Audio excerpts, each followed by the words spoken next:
Good afternoon, Mr. Chair and panel members. It's 2 p.m. We can begin. Thank you. Good afternoon. Due to COVID-19, Committee of Adjustment public hearings are being conducted virtually by electronic means through WebEx Webinar, an online digital platform, and streamed on the Toronto City Planning YouTube channel. Participants who have registered in advance will be able to make their presentations to the committee using WebEx Webinar, which is moderated by city staff. Anyone wishing to view the hearing may watch on YouTube. Participants who have registered in advance will be connecting with their computer, tablet, smartphone, or telephone and have the option of participating via video or audio only. All participants will automatically be muted on entry. When your item is called, each participant will be unmuted by the moderator, one person at a time. We ask that you also mute your devices until you are called on to speak. Those participating by video appearance will be temporarily upgraded to panelists when your item is being held.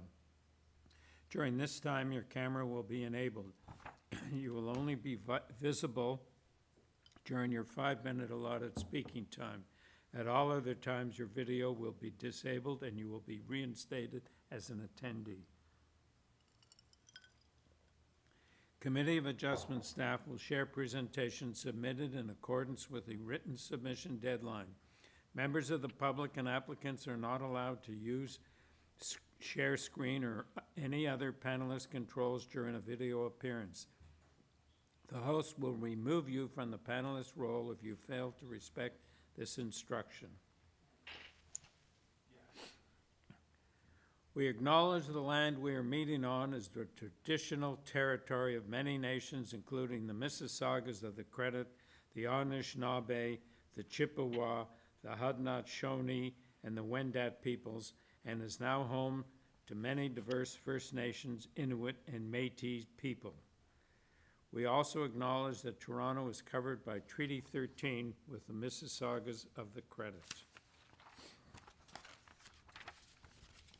In accordance with Sections 45 and 53 of the Planning Act, this meeting of the Committee of Adjustment of the City of Toronto is called to order. The Committee of Adjustment considers applications for variances from the provisions of the zoning that applies to property, permission to extend or alter lawful non-conforming uses, and consent to sever property to create new lots. Anyone in attendance today who wants to receive a copy of the decision of the committee on an application must submit a written request for a decision by email. Please ensure that you include your name, address, and email address because the Committee of Adjustment and the Toronto Local Appeal Body will be sending notifications and appeal updates by email. If you do not agree with our decision, you may be able to appeal the decision to the Toronto Local Appeal Body or in some limited circumstances to the Ontario Land Tribunal. However, the provincial government recently amended the Planning Act and generally removed rights of third parties to appeal Committee of Adjustment decisions. As of November 28, 2022, only the applicant, the Minister of Municipal Affairs and Housing, specified persons and public bodies, as those terms are defined in the Planning Act, are permitted to appeal decisions of the Committee of Adjustment. Appeal instructions are set out at the bottom of the decision of the committee. The hearing procedure today is that I will call each item in the order listed on the agenda. When making your submissions, when an application is uncontested, the agent or applicant may proceed with their presentation if desired. When the committee does not require a presentation, applicants are to advise the chair should they wish to speak to the committee. The committee may ask questions and/or take the matter into committee for a decision. Each speaker, including the applicant agent, will be given a maximum of 5 minutes to address the committee. I will comment when you are reaching the 5 minutes. When addressing the committee, please clearly state your name and address. Please remember to confine your remarks to the matters outlined in the application. The applicant or agent will proceed first and will make a presentation to the committee on the application. Please note, the committee may not entertain revisions to proposals at the hearing today.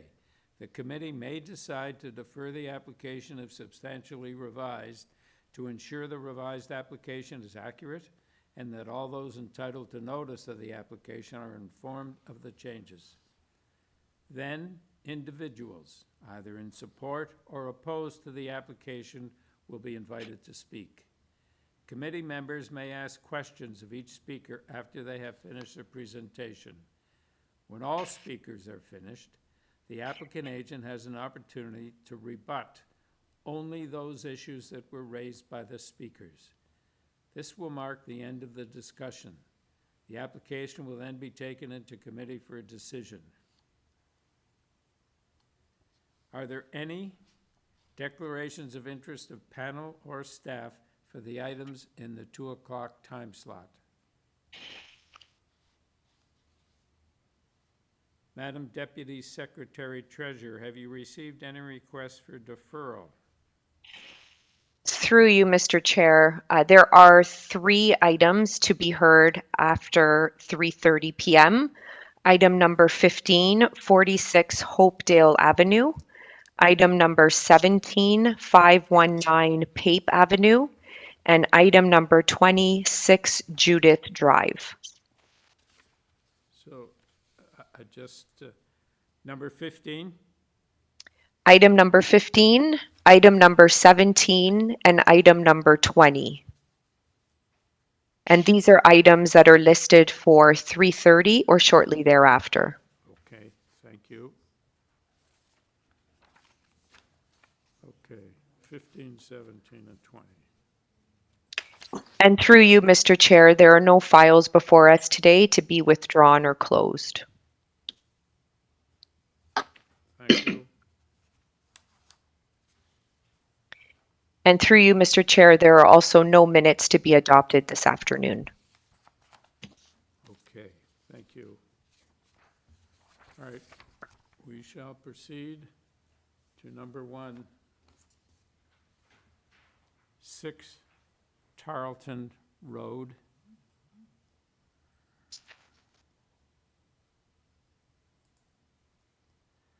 The purpose of this application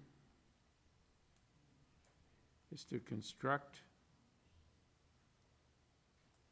a new 3-story detached dwelling with an integral garage, a covered front porch, a rear patio with a south side courtyard, a rear basement walkout, and 3rd-story terrace. With this application, we have material submitted by the applicant, email correspondence from planning, a staff report from urban forestry, 7 form letters in support from properties on Tarleton, College View, and Chaplain Crescent, letters of interest or concern from properties on Tarleton, and opposition from properties on Tarleton.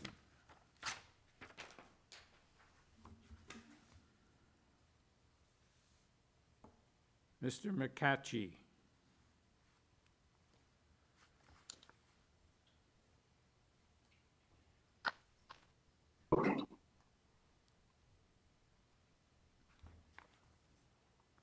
Okay, Mr. McCatchy, can we have your name and your address for the record?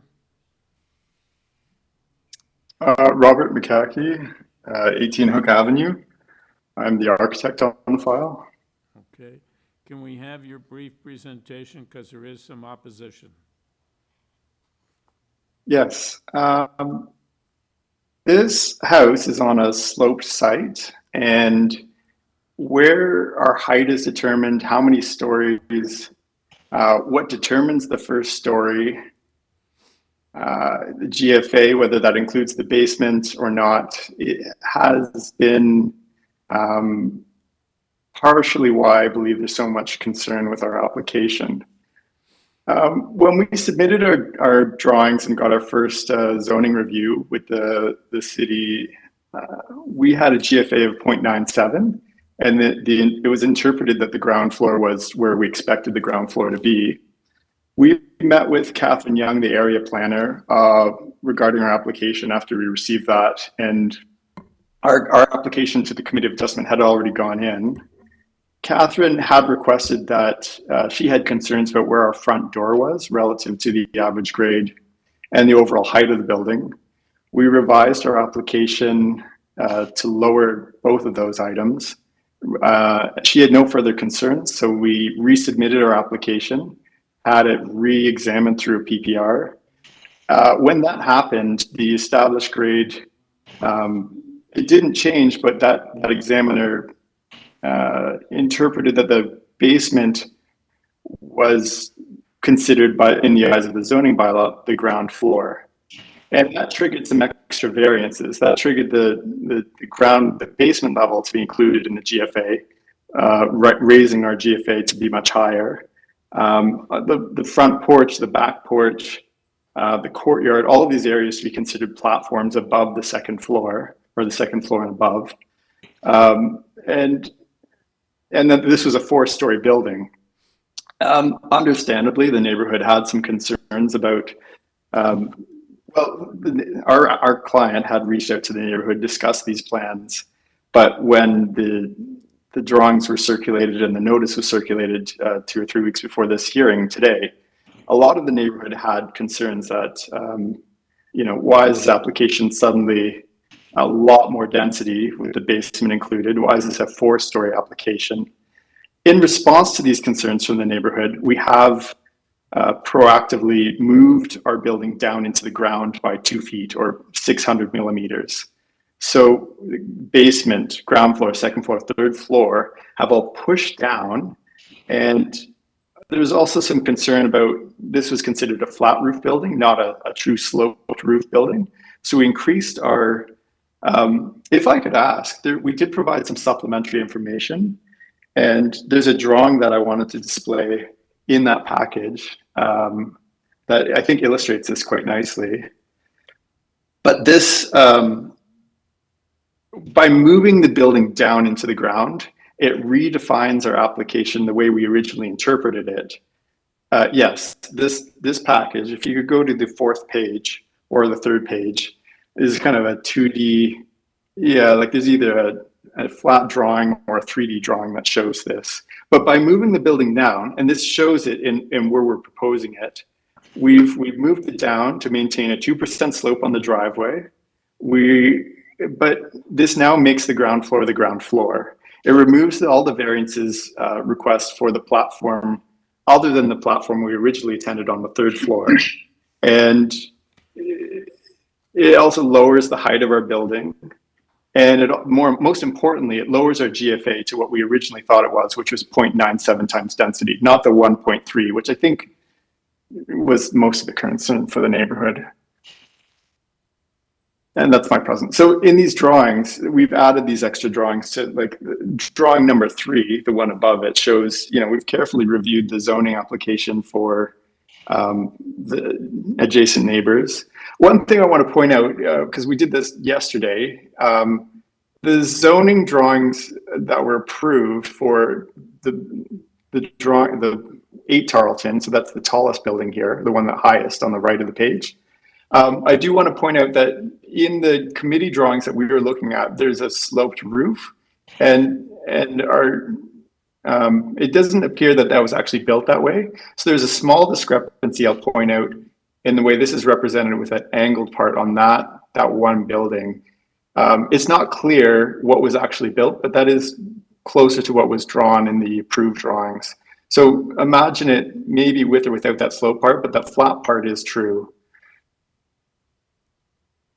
And so keep in mind, this project is a bit challenged by the fact that it's sloping. Average grade is determined by the points at the front of the project.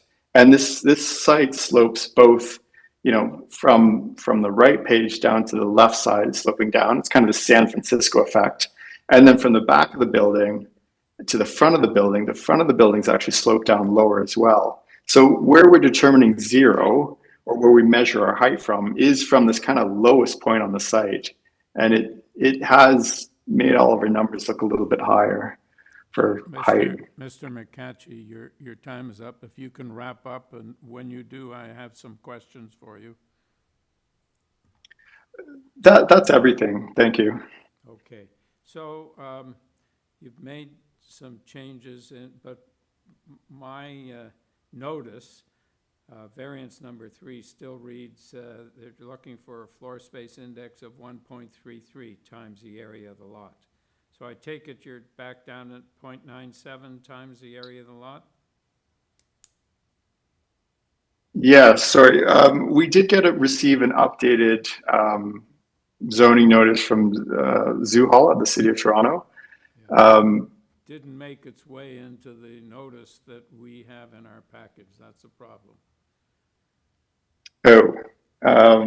Can I tell you what those revised can we, yes, are then? can we go, let's start at, there's 4 variances. Let's start at number 1. Number 1 says a new dwelling will have a height of 11.56 meters. Is that correct? So that's been revised to 11.5. Okay, and variance number 2, is that 11.5 as well instead of 11.56? That's correct. Okay, and number 3 you say is 0.97 times the area of the lot?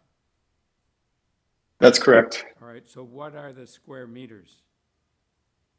315.4 square meters. Okay, and number 4, you still have 2 platforms, or is that eliminated? Number 4, detached house higher than 1.2 meters. No, our number 4 says the new dwelling will have 2 platforms at or above the 2nd story located on the rear wall.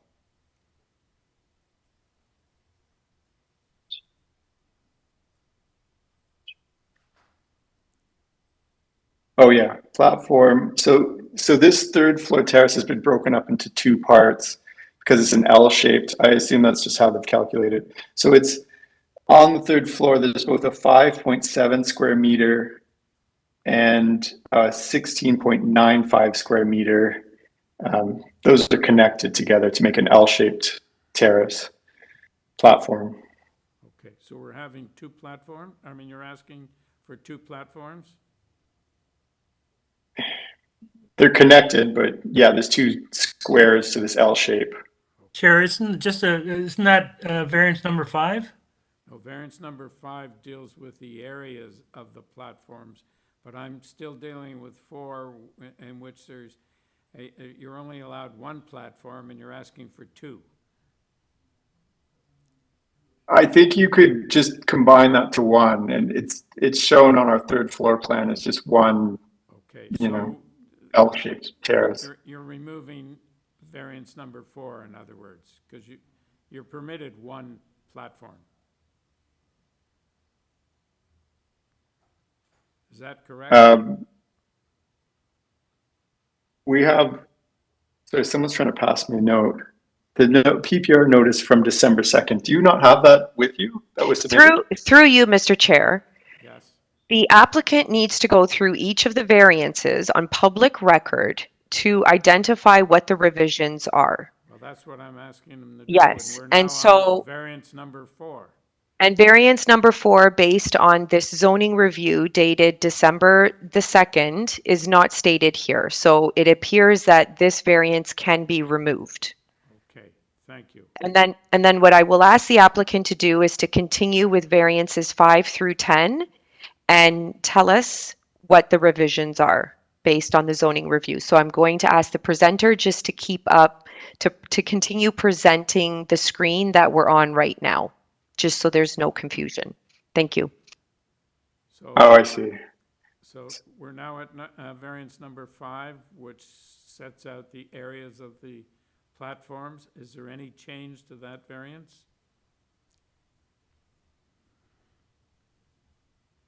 So we've removed a lot of these platforms. The only platform we need is the 3rd story terrace, which is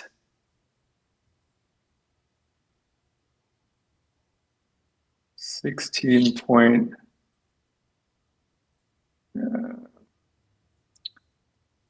16.95 meters. Chairman, could I ask a question about that? Because I think there's a misunderstanding about the terrace. Okay, so Carl, can you Yep. wait till we go through all these variances? And Okay, then because come it's back that to one that about the third story terrace size. I think we need to clarify what the terrace is, but sure. Okay. Number 6, sir, is that changed at all?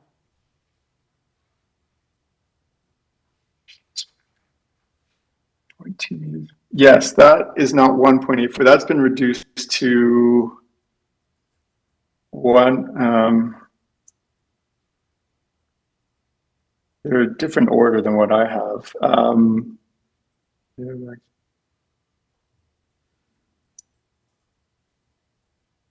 Front entrance, 11.5 meters. Sorry, no, that's the height of the building.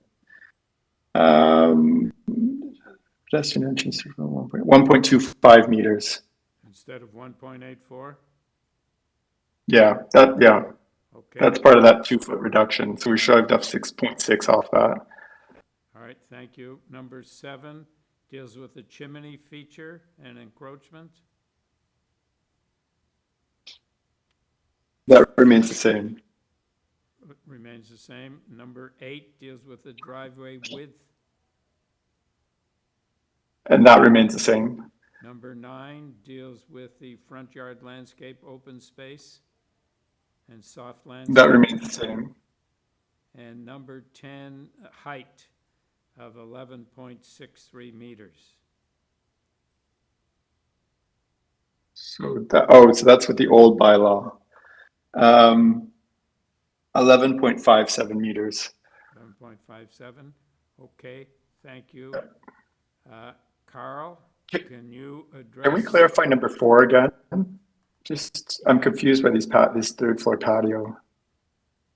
That's my question as well. Could we get the third floor plan up on the screen?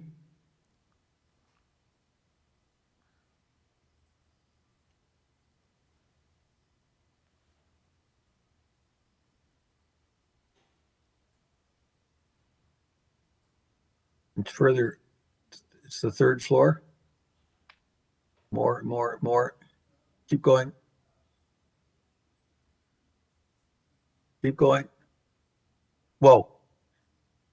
To the applicant, my understanding of this drawing, and perhaps I'm wrong, is that the only part that's the terrace is the section that you have with grid on it. I think if I'm reading your drawing correctly, your objective was to provide a green roof to the left of the master bedroom, and then a terrace or a walkout balcony on the portion that faces your neighbor, so that the L isn't equal. Only some of it is proposed to be accessible. Is that correct?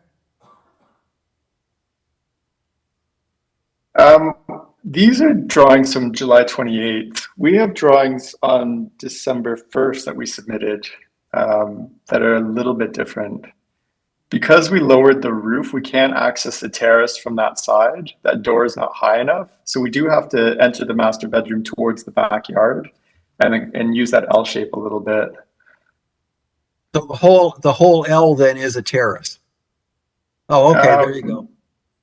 Yeah, a bit more. My understanding of a terrace is a portion of the building that you could walk out on and use as a balcony. So not all of that L is a terrace. Your proposal is that part of it is just a green roof. The part that's dappled at the top, right? That's correct. So the reason for the question is that would determine what the number is in variance number 4. You wouldn't include it, and I asked Sabrina to clarify if I'm incorrect, but it seems to me you wouldn't include the dappled section because you can't access that. It's just a green roof. So the only part that we're considering as a platform is the area you're going to walk on. So basically on this drawing, it's from the doorway down. Yeah, so we've added like 4.927 meters there. Yeah, so to the question that's in the variance, what's the area of that that little sliver and the big patio? I think that's the number they need in variance number 4. It's So variance number that's 5, Carl. Oh, sorry, my mistake. Sorry. So the area we have now is 16.95 square meters. Mr. McCapchie, is that number to be changed? so that's just the square area, and we've needed to add another 5 square meters to that. Yeah, yeah. Through you, Mr. Chair, based on the zoning review that's before us dated December 2nd, variance number 4 would be eliminated, and variance number 5 would now read that the proposed area of the platform at the rear of the 3rd floor would equal 5.7 square meters, and the proposed area of the platform at south side of 3rd floor would be 16.95 square meters. And that's what's stated on the zoning review. Okay, you agree with that, Mr. McCatchy? Yes. Yes, I think that addresses your issue, Carl. Yeah, if it does, I understood that he had to add more square footage because he's added a piece to the terrace that Yeah. he hadn't intended previously, and that's what I was trying to get at, that the 3rd floor terrace actually was larger than the variance indicates. And if that's the case, we can't hear that part of it anyway. So, but if the applicant is fine with that number, then that's great. I just didn't want us to proceed with something that was wrong. No, Carl, I think, Sabrina, what I heard was that there's a 5.7 square meter area that's on that floor, but that's where some hedges or something are. And then you have the 16.95 square meters. So there's 2 measurements for that area. Yeah, I thought the patios were on the ground, but I don't want to belabor the point. I thought the 2 rear patios were both of the patios on the ground. There's a patio and then there's a space behind it. I was reading that as what the rear patios were, and that the 3rd floor terrace, when I was reviewing the application, I wasn't clear how much of that L was the terrace. And what the applicant has just indicated is he's added space to the terrace. So if that's accounted for, that's fine. No, but I think the zoning review sets out another number in addition to the 16.95, which is up in that area as well, but not part of the terrace. Is that right? Correct, Sabrina? Through you, Mr. Chair, we are presenting it on the screen right now, and it's number 8. And it states the proposed area of the platform at the rear of 3rd floor will be 5.7 square meters, and the proposed area of the platform outside of 3rd floor is 16.95 square meters at top floor. Okay, thank you. So as long as the zoning examiner has reviewed the most recent revised plans, and this is based on those plans that we also have before us today, dated December 2nd, then we can proceed. Okay, thank you. Are there any further questions, Larry? Chair, just a quick one. Could you or someone just refresh my recollection of what the change to number 1, the overall height? Through you, Mr. Chair, that would be 11.5 meters.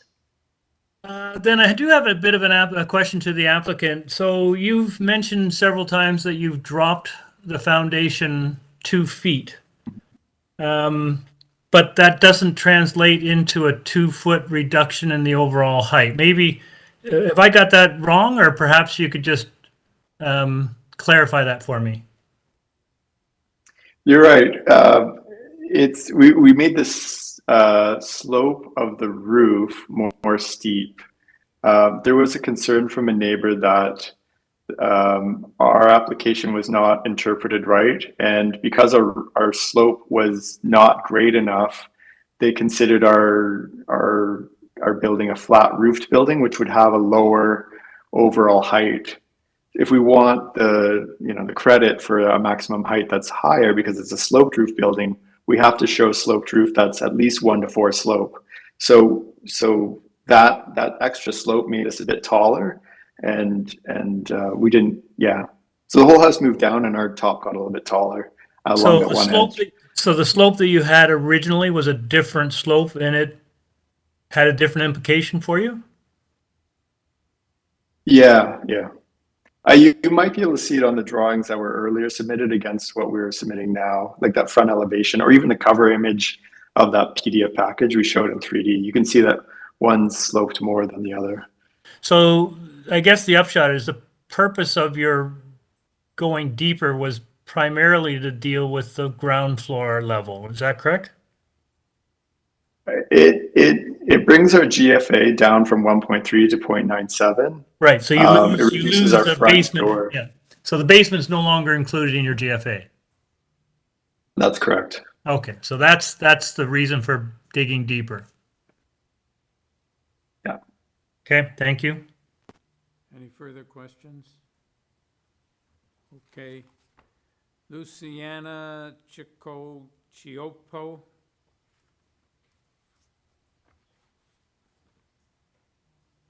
Good afternoon. Good afternoon. Can we have your name and address for the record, please? My name is Luciana Chicochopo and I live at 4 Tarleton Road. Yes. Can we have your comments, please?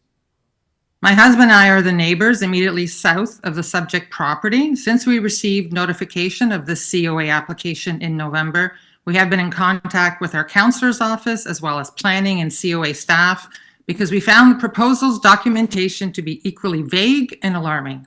As a result, we submitted a letter on file to voice our concerns and to request a deferral so we can obtain a more concise depiction of exactly and all that is being proposed, particularly as it affects the existing streetscape of 2-story homes on Tarleton. We did not receive any response to our concerns until 2 days ago, and please note, the applicant never reached out to us nor the owner at number 8. We continue to request a deferral. We appreciate our neighbors' effort to try to address a number of our concerns, including being the first 4-story home on our street, but we now need time to look over what these latest changes really do to reduce or eliminate our key concerns and objections, which are proposed overall building height, variance number 1. Now, I don't know which one is referring to this now because everything's changed since Monday. Side wall height, variance number 2. The number of platforms, variance 4. Platform areas, variance 5. And north side yard setback, variance 7 in part.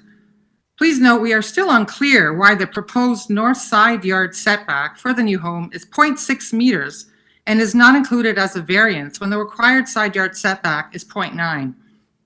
In addition to the proposed chimney breast projection being only 0.1 meter or 4 inches from the north lot line. Would you want this house next to your house? We hope a deferral will allow us to be certain of what the final variances really are, especially now that the design has been changed and will permit us to work with our neighbors towards a mutually acceptable compromise. If a deferral is not granted, then we hereby submit our objections to these 5 variances for the record, as these variances have material impact on our privacy and the immediate neighborhood streetscape. We do not believe reducing these 5 variances to the bylaw requirement will deprive our neighbors of the amenities they desire for their home and property. However, we do strongly believe that the proposed design will affect our enjoyment of our rear yard because the proposed massive 2nd and 3rd floor balconies overlook not only our yard, but virtually all of the backyards on this side of the street. Again, would you want this house next to your house? Furthermore, rather than a more normal and innocuous sloped roof line, the proposed tall north side wall is effectively the ridge or peak of the home, which will tower over the street.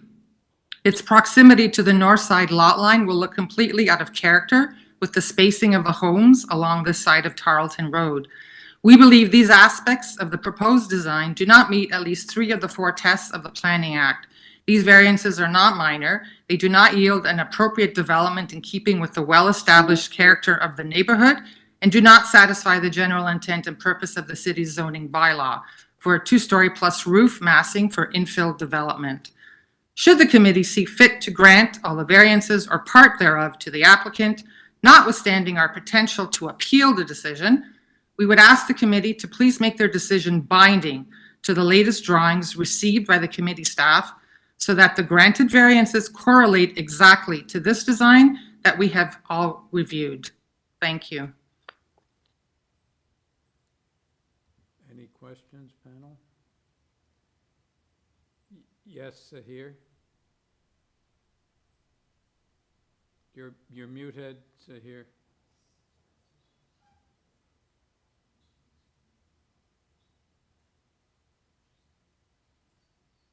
I was just going to ask about the address of the lady who was just speaking. Or Tarleton Road, Sorry, number 4? number 4. Okay, thank you very much. So I was not clear as to what plans you were asking us to tie the approval to. I didn't know whether it was the plans, the revised plans, or the original plans. Well, that's a good question because we only saw the revised plans as of Monday. Now I see that they've submitted something else today, which we weren't aware of. So I think it's only fair that the neighbors get a chance to review what's at hand. Okay, so I mean, essentially what you're asking for is a deferral? I would prefer that, yes. I think it's only fair. Okay, all right. Nelike, Berger, Oman, and Furco Berger. That's me, dear committee. My name is Nelleke Omen and I speak on behalf of my husband, Ferko Berger. We live on 3 Tarleton Road. And I'll keep it brief, but whenever I say I mean we. Can I just ask you, are you in favor of a deferral? Do you need a deferral having regard to the many changes made? Yes, that would be nice. Yes. Okay, I think because we've proceeded with the merits of the application before we heard about a request for a deferral, I think you better address the merits as well. The merits. Yes, your concerns. So yeah, no, well, it's in general our main concerns based upon even the last revised drawings and things that we received, dated December 2nd, still didn't take away our concerns on that what was proposed, it exceeds in what is permitted considerably. So we are relatively new to these kind of building process and we are lay people, but we understand that zoning bylaws are there for a reason. And what we see in the notices is that a lot of measurements are exceeded. And our biggest concern is still the precedent being set by proposed measurements going considerably beyond limits. But also, I'd like to point out that the possibility and alterations of spaces designed, for example, that front area on the lower part of the house, which they say it's not now going to be a platform. What if new owners or new tenants come in and they do decide to just rebuild that and make that into a platform? So that also really is a worry for us. Yeah, we are thinking about the possible effect of adjacent properties, but also adjacent properties like, for example, the lot that is for sale next to us. What if the new owners of that lot will also just exceed in measurements? And I'm sorry, madam, we don't deal with what ifs or speculation. I understand that. Thank you. But I just want to raise my concern that we cannot oversee the consequences of the proposal made. And we just want to express that we think it's going over. So I would like to thank you for your time and listening. All right, Mr. McCatchy. Chair, just before, I missed the address of that most recent speaker. 3 Tarleton across the street. Okay, thank you. Thank you. Mr. McCatchy?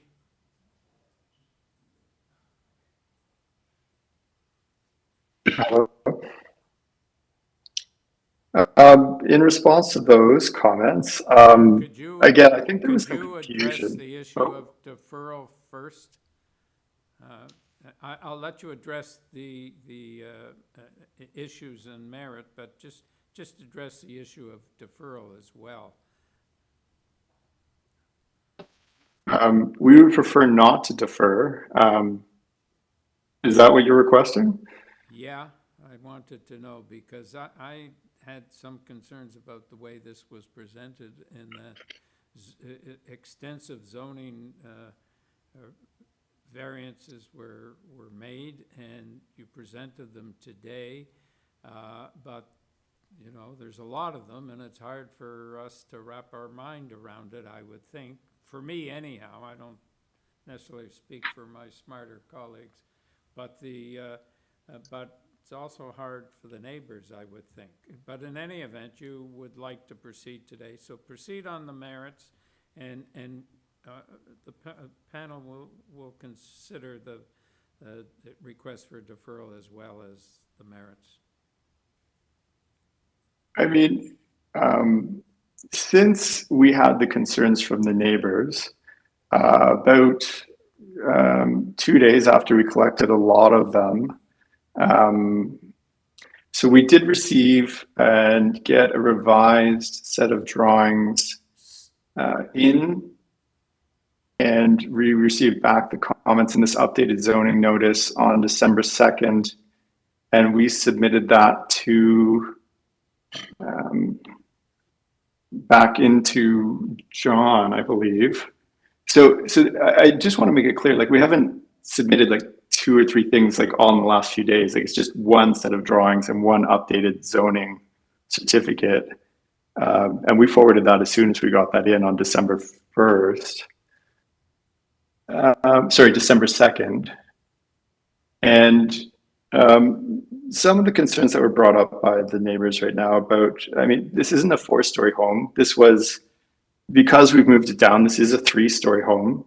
The concerns about the platforms, I think confusion is coming out of the fact that when the basement level is considered the first floor, you know, everything above that, so what we consider the ground floor now, the front porch, the back porch, things that are allowed and are not things that you require variance for have all been listed. And so I think the neighborhood believes that there's a lot of extra platforms we're trying to get, but these are not, like there's only one platform on the 3rd floor that we're requesting.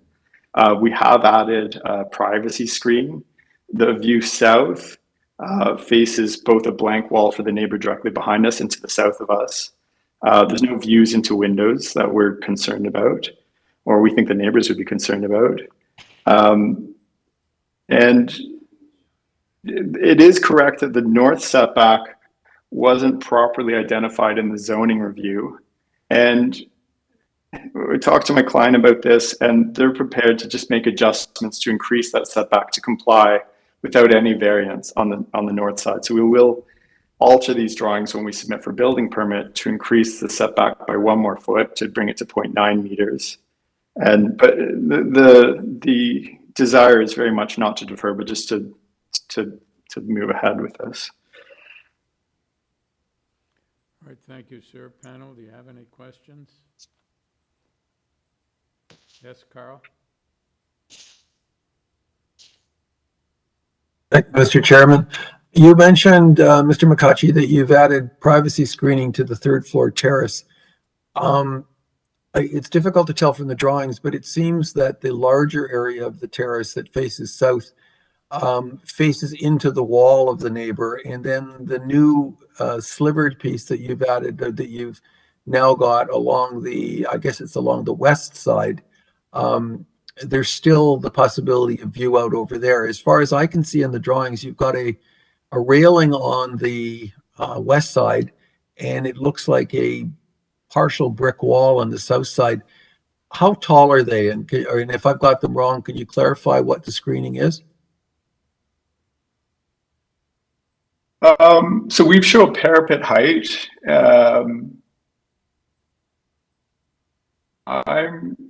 I would, and so that's a partial parapet height, and then a guard height that would be glass behind that, which would bring us up to guard height of 1.1 meters high.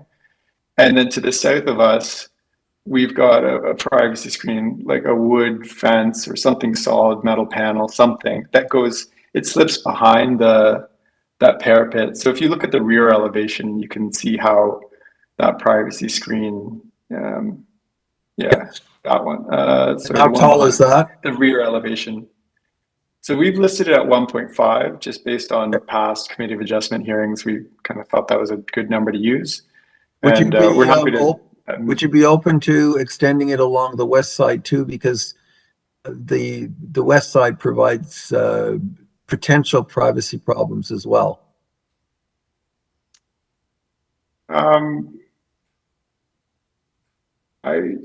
I don't think we want to do that. It's just, we're really looking to our backyard, and I think we'd kind of pen us in there a bit too much.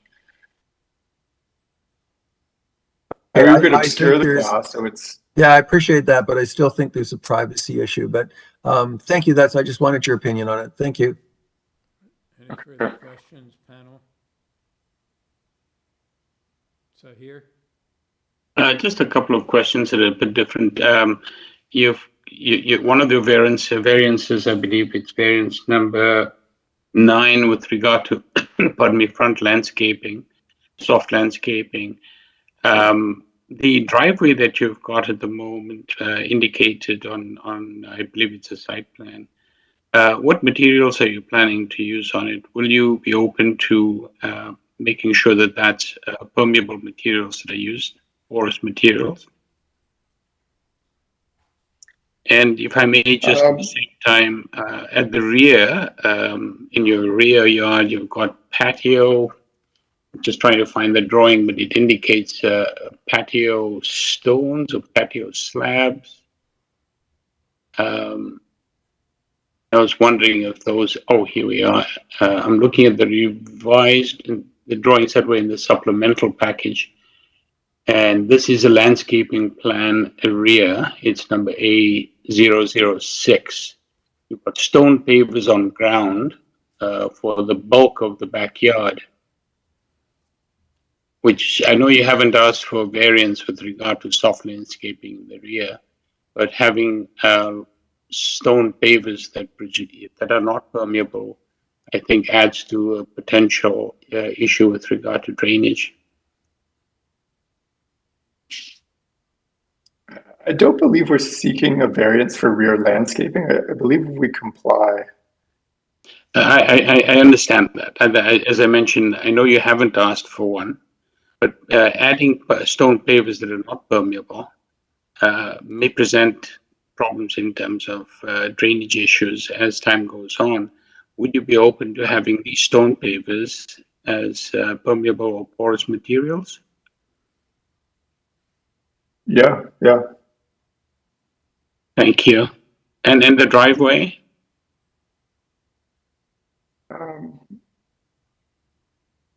I mean, our driveway width is still smaller than what the property just adjacent to us, south of us. I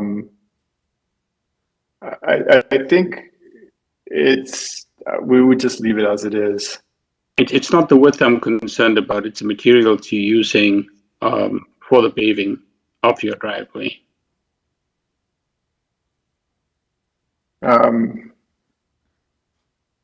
Yeah, we could do permeable there. Thank you. Any further questions, panel? Okay, let's go into committee. Let's deal first with the issue of a deferral. I think that there's another application like this where at the very last moment there's a zoning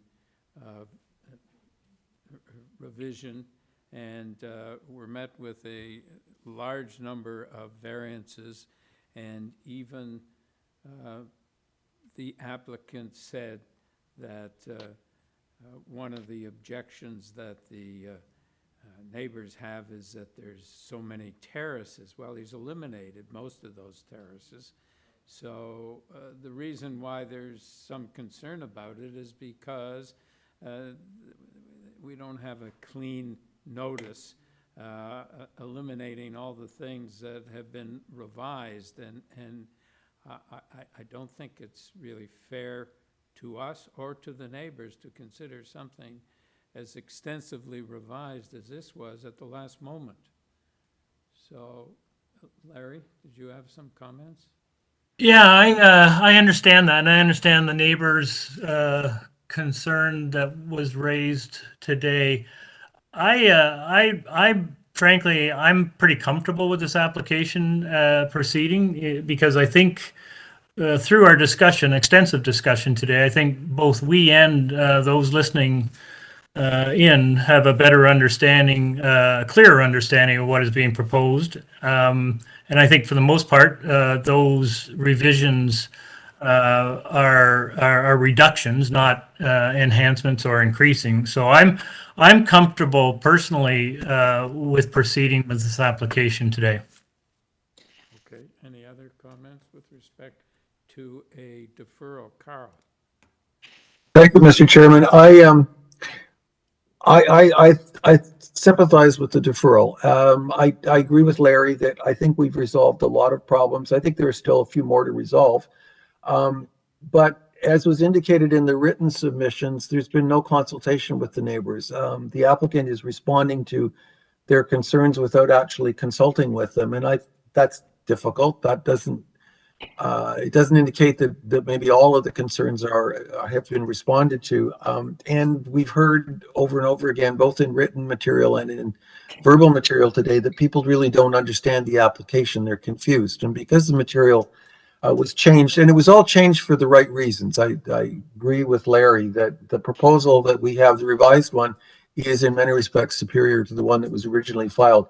But I do think that there's a legitimate cause for deferral here because the appellants are confused, and that's not surprising.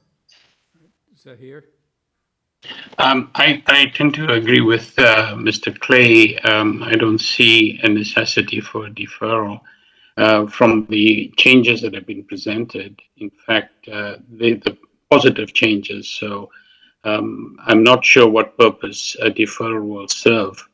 So I'm not quite in favor of deferral. Aaron? I agree with Mr. Clay as well. I mean, I understand the changes being proposed is a great improvement from the original proposal. And if we just look at what have been changed, I would agree with the proposal. So as long as we are sticking with the changes we have just discussed, make sure it is tied to the new plans and new numbers, I'm very comfortable to support the application. All right, I said just one more thing I want to say into the mix, and then I'm going to ask for someone to bring a motion with respect to deferral. Don't forget that the neighbors have no right of appeal any longer. So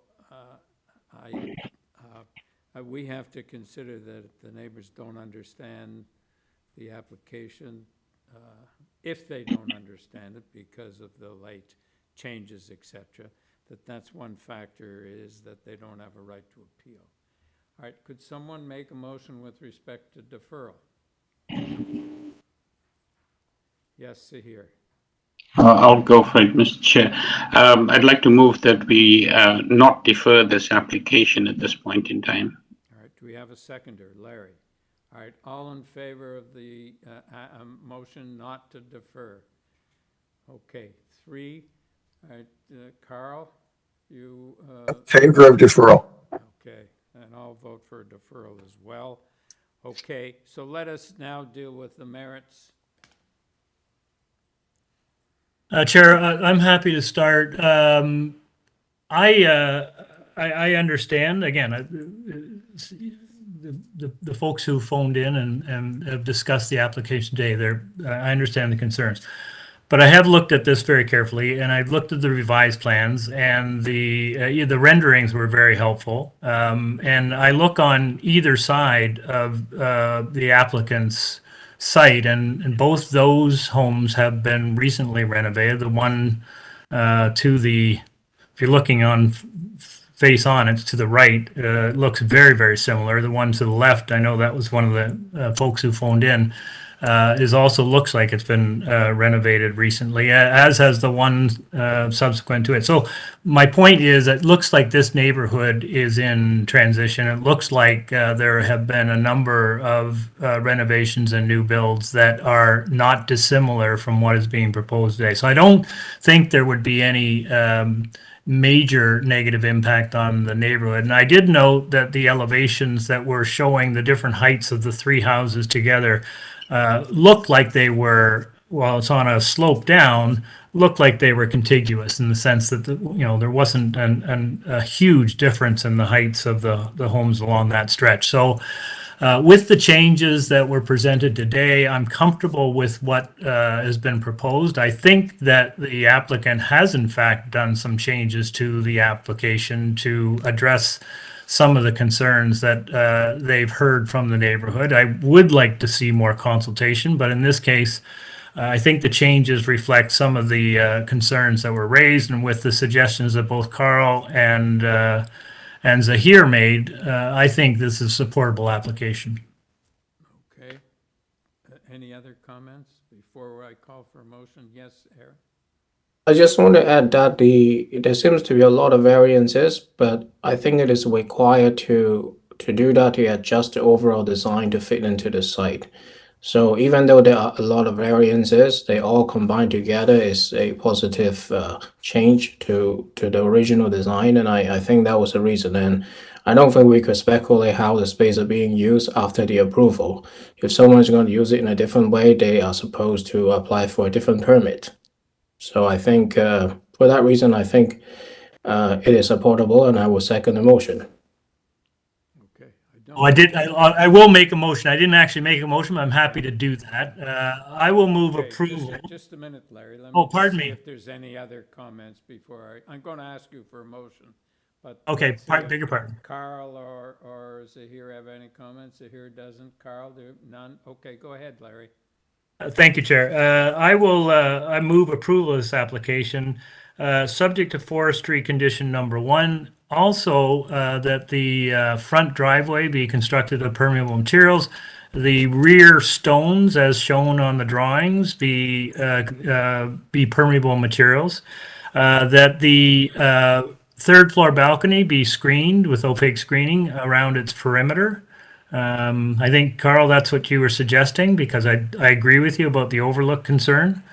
And I think if we should tie the approval to the revised plans submitted, does anyone have a date? December 2nd, I think. I think you're correct. Through Okay. you, Mr. Chair, December 2nd is correct. Great, thank you. So let's tie it to the plans as submitted on December the 2nd. So, Larry, I think you have to add the application as amended. Fair enough, thank you, Chair. Okay, any seconder? Aaron, were you going to second that motion? Okay, all in favor? Okay, Carl, you're opposed? Okay, the application is approved, sir, thank you. Number 2.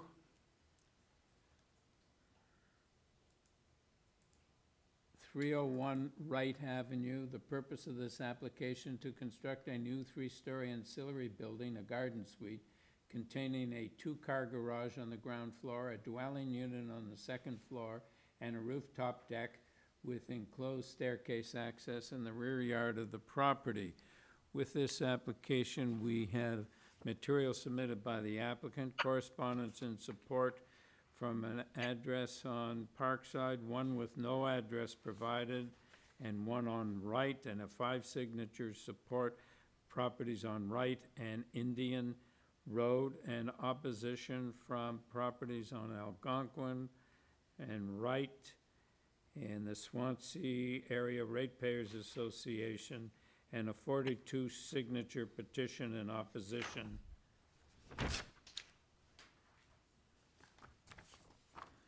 Mr. Goldman?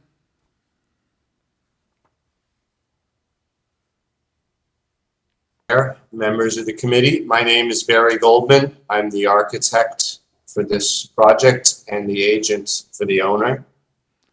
Okay.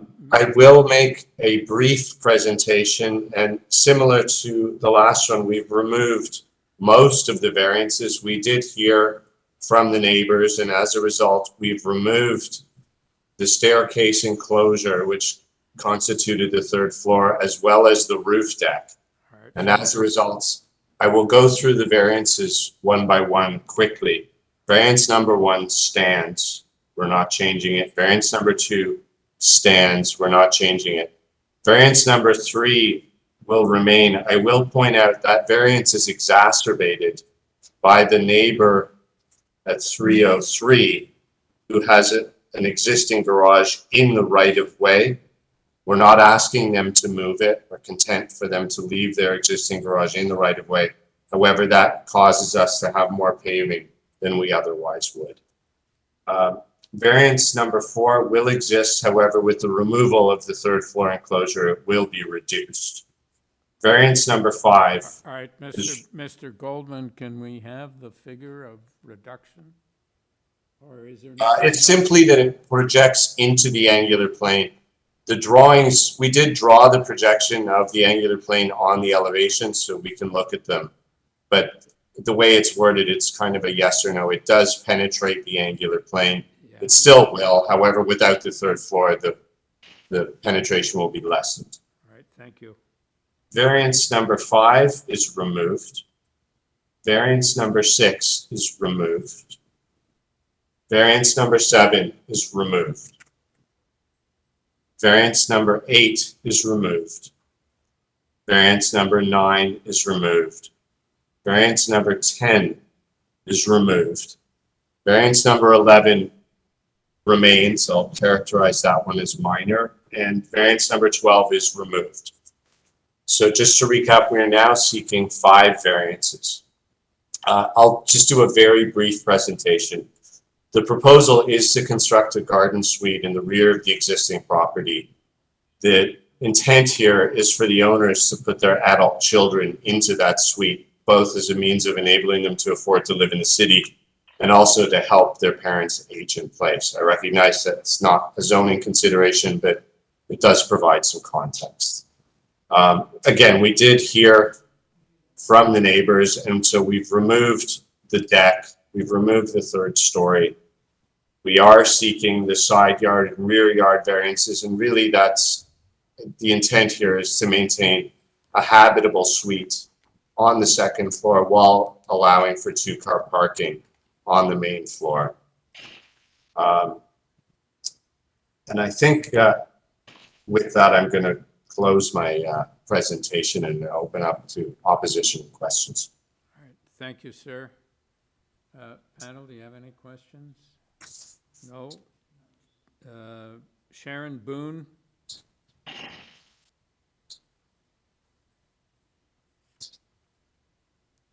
Hey, my name is Sharon Boone. I live at 18 Algonquin Avenue. I object to this proposal because it is surpassing what is allowed by the bylaws in 4 different areas. The proposal is to build the suite right up against the property line on 3 sides and to exceed the 45-degree angular plane. This design makes for a very rectangular looking suite that is imposing and does not fit into the aesthetic of the neighborhood. In addition, it is paving over currently existing green space. A decision to allow this suite to surpass what is allowed by the bylaws is setting a precedent for future garden suite proposals in the area. And if everyone were to build a garden suite on Wright and Algonquin Avenue, we would have a very different looking neighborhood and severely reduced green space in the neighborhood. I don't really accept the reason as to why this garden suite cannot be designed within the constructs of the bylaw. And I would like to request that the Committee of Adjustment ask Mr. Gretsch to redesign his garden suite with the bylaws in mind. Thank you. Thank you. Any questions, panel? No. Michael Hoffman?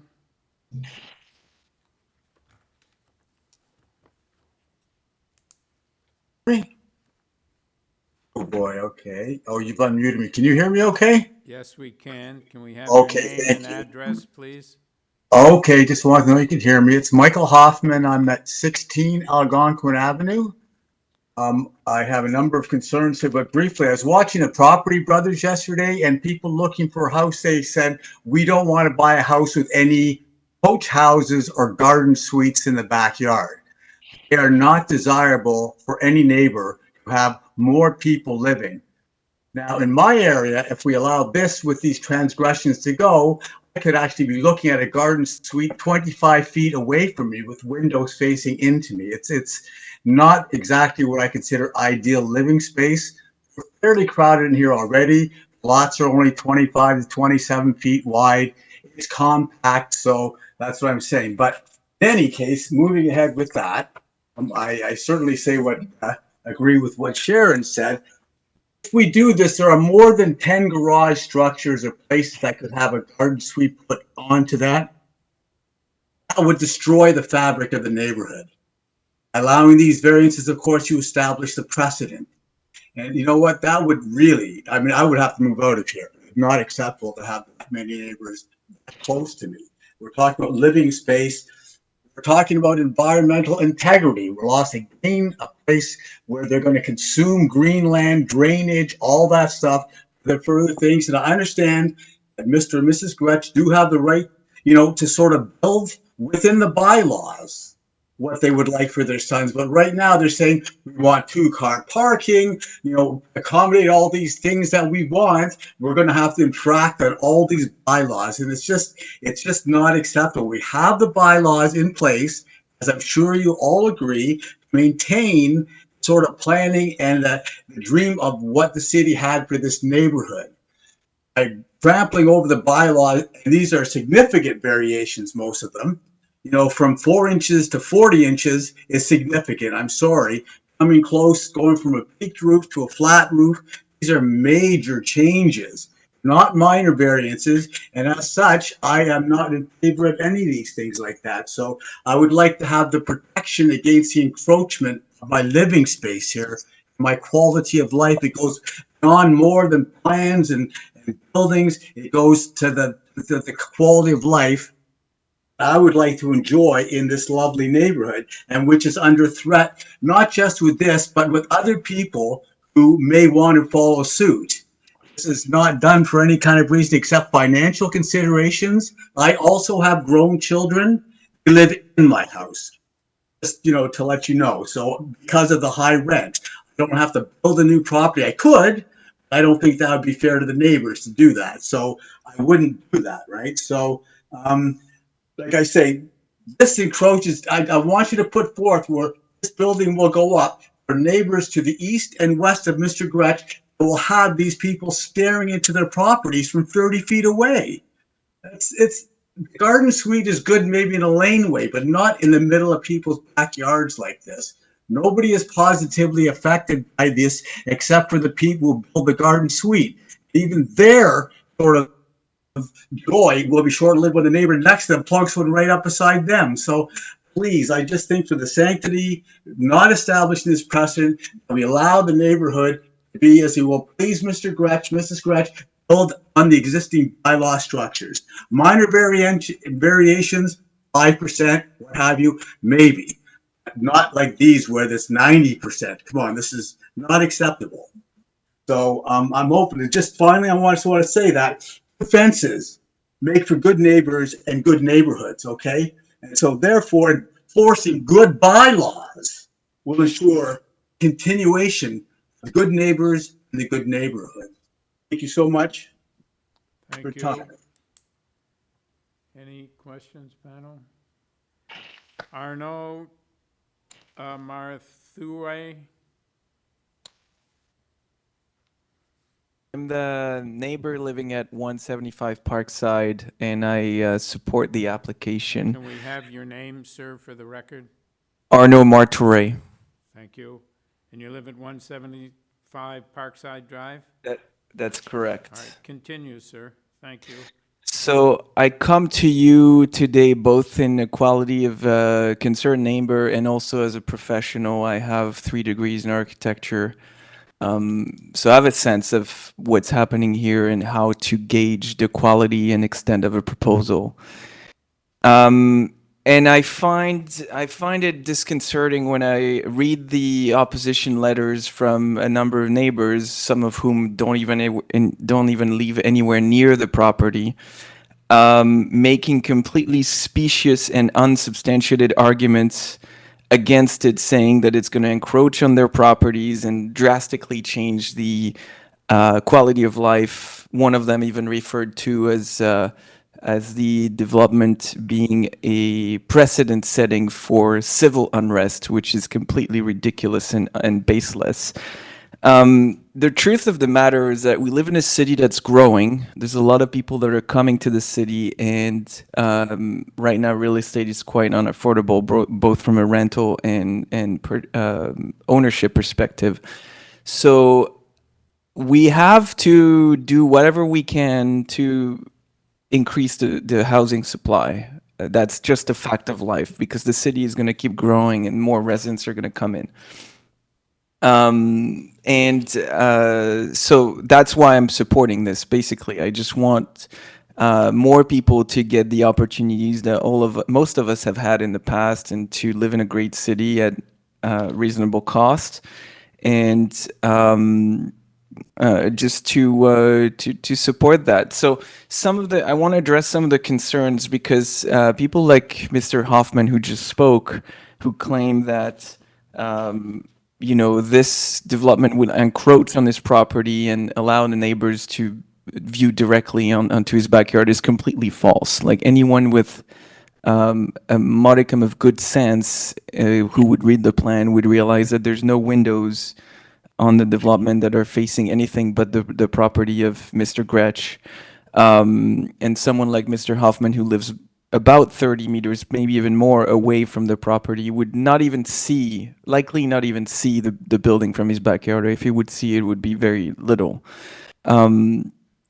There's a lot of opposition based on completely baseless arguments, like I said, the social unrest, increased pollution, and transforming, I quote, the area into a vast construction area.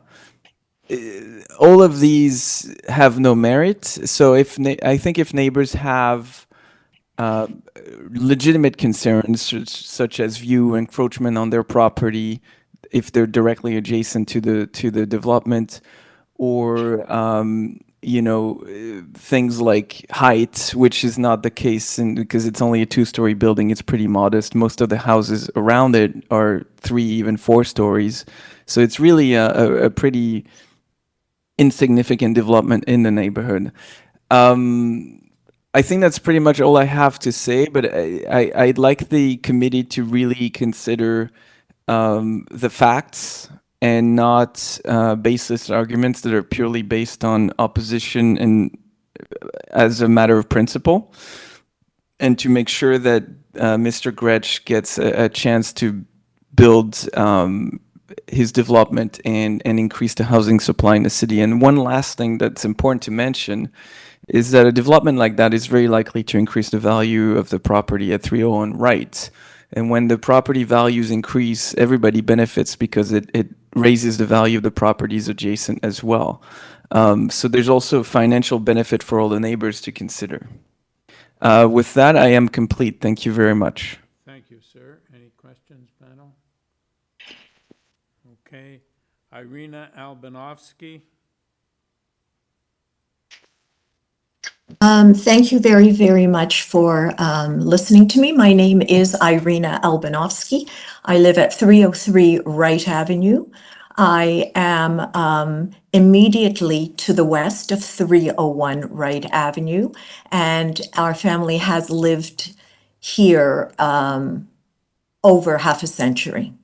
And I do not in any way think that the neighbors oppose, as myself, the building of a garden suite. In fact, we are well aware of the fact that it is to address increasing populations, whether that be one's own children or through rental, and that various housing options are indeed permissible. I think what the issue is the potential of setting precedents where zoning bylaws are allowed to take flourish and go beyond what has been established to be the norm.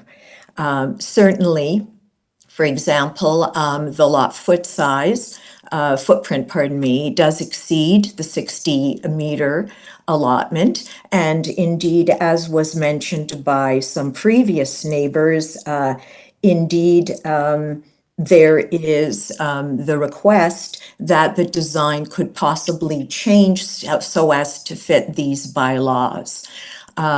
Certainly as well, a big concern are the setbacks, so that everyone, aside from adjacent properties, having their privacy and respect of their lands.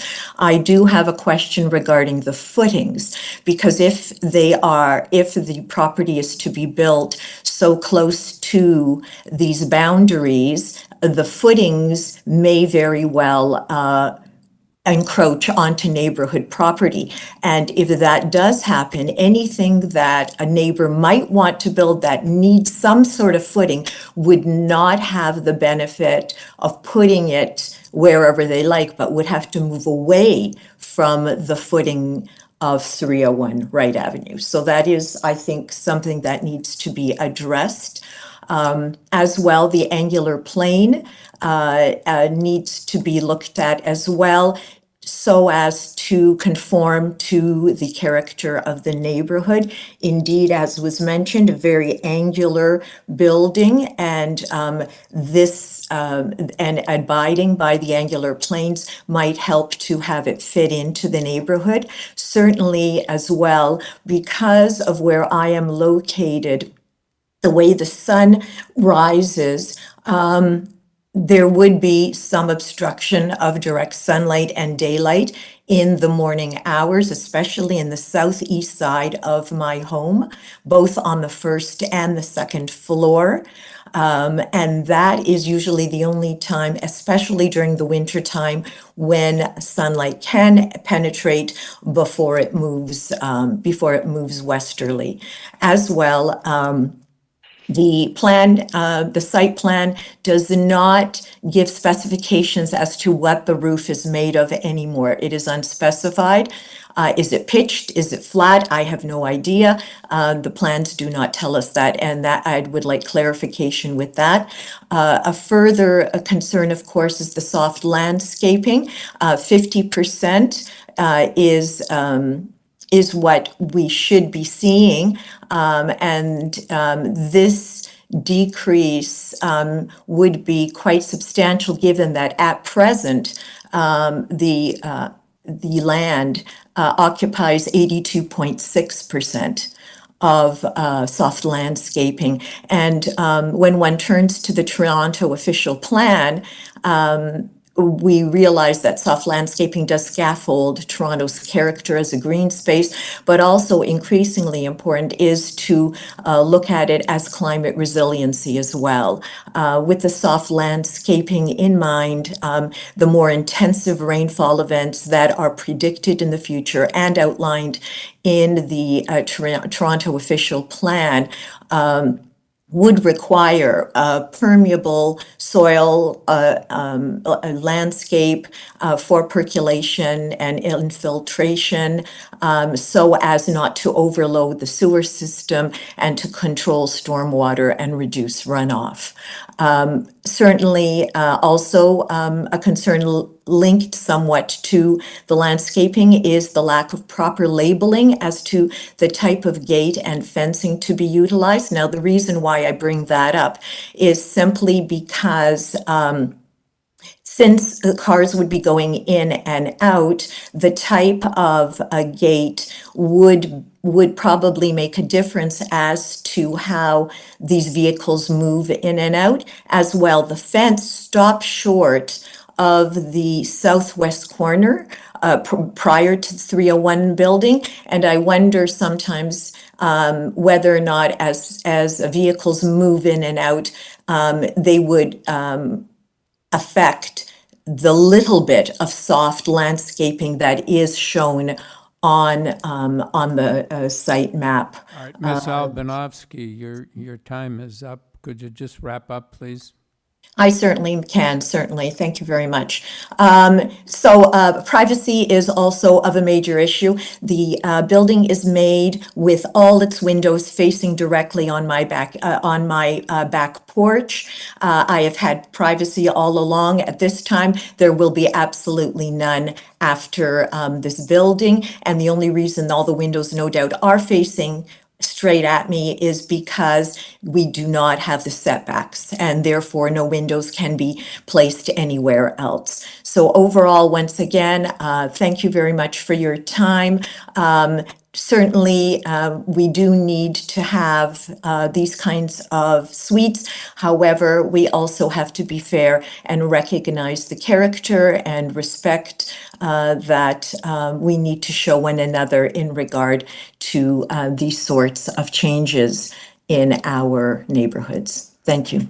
Thank you. Any questions, panel? Okay, Olga Wazek.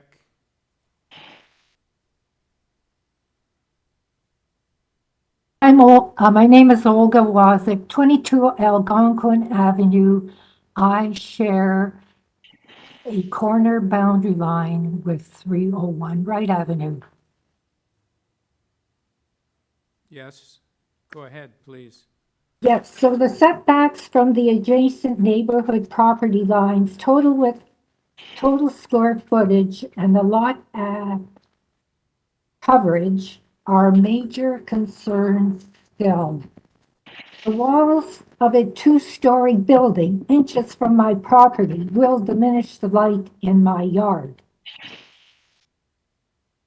There is currently a cedar hedge there, which is 16 feet high by 28 feet wide. That would be destroyed with loss of habitat for the birds and insects. My property value would decrease. All this takes away from the right to enjoy my property. The zoning bylaws have been put in place to protect neighborhood properties. Okay.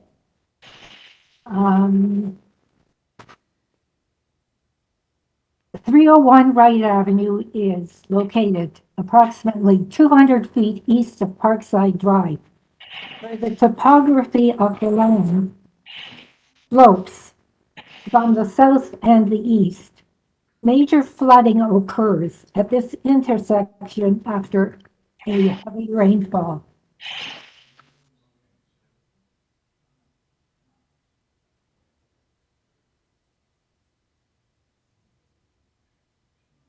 Okay. The hard landscape that will be put in place with this project will contribute to this problem. Garden suites were conceived to enhance neighborhoods and have a low impact on the environment. This one does not. I also am in favor of building this garden suite only if it complies with the bylaws which have been put in place to protect neighbors like myself on either side. Thank you. That's all I have to say.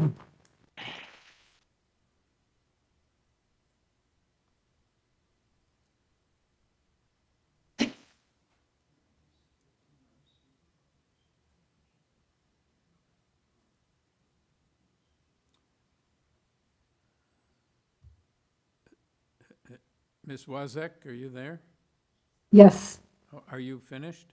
Yes, I'm sorry. I guess you didn't hear me. Yes, I'm finished. Thank you very much. All right, thank you. Any questions, panel? Okay, Veronica Wynn. My name is Veronica Wynn. I am the president of the Swansea Area Ratepayers Association and Group, which is an incorporated not-for-profit community advocacy association, which has an interest in good planning and development. We are also a member of CORA, the Umbrella Confederation of Resident and Ratepayers Associations in Toronto, formed to encourage participatory planning, actively involving affected communities.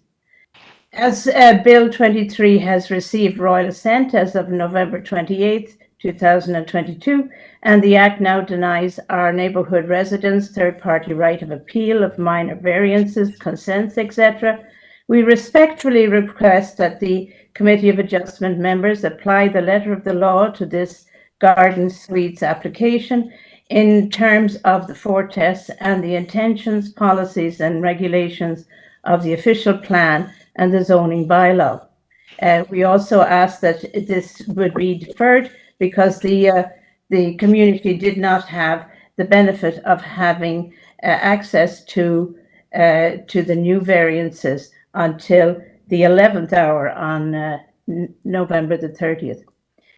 Where an application is made under Section 45, an increase to the maximum footprint of a garden suite may be permitted if the construction maintains the intent and purpose of policy and for all of the following policies. It is demonstrated that the privacy of the adjacent properties is maintained. The majority of the rear the majority of the rear yard is maintained as open space and soft landscape is maintained. The location, massing, and design of the garden suites will preserve existing trees protected under the municipal code on the subject property and adjacent properties. Privacy and massing. Neighbors' privacy has been compromised by the setbacks on both sides of the property and also at the rear yard.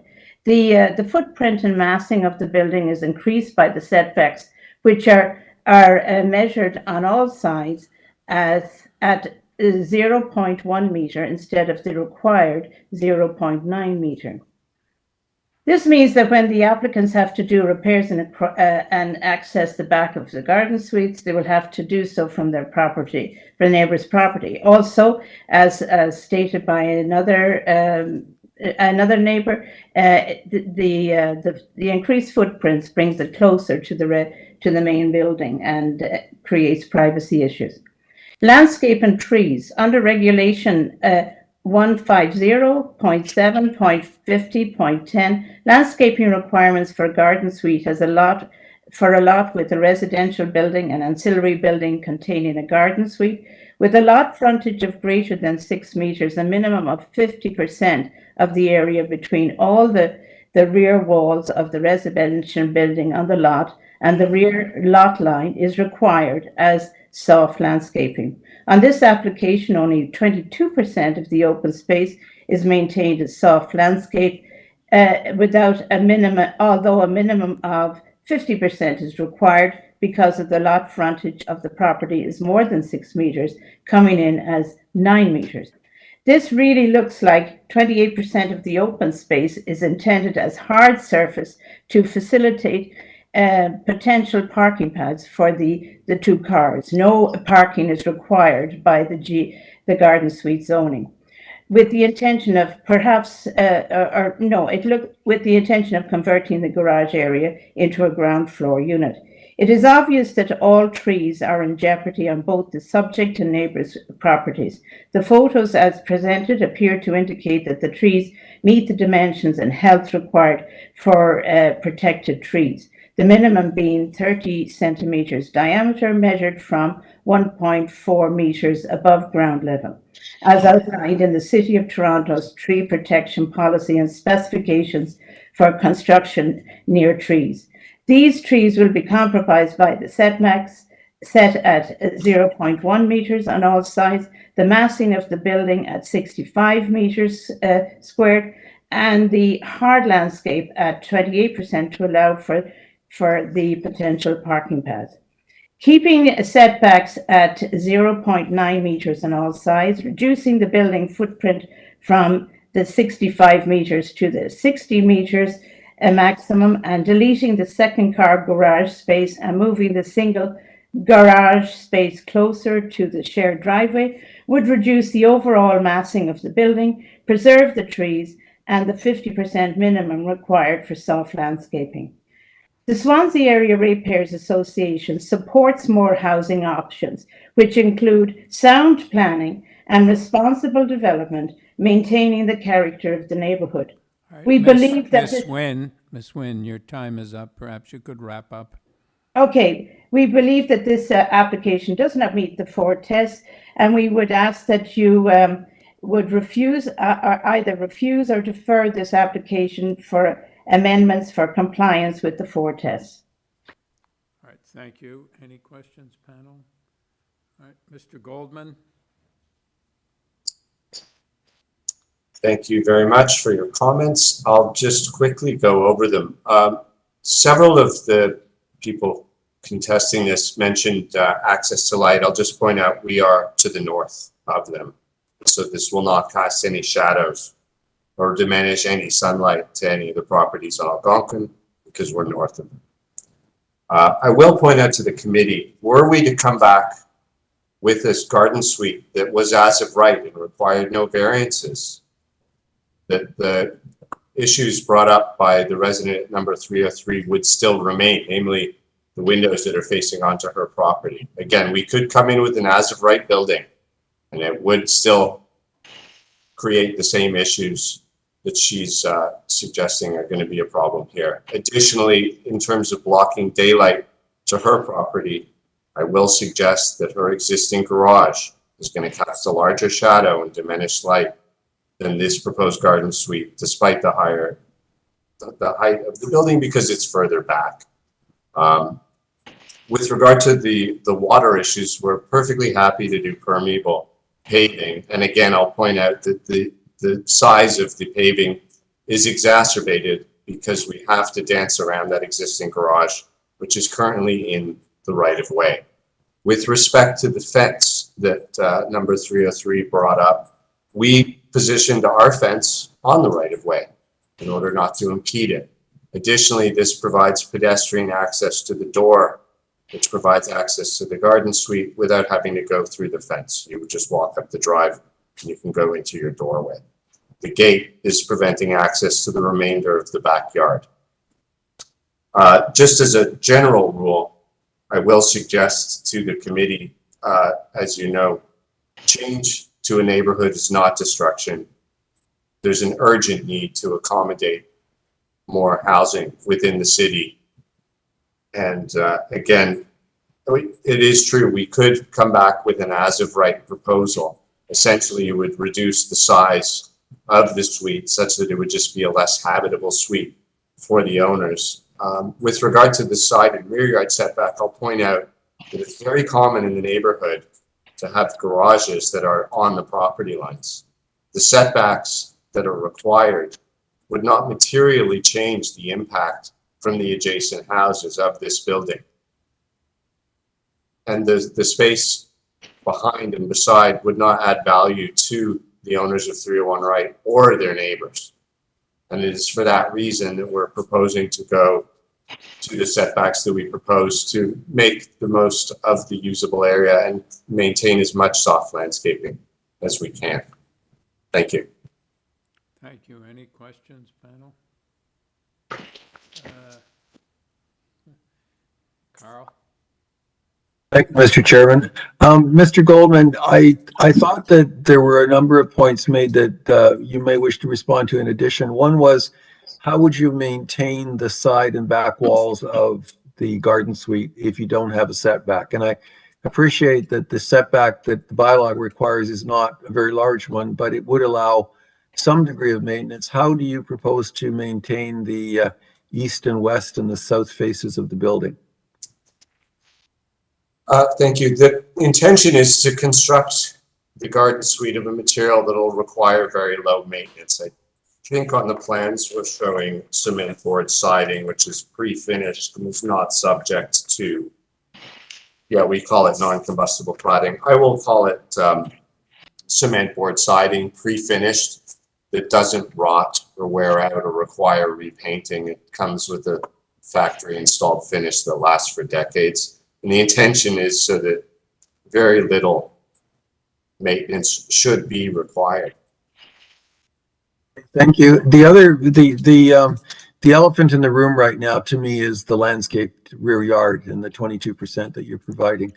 One of the suggestions that's been made by the Swansea Ratepayers Association, which would clearly address that issue, is to reduce one of the parking spaces so that you would have one instead of two parking spaces, in which case the driveway that's shown on the site plan would be substantially smaller, and there would be the ability to add landscaping, a fair bit of landscaping actually, in the rear yard. Could you respond to that?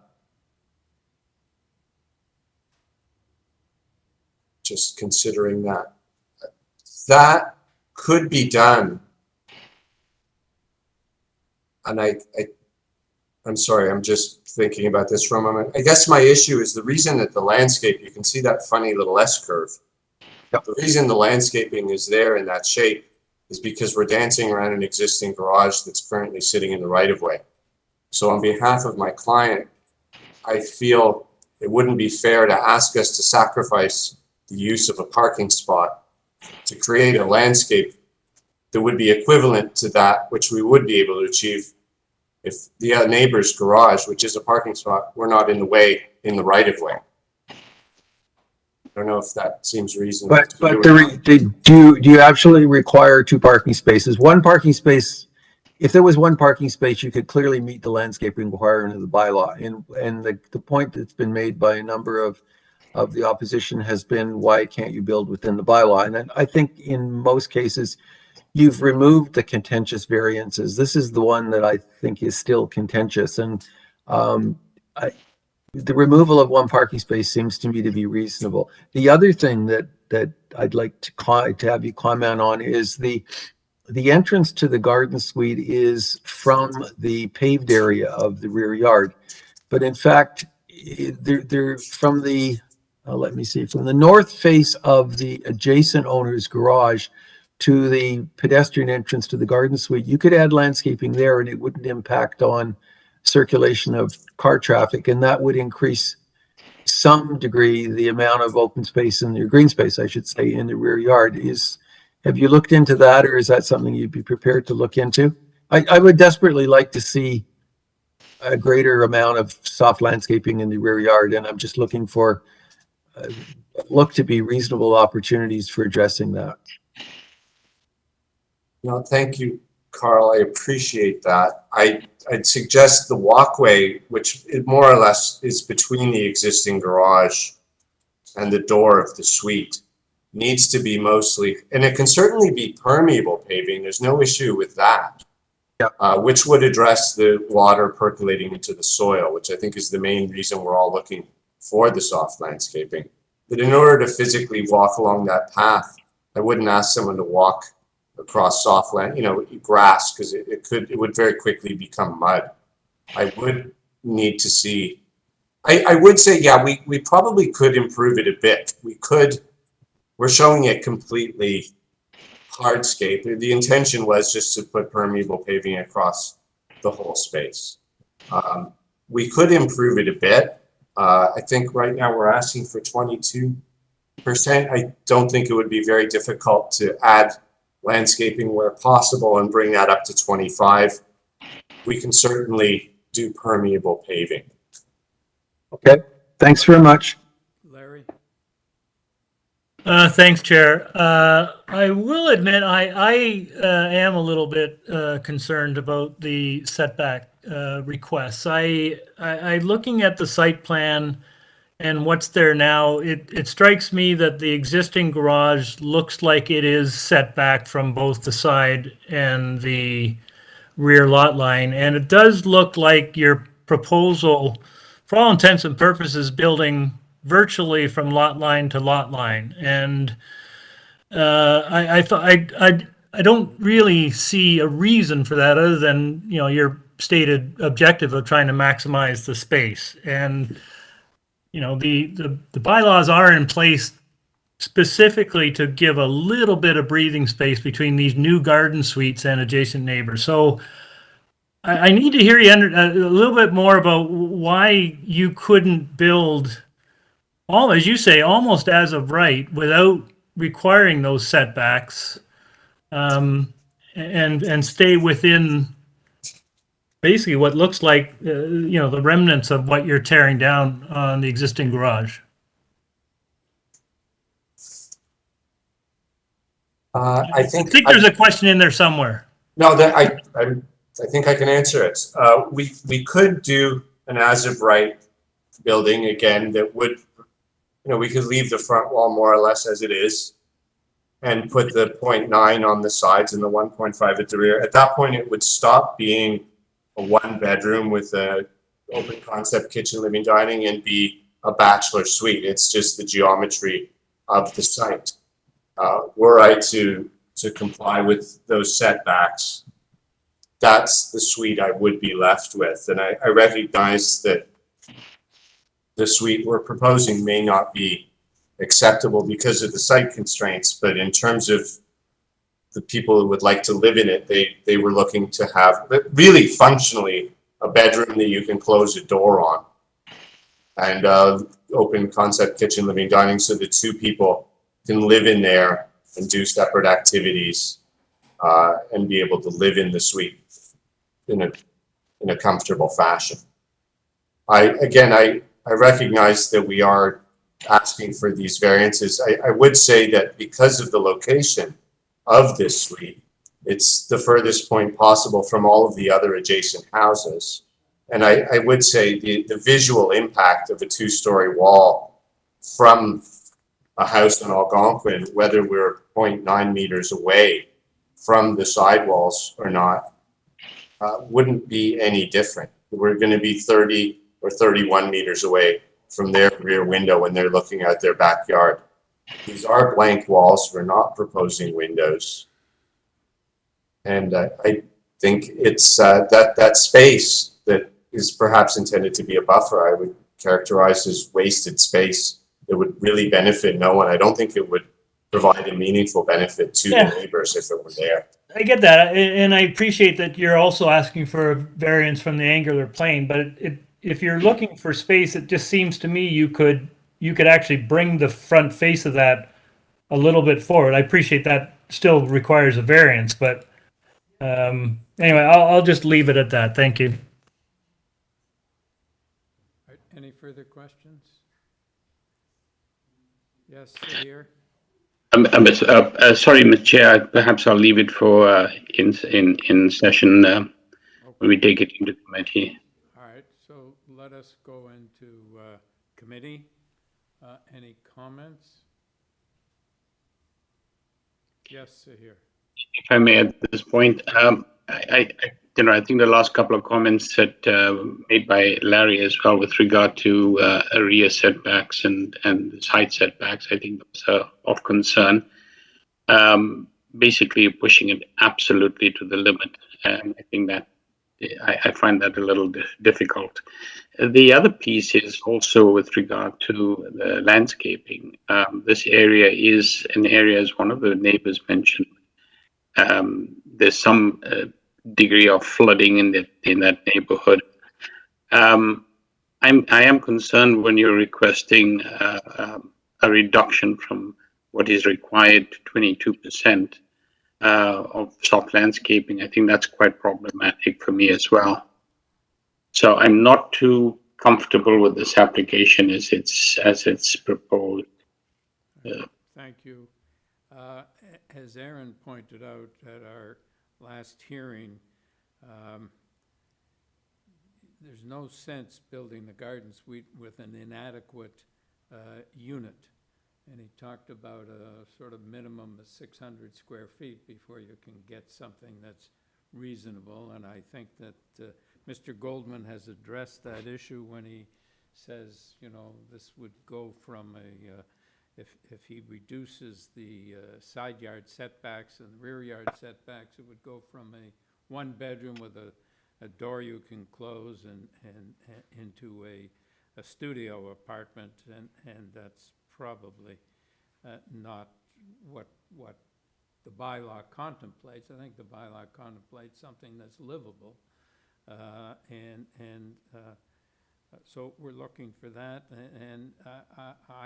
And as Mr. Goldman pointed out, this garden suite is at the back of the lot. It's not, the side yards aren't adjacent to another house or anything, and they're quite some distance from the properties on Algonquin, et cetera. So I don't think those setbacks are as serious a problem if this was a house adjacent to another house. This is a garden suite at the back of the property. It's only adjacent to backyards, not to buildings. I think that makes a difference. Also, the soft landscaping, Mr. Goldman says he's prepared to do permeable paving to try and increase the soft landscaping somewhat, but he is constrained by the neighbor's garage, which was built in the right-of-way. They're not asking the garage be torn down, but it does constrain how much soft landscaping they can have, and it seemed to me that that the neighbor came and complained. The neighbor whose garage is built on the right-of-way came and complained about the amount of soft landscaping. Anyways, okay, Larry, you had something to Yeah, thanks, Chair. I'm going to take a slightly different view to that. I think there's a real potential for a proposal here for a garden suite. I just think, with a little bit more effort, I think the applicant can achieve what they're trying to achieve.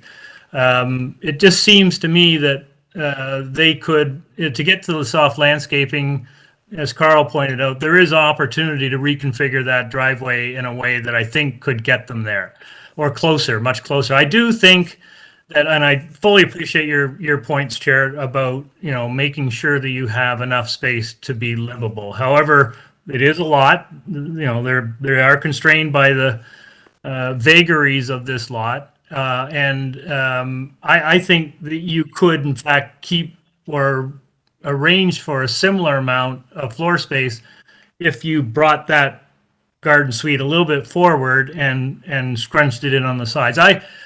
I think in these kinds of neighborhoods where it is, the urban fabric is fairly tight, that, trying to respect your neighbors' concerns, and we heard a lot of them from the surrounding neighbors. In part, most of them were making a point about the setbacks. I think there's an opportunity for this proposal to actually meet that requirement and still achieve the applicant's objectives in terms of floor space and livability. So I'm not supporting this application as currently submitted for those reasons. Aaron? Yes, I have a very different opinion. Perhaps this is more about how I look at the evolution of the bylaws and what the province or what the city is growing.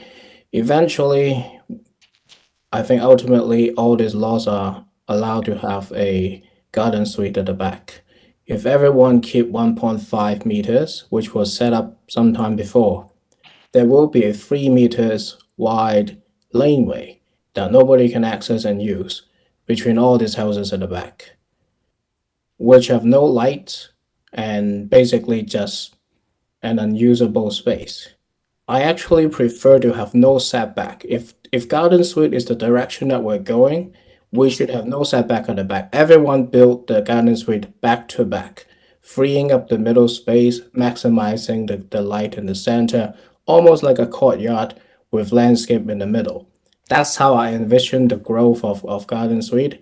And I think this applicant is doing something similar to what I'm thinking. And for that reason, I think the rear setback is not a problem. But I do think that if there's any way we can improve the soft landscape at the front. Now, once we put in a house at the back, the soft landscape must be dropped. The question is how much effort we want to push the applicant to bring in the landscape.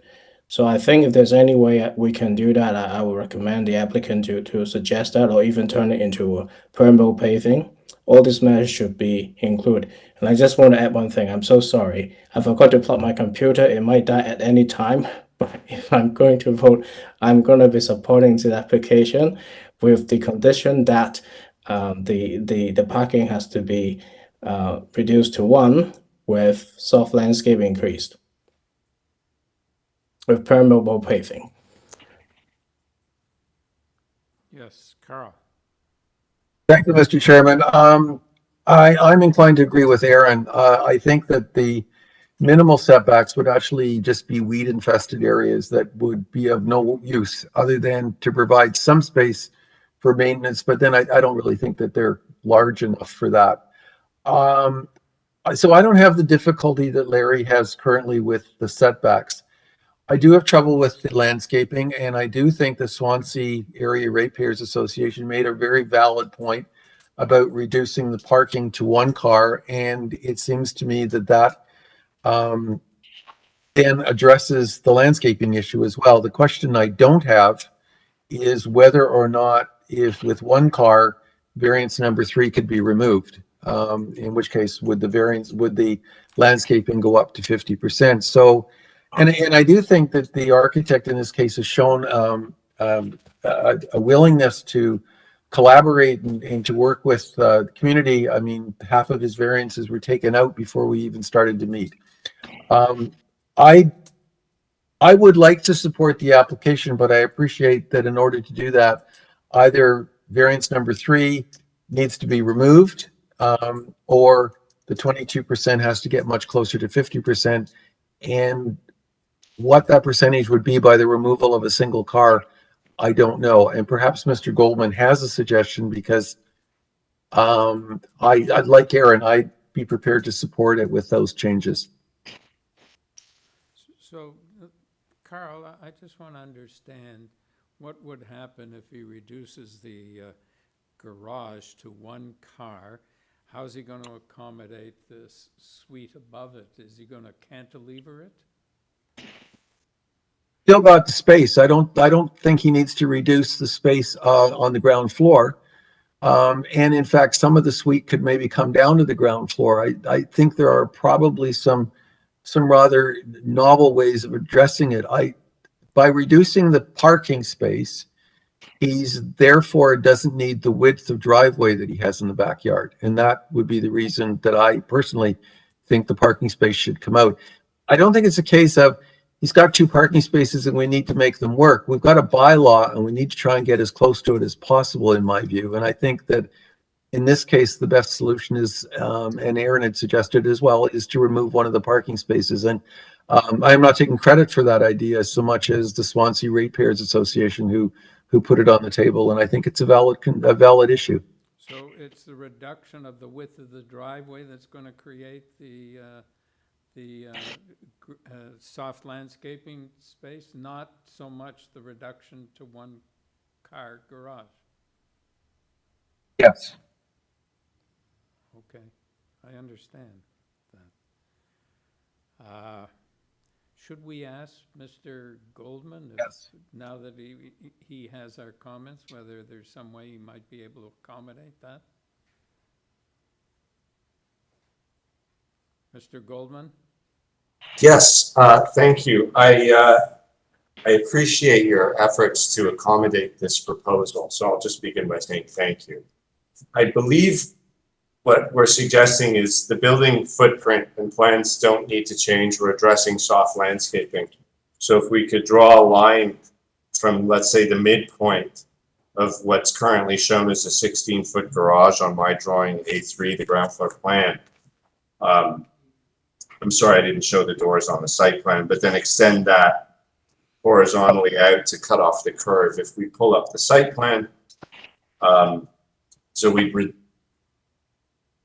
Yeah, I showed the doors on one plan and the curb on the other. So roughly where you can see that curve is doing the second turn, we could extend that and restore that space to soft landscaping. I would have to perform a calculation.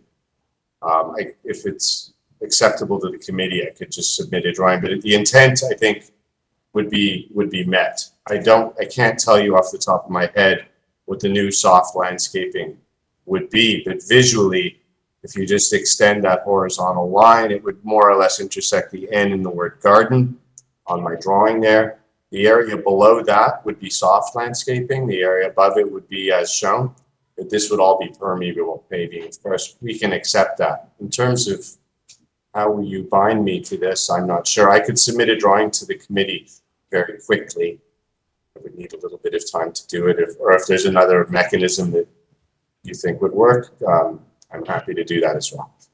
So, Mr. Goldman, is there a figure that you feel comfortable with respect to the percentage of soft landscaping that you could achieve by doing what you're suggesting?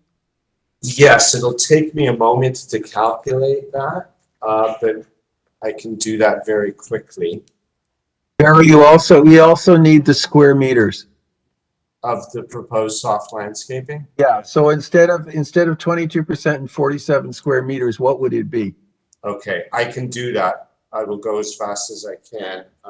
Looking over at my staff in the room here. Who's got that plan up? Through you, Mr. Chair, while we're waiting. Yeah, so let's just remove the soft. Let's remove one of the soft. I will just calculate that for you.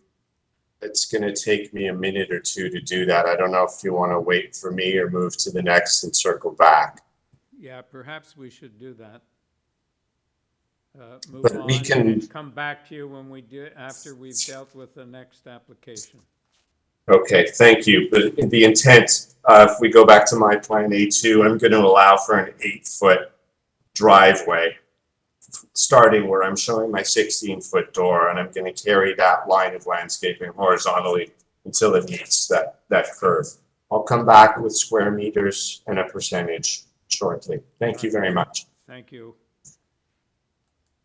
All right, move on to number 3. 40 Dewhurst Boulevard. The purpose of the application to construct a 2-story ancillary building containing a laneway suite in the rear yard, abutting the laneway to replace the existing detached garage. With this application, we have material submitted by the applicant, opposition from 3 properties on Dewhurst and 1 on Langford Avenue.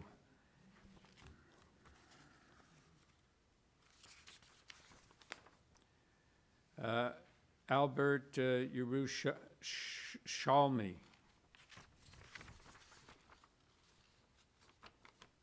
Can you hear me? Yes, please speak a little softer. Yeah, okay, sorry about that. Okay, we can hear you. Please give us your name and your address.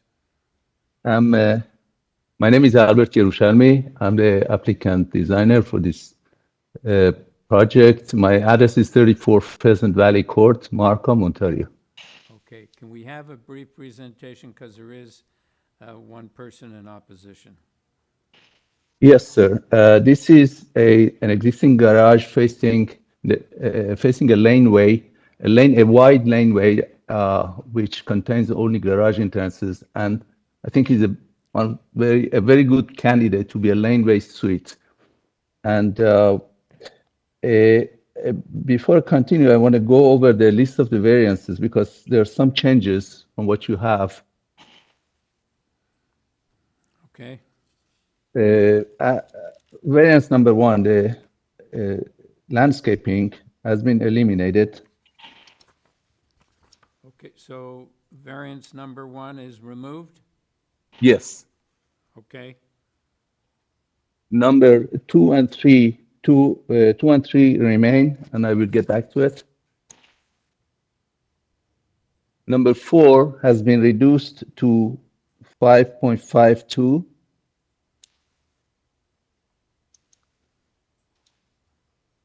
Number 5 remains, and I'll explain that shortly. And number 6 has been eliminated.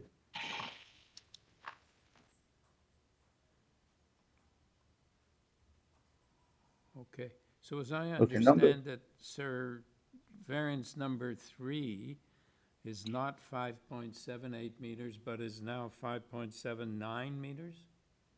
No. It's 5.52. Oh, no. Number 3, variance number 3. Oh, sorry.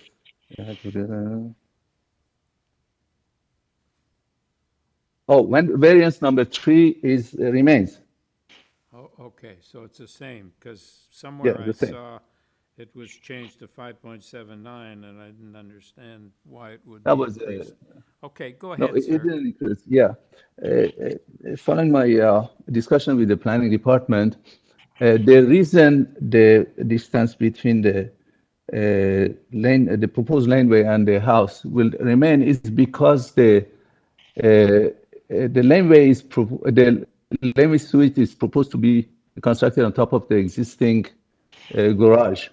And I checked that garage. I'm an engineer. I checked it, and it's pretty sturdy, and it's such a it would be a shame to remove it and rebuild it, which will make the cost like about twice even more to build this laneway suite. And that was I think it was reasonable to planning department. And honestly, there are many neighbors that they have the same in the same situation. Maybe in the future, they or themselves or somebody that will buy from them their properties, they will wish to build on the garage, and it will be much more economical. And honestly, there is not much in that area. If you move away from that, it's going to be a very tight area. It's never going to be maintained properly. So that's I guess the planning department was in agreement with me. And regarding the item number 5, there is angular plane projected. If you go to sheet number 7 or 8, go down, please. Go down, please. Yes, yeah, one more. Yeah, there's an angular plane, but it is not the entire. It's partial because I need to put in the rest of the area the staircase going up to the second floor. I think that gives privacy and will at least partially respond to the requirements of the bylaw. Do you have any questions? I have a question, sir, about the purpose of the application. It says to construct a 2-story ancillary building containing the laneway suite, and it says to replace the existing detached garage. So did you change the purpose? Is that because it seems to me what you're doing is altering the existing detached garage to contain a laneway suite in the rear yard abutting the laneway? Yes, that's the purpose. Yeah, so it's different than what we stated. We have to change the purpose of the application here to take into account your preserving the detached garage and altering it. Oh, yes, there's a misunderstanding. Replacing meaning not to remove and replace. Replacing is the purpose of the existing structure from a garage to a habitable space. Oh, well, okay. I don't know. Ms. Deputy Secretary Treasurer, is that clear enough for your purposes? Through you, Mr. Chair, we could just leave it as to construct a 2-story ancillary building containing a laneway suite in the rear yard abutting the laneway, and just remove to replace the existing detached garage, and that'll be suffice. Okay, thank you. Okay, all right. Do you have anything more you want to say, sir? Your time is up in any event, so. Yeah. let us move on, and you can come back and rebuttal if there's anything you need to say. All right, Okay. Desmond Glynn? Not available? Okay, we don't need to hear from you again, sir. Let's take it into committee. Do you have any questions of the applicant? Okay. Larry, do you have a comment? No question. I was just going to move forward with this one, Chair.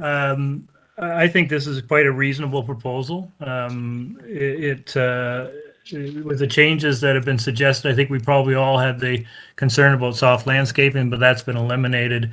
I thought the design was quite appropriate for the neighborhood, and the variances are overall quite minor. So unless my colleagues have anything further to add, I think I'd like to just move approval of the amended application. All right, Carl, you second that? All in Yes. favor? You have your approval, sir. Thank you. We go back to Mr. Goldman, 301 Wright Avenue.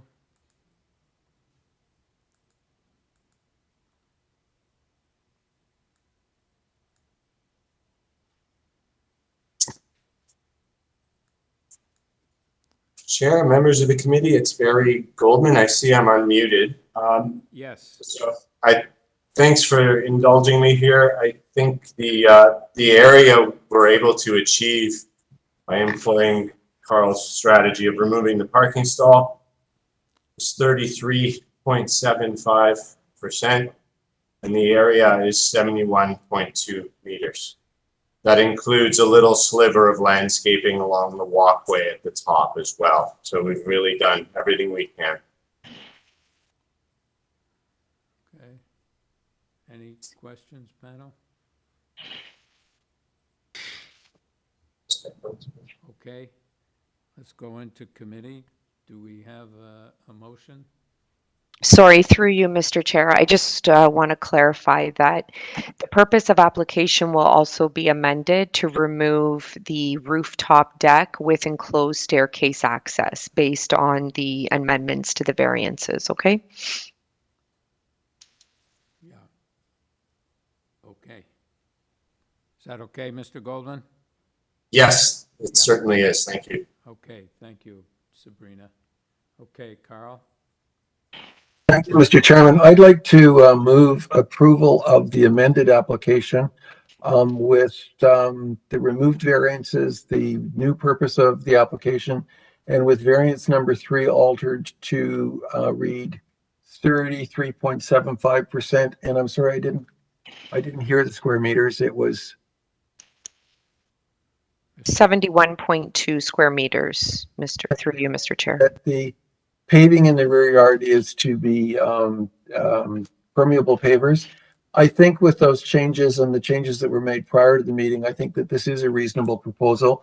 I think some of the objections were basically against garden suites in general, and I can understand those concerns. But I think that the applicant in this case has worked reasonably to provide for a proposal that fits in with the community, and I have no difficulty in supporting it with the revisions suggested. Do we have a seconder? Aaron, all in favor? Okay, all opposed? Larry?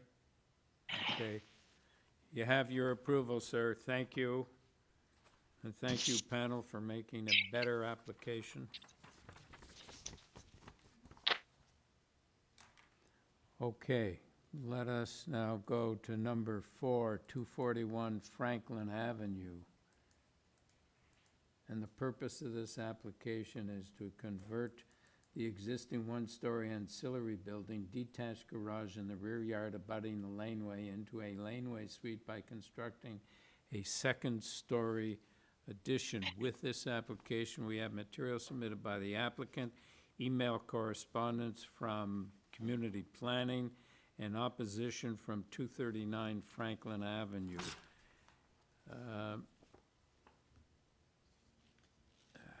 Mr. Benskowski.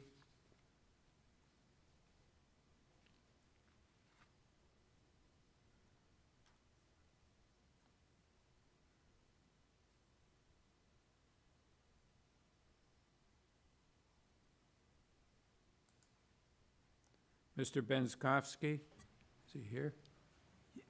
Jonathan, Mr. Benskowski, you're unmuted.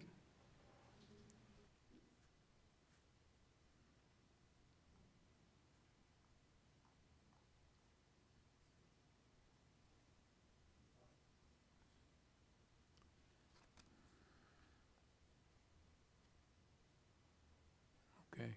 Is he on or what? Mr. Benskowski, you're on. You're unmuted.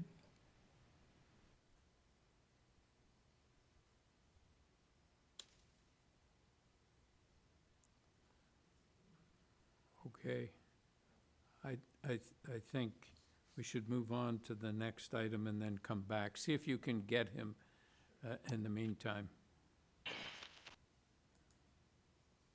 Okay, number 5, 890 Davenport Road. And the purpose of this application is to alter the existing two-story semi-detached dwelling by constructing a third-story addition, a rear three-story addition, and a front third-story balcony. With this application, we have material submitted by the applicant. We have reports from Urban Forestry and 5 form letters in support from properties on Davenport and Braemar Gardens. Emily Rossini. For your time this afternoon. My name is Emily Rossini, 178 McRoberts Avenue. I'm acting on behalf of the owners. Okay, I don't think we need a presentation from you. Is there Sure. anything you want to say before I take it into committee? I just want to make sure that you're aware that the variance number 2 for rear yard setback has been removed. Okay. All right. Panel, do you have any questions, comments, or do we have a motion? Yes, sit here. I think the number of variances, and we just had a reduction of number of variances. The variances are fairly straightforward. I think they're quite supportable. So I don't see any reason not to approve. I'd be quite happy to move motion to approve as amended. Okay. It's a So- forestry. Yeah, there's a forestry. I couldn't. I thought it was forest. I couldn't understand, Chair, if it was 1 and 2 or 1 or. I saw a reference to forestry condition 2 somewhere as well. Yeah, I saw there is a forestry 1 in one report and there's a forestry 2 as well. I have the same problem you do, Larry. I don't know whether we put both of them in. My note, I see that I took the 1 and made it into a 2, so maybe it was changed. I don't know. Through you, Mr. Chair, I would go with the memo that was received on December the 1st, and that's showing condition number 2. Okay. I'll second that.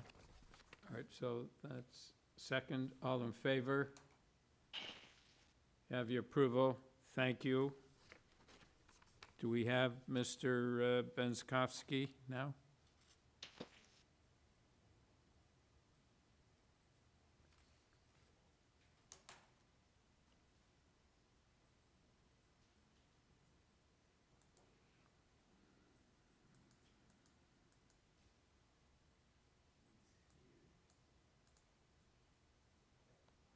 Mr. Chair. Mr. Benskowski, are you there? Yes, I'm here, Mr. Chair. Okay, we missed you. Oh, my apologies. I was speaking. I was then trying to call in, and that's apparently a lot more complicated than I thought it was. Okay. So I am here now. For the record, let us have your name and your address. Jonathan Benskowski, 301 Keewatin Avenue. Okay, we need a brief presentation because there's opposition. Yeah, so we actually would like to request a deferral. We are going to be going with a recommendation of planning, but when we take that recommendation from planning, we will be creating a new variance for an actual angular plane that we are providing today with that reduced setback. So I would like to request a deferral to increase that separation distance But once we do that, it will create an additional variance once that is removed. Okay, so hang on. I'm going to go to Mr. Sawa.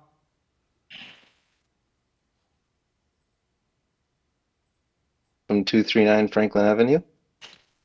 Yes, and you're Matthew Sawa? Yes, that's correct. Okay, so Mr. Benskowski has requested a deferral because he's going to accede to the planning department's request to make a change, and that will require an additional variance. So he needs a deferral for that purpose. Do you have any objection to a deferral? I don't have any objection to a deferral. I was just wondering if they could comment on the previous variances that were not addressed that I indicated in my letter. No, well, actually, at this time, we're just going to deal with the deferral because okay. We may not be we are likely not going to be the panel that's going to hear the application. So it's no good discussing any portion of the I see. I understand. Okay. Now. Okay, thank you. Panel, do we have a motion for a deferral? Yes, Carl? Thank you, Mr. Chairman. I'm happy to see that the applicants I'm going to take the advice of the planning department, and I would like to move a deferral to allow them to do so. All right, seconders here, all in favor of the deferral. To have your deferral, sir. Thank you. Let us now move on to item number 6, 28 Berry Avenue. And the purpose of this application is to construct a new 3-story detached dwelling with a basement, secondary suite, and an integral garage. With this application, we have material submitted by the applicant, 3 form letters in support by properties, a property on Berry Avenue and 2 on Winona, and opposition from 19 Watford Avenue. Mr. Romano. Franco Romano here, 2095 Autumn Breeze Port Credit. Okay, so there is no opposition online. However, there are a few a few variances, 10 variances. Perhaps you could just give us a very brief presentation. Happy to, sir. Thank you. If staff can kindly bring up my presentation material there. I see it as E4. This property is a bit unusual. Maybe if we can go up one page, please. Perfect. There we go. So this property is, you'll see the air photograph on the right-hand side. North is to the right. To the left, we'll see the south St. Clair Avenue West. And what happens is from St. Clair, Winona Drive moves northerly, and then it swings to the left, and then Berry Avenue swings to the right. And the site is located in this position, which is across the street from a place of worship, and it basically has frontage and side yard onto Berry Avenue. So the property itself is shaped like a stingray without the tail. And you'll see that I've put in fuchsia where the yards are located. So to the south, the bottom of the page is east, top of the page is west. So the front yard setback is to a pinch point. And you'll see that I've located that in a blue box, number 1. Number 7, the side yard setback. We're losing our presentation material. The side yard setback on the north is an existing side yard setback. And the rear yard setback to the west is the existing side yard setback. Now, the proposal is utilizing the position of the existing dwelling and constructing a 3-story dwelling, but it's not entirely 3 stories. You'll see that it's L-shaped. So the north-south part, or much of it, is 3 stories. And then the right-hand side that goes up and down, or west to east, is 2 stories, and I have arrows showing where that is located. The yellow is where the existing dwelling is located. So much of the setbacks have to do with the configuration of the lot, the existing condition, and the fact that the proposal is building upon some of those existing conditions. The site's located in an area where there's semi-detached and detached dwellings, ranging up to a floor space index of about 1.5. I will submit that the proposed floor space index at 1.46 is at the top end of the range by virtue of the irregular shaped lot and how the dwelling sits on that lot. Other lots that are smaller in frontage have more conventional rear yard setbacks. If we move to the next slide, because there is also a variance here for a 3rd floor deck. The 3rd floor deck is basically where a 2-story component of the dwelling is located. And that part of the dwelling has a 9.07 meter building height. So the accessible part that the zone examiner has identified is the entirety of that L-shaped, well, it's kind of L-shaped, balcony or deck. So the purpose of the plans that I submitted last week was to clarify that much of that is going to be a roof garden. It's a green roof. So the only accessible part that is going to be utilized as deck is that rectangular part that is not with the dotted roof garden label that is accessed from the bedroom. Now the entire area is accessible, and that is what the zone examiner has identified as 54.52 square meters. What I would suggest is a condition of approval that says that of that 54.52 square meters, a minimum of 44.5 square meters shall be roof garden. There's also a 1.5 meter tall privacy screen that's located along the north side yards of that roof garden. And you'll see that deck area basically overlooks Barry Avenue. It overlooks the street just by virtue of the configuration of the lot. The wall height variance is only the side that's up against where Barry and Winona basically are located along the south. Otherwise, the wall height is zoning bylaw compliant.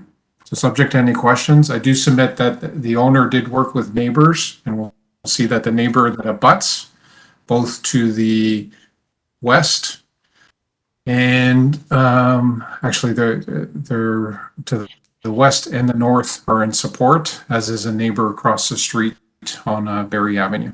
So subject to any questions, sir, submit that the application satisfies all 4 tests for a minor variance. Any questions, panel? Yes, Larry. Thanks, Chair, and thanks for that overview. That was actually a very helpful presentation. It clarified a couple things in my mind. The one thing that does stick out is the height.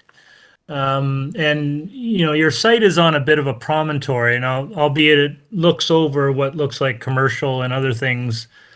I was wondering, do you roughly know how the height that you're proposing would compare to the peak of the current dwelling on the site?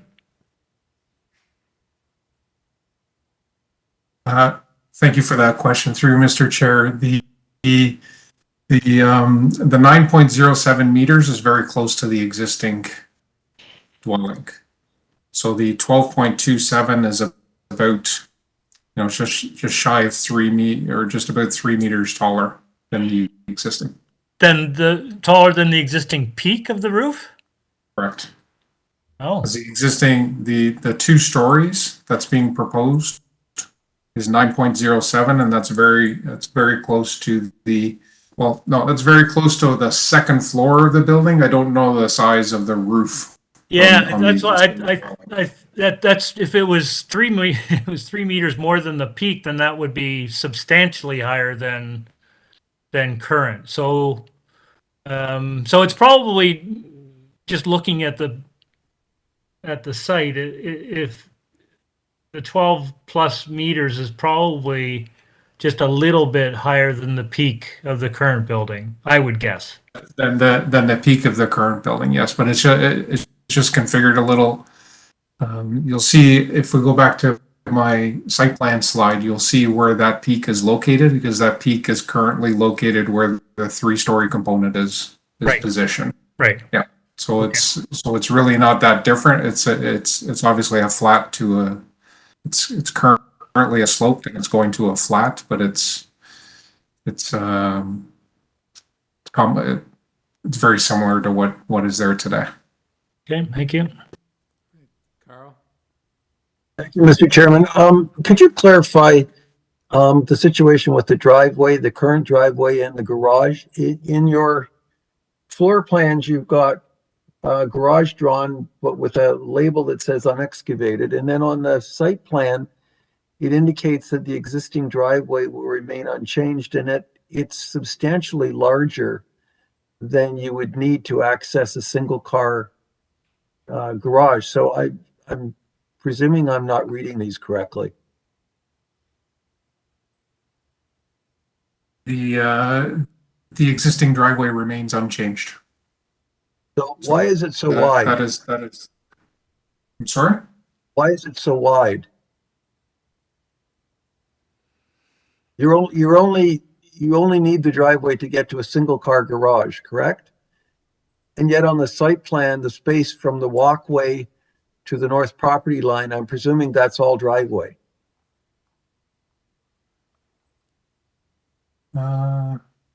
It is all driveway, correct.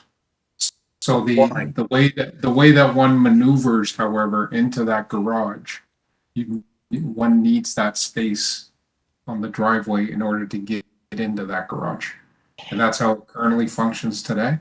So when one accesses the existing driveway and the curb cut is smaller, we see it, if we look at the, I guess that curved part, if we actually, at the bottom of this page where it says existing driveway remain unchanged, and there's that left-hand side arrow, that is the curb cut. So we come in, and then you're swinging in order to get into the garage.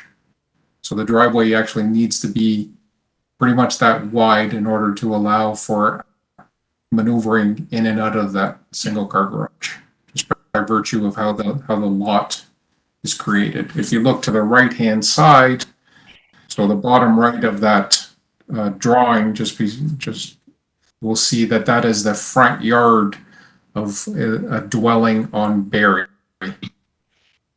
So they have their own asphalt driveway coming out. So it's a bit of an unusual relationship there, but that driveway width today is necessary in order to allow for maneuvering into that garage.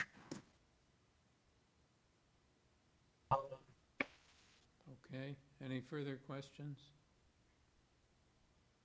Okay, we go into committee. Any comments, or do we have a motion? Is it here? Thank you, Chair. I had a similar concern about the driveway, but when I look at Google Map, I understand what the issue is. And if they were going to be changing the driveway, then I think I would have had a different perspective as to what materials may be used. In any event, I think this is the most interesting. First of all, the lot is an extremely interesting one and unusual. So this is an interesting rendition of a new home to be built on that site. I don't see any issues that are of concern to me. I'd be quite happy to move a motion to approve. I don't believe there are any.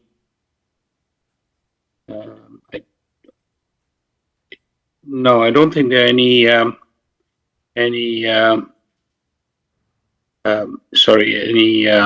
conditions attached to this particular piece.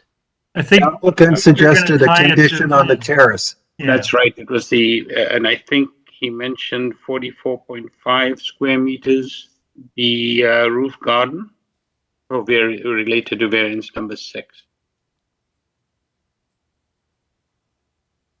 And I'm sorry, Larry, I interrupted Larry. I think you were going to recommend tying it to plans, which Yeah, I'm good with. I thought, that just makes some sense. Why don't we do that? Like either that, we can reference the square meterage, but he does represent it, that in the revised plan. So I think maybe that's the simplest way of doing it. Perfect. Thank you. So it was suggested at a training conference we had that we be very specific about the part of the plans that we're referencing. So, Larry, do you know where the third floor deck is? What page it's on? I believe it's third floor plan A6. Yes, I agree. That's it. Okay, so let's tie it to the elevation A6. Correct. Okay, do we have a seconder, Larry? Sure. Okay. Can I just, before we vote, but that doesn't address the issue that the applicant volunteered. There's an area that isn't hatched and there's an area that is hatched, but this drawing doesn't tell you what the hatching means. And his condition was to identify, and I think it's an important one because if you look only at the numbers, the size of this deck is really large. And his explanation was quite reasonable. And that was because only a portion of the deck was actually to be used as a deck and the rest was to be used as a garden. And that's why he suggested percentages. I don't think you get that from just the drawing. I think you need the percentages that he suggested. I don't think he suggested percentages, because I understood it. He said it was something like 44 square meters was the garden area. That's correct. I wrote down 44.5 square meters. Yeah. Okay. So not percentages, but he is identifying a portion that's garden and a portion that's deck, and I don't think you get that from the third floor plan. So I personally would suggest that you also put his suggestion in as a condition. Yeah, so it's a larger area. The 44.5 is the garden area. That was my understanding. We could ask him for clarification. Yeah, so like I just assumed from the drawing that hatched area, which is labeled as roof garden, is basically the 44.5. But maybe you're right. Maybe we should ask for clarification. Through you, Mr. Chair, if it helps, Mr. Romano did say that of the 54.52 square meters, 44.5 of that would be the garden space. But you can ask Mr. Romano. We'll come out of committee and ask Mr. Romano to clarify. Okay, Mr. Romano, is that correct? That is absolutely correct. So I'm happy to attach the drawing A6, but I would also suggest a text condition that says that of the 54.52 square meter third floor deck, a minimum of 44.5 square meters shall be roof garden. All right, thank you. Okay. Okay, do we have a seconder? Carl. All in favor? Have your approval, sir. Thank you. Number 7, 186 Kenilworth Avenue. The purpose of this application is to alter the existing two-story detached dwelling by constructing a front third-story addition and a rear three-story addition. With this application, we have material submitted by the applicant, email correspondence from planning, a report from urban forestry, support from 182 and 188 Kenilworth. Yes, Ashley Searles.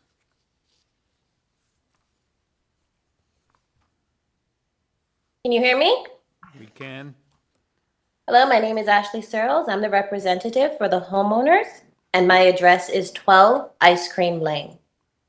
Okay, where is that? It's on the Danforth in the East End. Oh, great. Okay. I don't think that we need a presentation from you. Do you want to say something before we go into committee? I'll be brief. We believe this application is a straightforward addition. Most of the variances are existing conditions. As you've mentioned, we have support from the immediate neighbors at 188 and 182 Kenilworth. We understand that there hasn't been any objections from the neighbors, but we understand and respect that the committee will make its own determination. Lastly, the FSI might seem a bit high, but that is due to the basement being included. Without the basement being included, the FSI would be 86.54, which is in line with the other variances that have been approved within the neighborhood.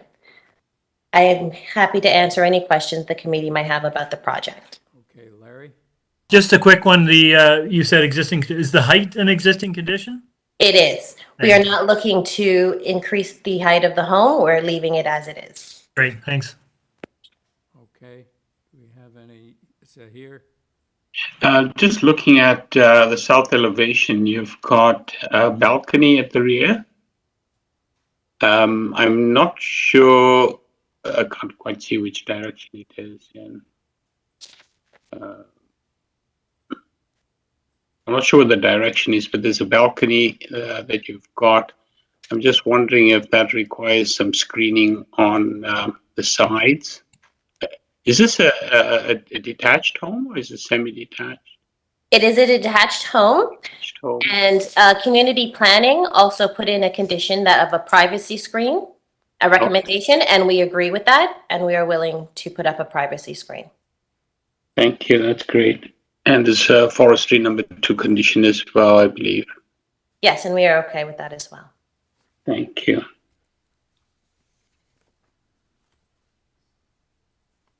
Okay. So do we have a motion? Larry? Yeah, I'm happy to move this one. I thought this was quite a reasonable proposal, and it given that the existing structure is already at the height they're proposing, it won't have any, I don't believe, negative impact on the surrounding neighbors, and I think it's a reasonable approach to adding space to the house. I'd like to move approval subject to the planning condition for screening and forestry condition number 2. Seconder, Aaron? Okay. All in favor? Have your approval. Thank you. Number 8, 425 Russell Hill Road. And the purpose of this application is to construct a new 3-story detached dwelling with a front porch, a front integral garage with a hammerhead driveway, a ground level rear deck, and a 3rd floor rear balcony. With this application, we have material submitted by the applicant, reports from Transportation and Urban Forestry, opposition from 4 properties on Russell Hill Road.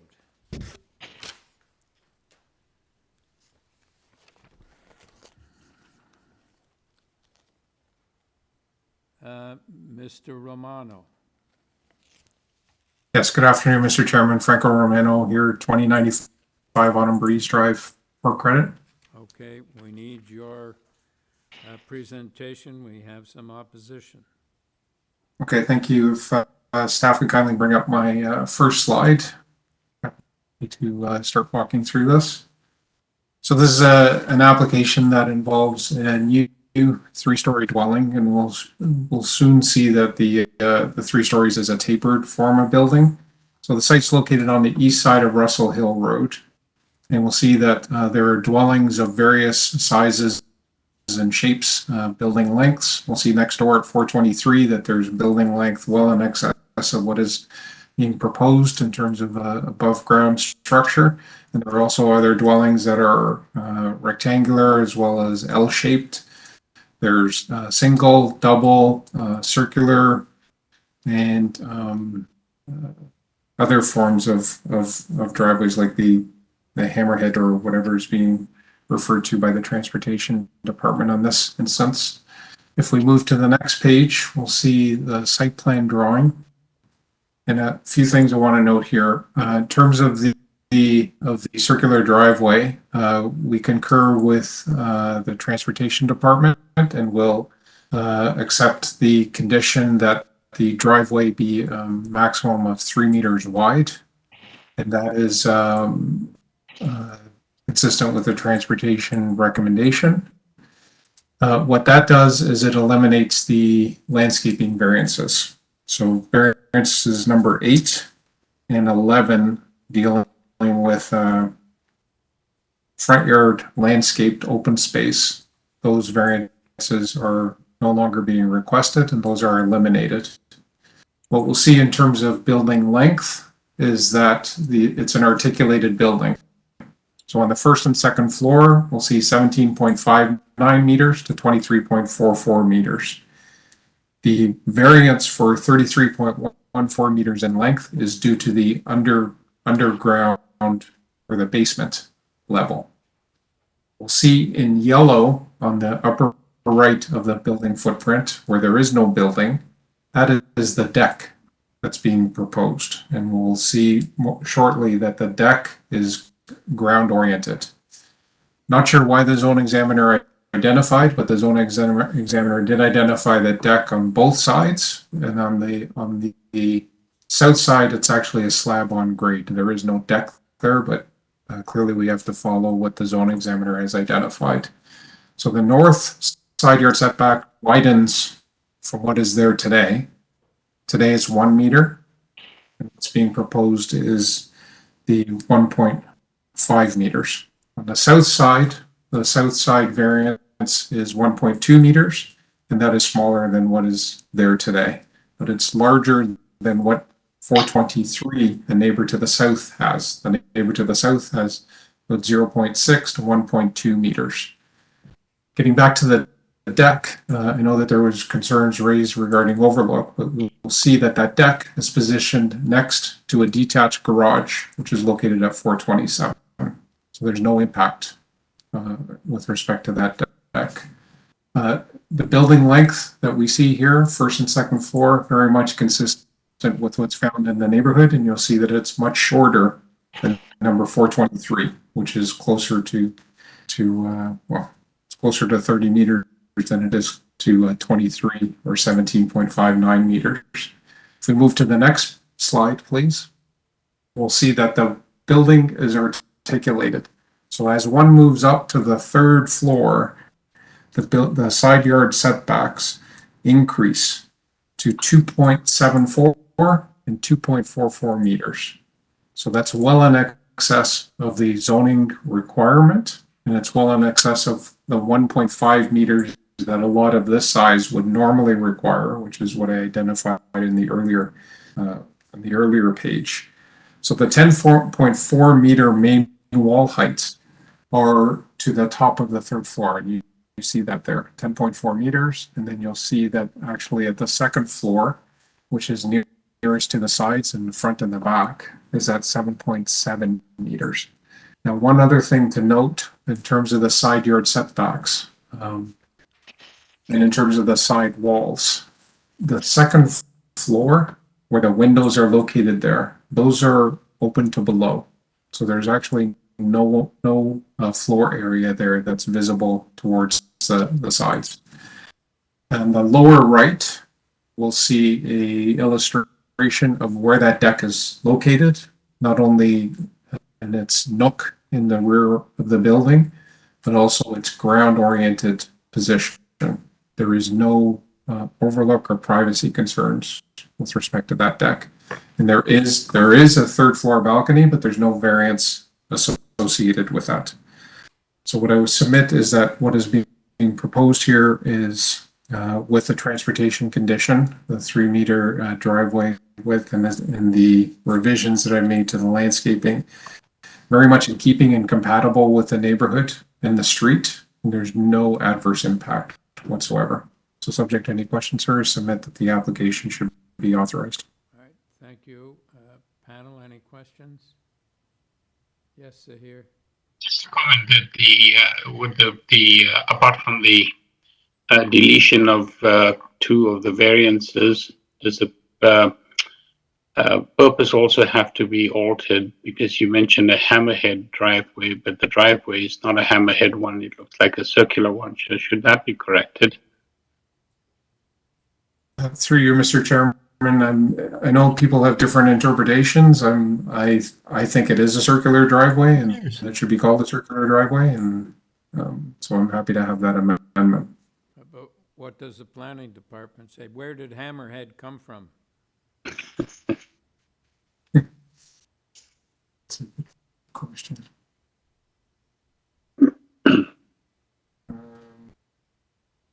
See if the zoning notice says that.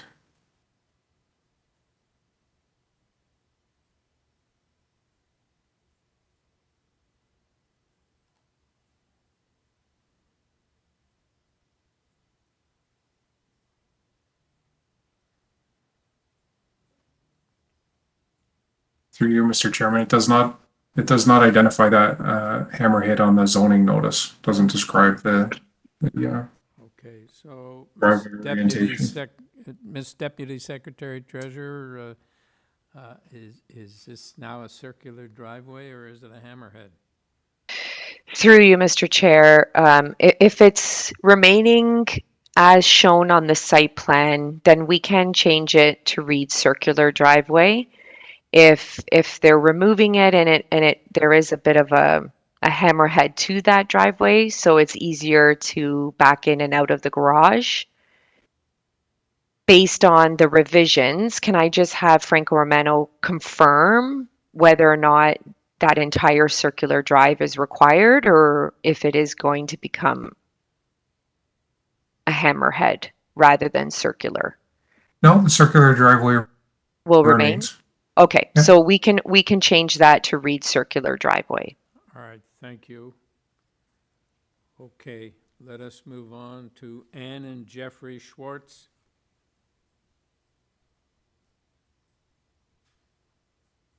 I'm sorry, we have sirens. Okay, my objection is to the circular driveway, as I've stated. Just a minute, please. Can we have your name and your address, please? I'm Ann Schwartz, and Jeffrey Schwartz is my husband. We're at 424 Russell Hill Road. Okay, let us have your comments then. I was opposed to the house being as large as it was at 92 percentage of the area. And again, to the circular driveway, that will take away parking spaces, of which are limited on our street. Okay, and those are your objections? Yes. Okay, thank you very much. Patrick Duffy? Patrick Duffy, I am counsel for Gary and Joyce Safer, who live at 427 Russell Road. And that is the property that is immediately adjacent to the north of the applicant property. And they share that northern boundary of the property. They have been long-term residents of this since the 1990s. And we submitted a letter on their behalf, and we are asking the committee today to defer the application to allow for further consultation with the Safers, or alternatively to refuse it. Our concerns really is that this thing has been rather rushed. The Safers received notice. There was no prior consultation from the neighbor before they received notice. They did have an opportunity to meet with the applicant. It was only a couple of weeks ago. They would like some time to be able to work with the applicant to see if the proposal can be refined and potentially the minor variances refined.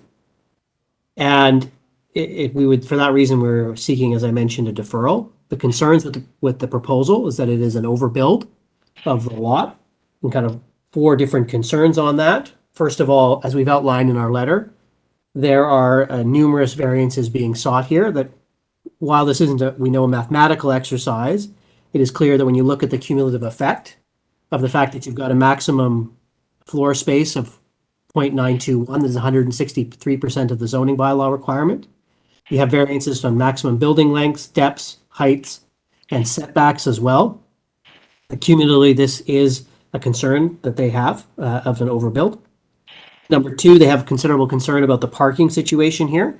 There is spots for 7 vehicles here on it, 5 below grade and 2 at grade. In addition, they've got, whether it's circular or hammerhead, there is the driveway as well that is on the front yard. And that creates considerable concern, both from the amount of parking that can be allowed there, and also uncertainty around the underground situation and what that's going to mean in terms of impact upon them, in sort of from water flow, and also just understanding how that's going to be properly ventilated and what needs to be done. As I said, they are immediately abutting that and need to have a better understanding of that. They aren't necessarily opposed to building on this site or building in the area generally, but need to better understand that sort of a situation. With respect to the hammerhead or circular driveway, we appreciate the applicant has taken into account the comments from traffic, but would note that to meet the front yard soft landscaping, the applicant is including the strip that is currently driveway that is along the northern part of the property on the side yard. That is, as our understanding as to how they're, I guess, now being able to meet those. And so it still leaves a considerable amount of the front yard that will be paved. And of course, it will all be, underneath it will be an underground garage. Finally, with respect to overlook, their fourth concern, there is the 3rd-story balcony, as Mr. Romano mentioned. At this point, it is a small balcony, but there is a large roof there. And one of our fundamental concerns here is that none of these variances are being tied to the particular plans. And so what can become of that or what can be used for these variances in the future is obviously a concern for the Safers. And while Mr. Romano has correctly pointed out that a number of those windows that look north are on a 2nd floor open area, there is a 2nd bedroom that is up there that overlooks the deck and will also overlook the Safers property as well. So they do have concerns about overlook. Again, they are not opposed to development in the area, and they're not opposed to development on this site, but would like some more time to work with the applicant to better understand some of the issues I've raised and potentially to look at modifying the proposal and also, if necessary, some of the variances to address those concerns. Unless the committee has any questions, that's my submission. Thank you, sir. Any questions, panel? Okay. Revo Ukavi? Yes, I'm here, Mr. Chair. Yes. I am counsel for the owners at 423 Russell Hill Road, being Don and Shirley Bachner. They are the property that is immediately to the south of the applicant's property. Yeah. Can we have your name and address for the record, sir? Yes, it's Rivo Ukivi. I am at 40 King Street West, Suite 2100 at Scotia Plaza in Toronto. Okay. Are you, Mr. Duffy suggested that his client would like a deferral. Does your client want a deferral, or do they want to? Yeah, we're sorry, Mr. Chair, I didn't mean to interrupt. We support the approach that Mr. Duffy has suggested to this committee today, being a preference for a deferral so that we can see whether there are modifications that we can make to reduce some of the impacts on my clients. But if it were to proceed today, we'd be asking for a refusal. Okay, so let me just go back to Mr. Romano. Maybe we can save some time because if we're dealing with the deferral, we don't want to deal with the merits, and I shouldn't have let Mr. Duffy go on about the merits, except that he came in late in the day with the deferral. So, Mr. Romano. Yes, sir. What's your client's position with respect to a deferral? It appears that the neighbors want to have more input into the matter.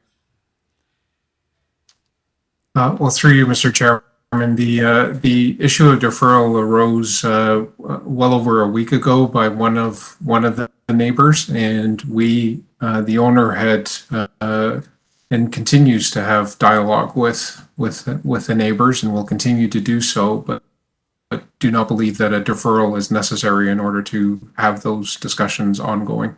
So not looking for a deferral, sir. Okay.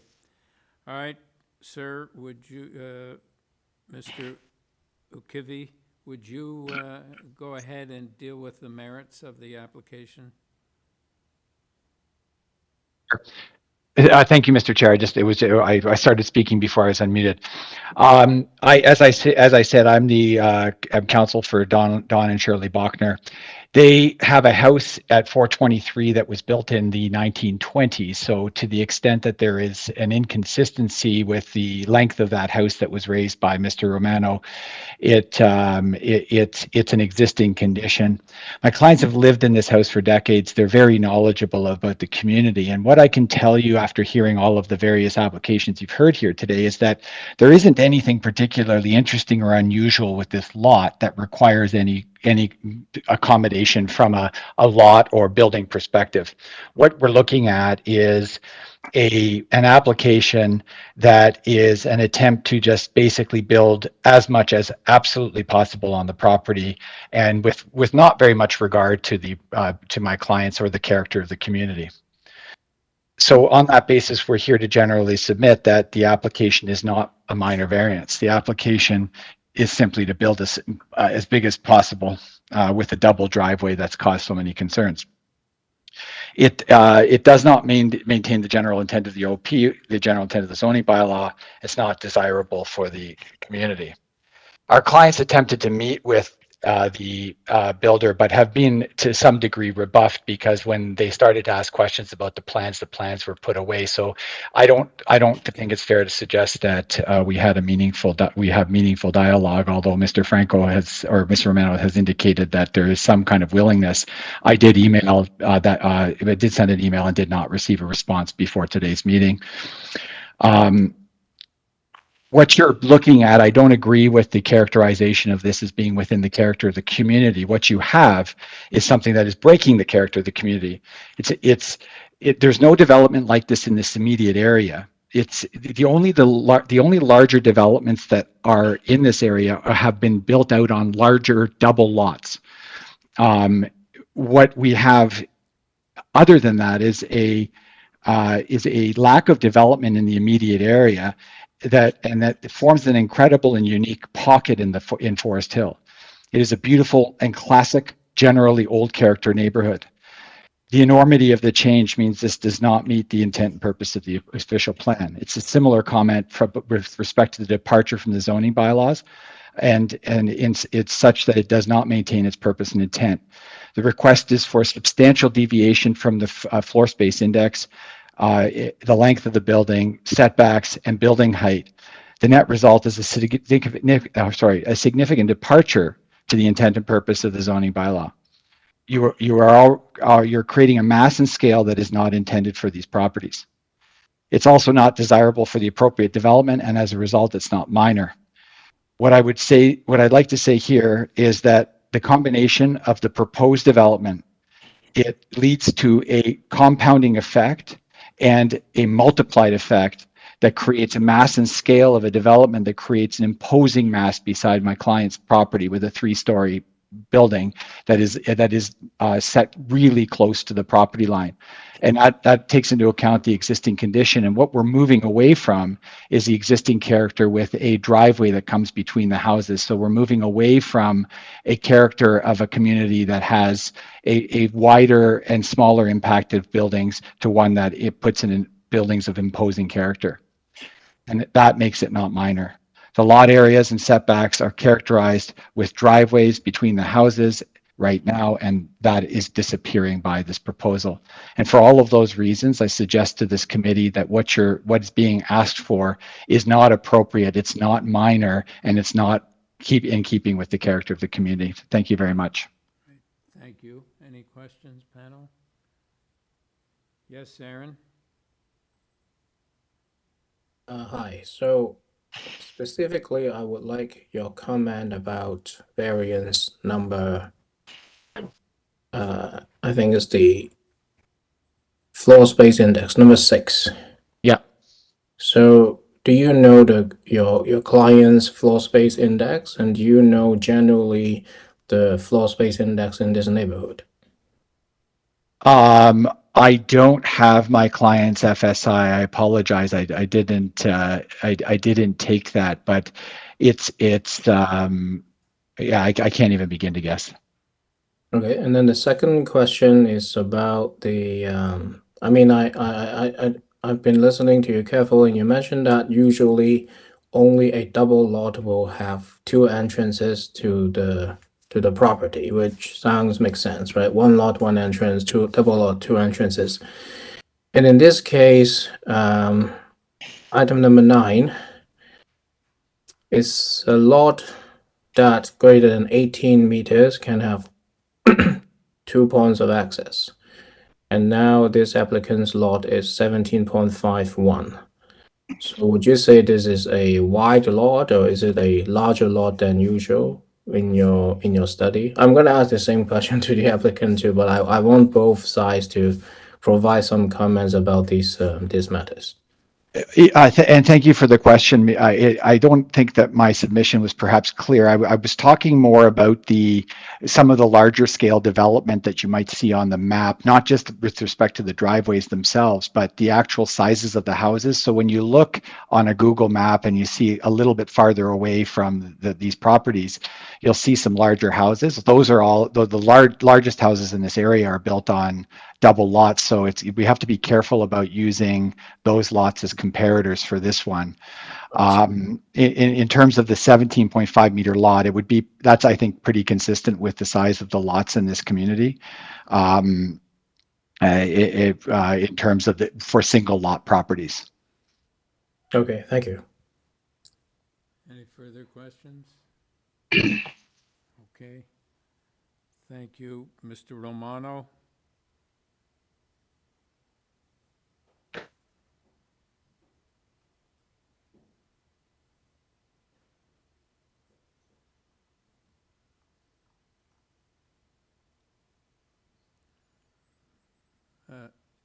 Mr. Romano, are you there?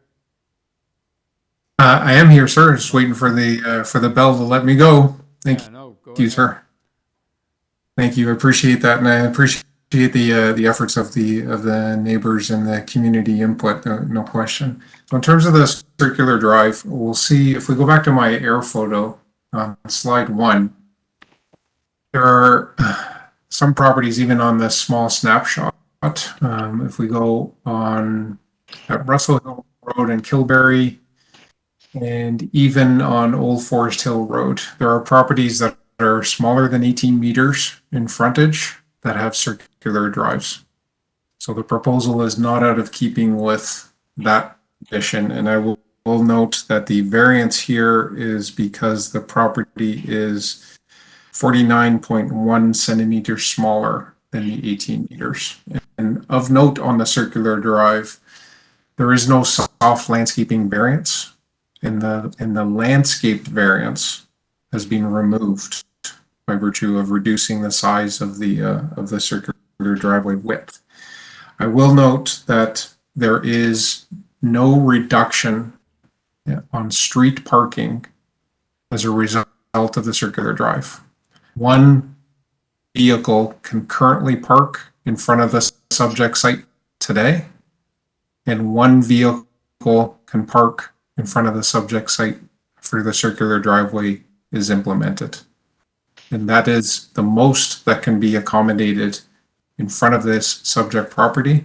And a big part of that is because of the position of neighboring driveways as well.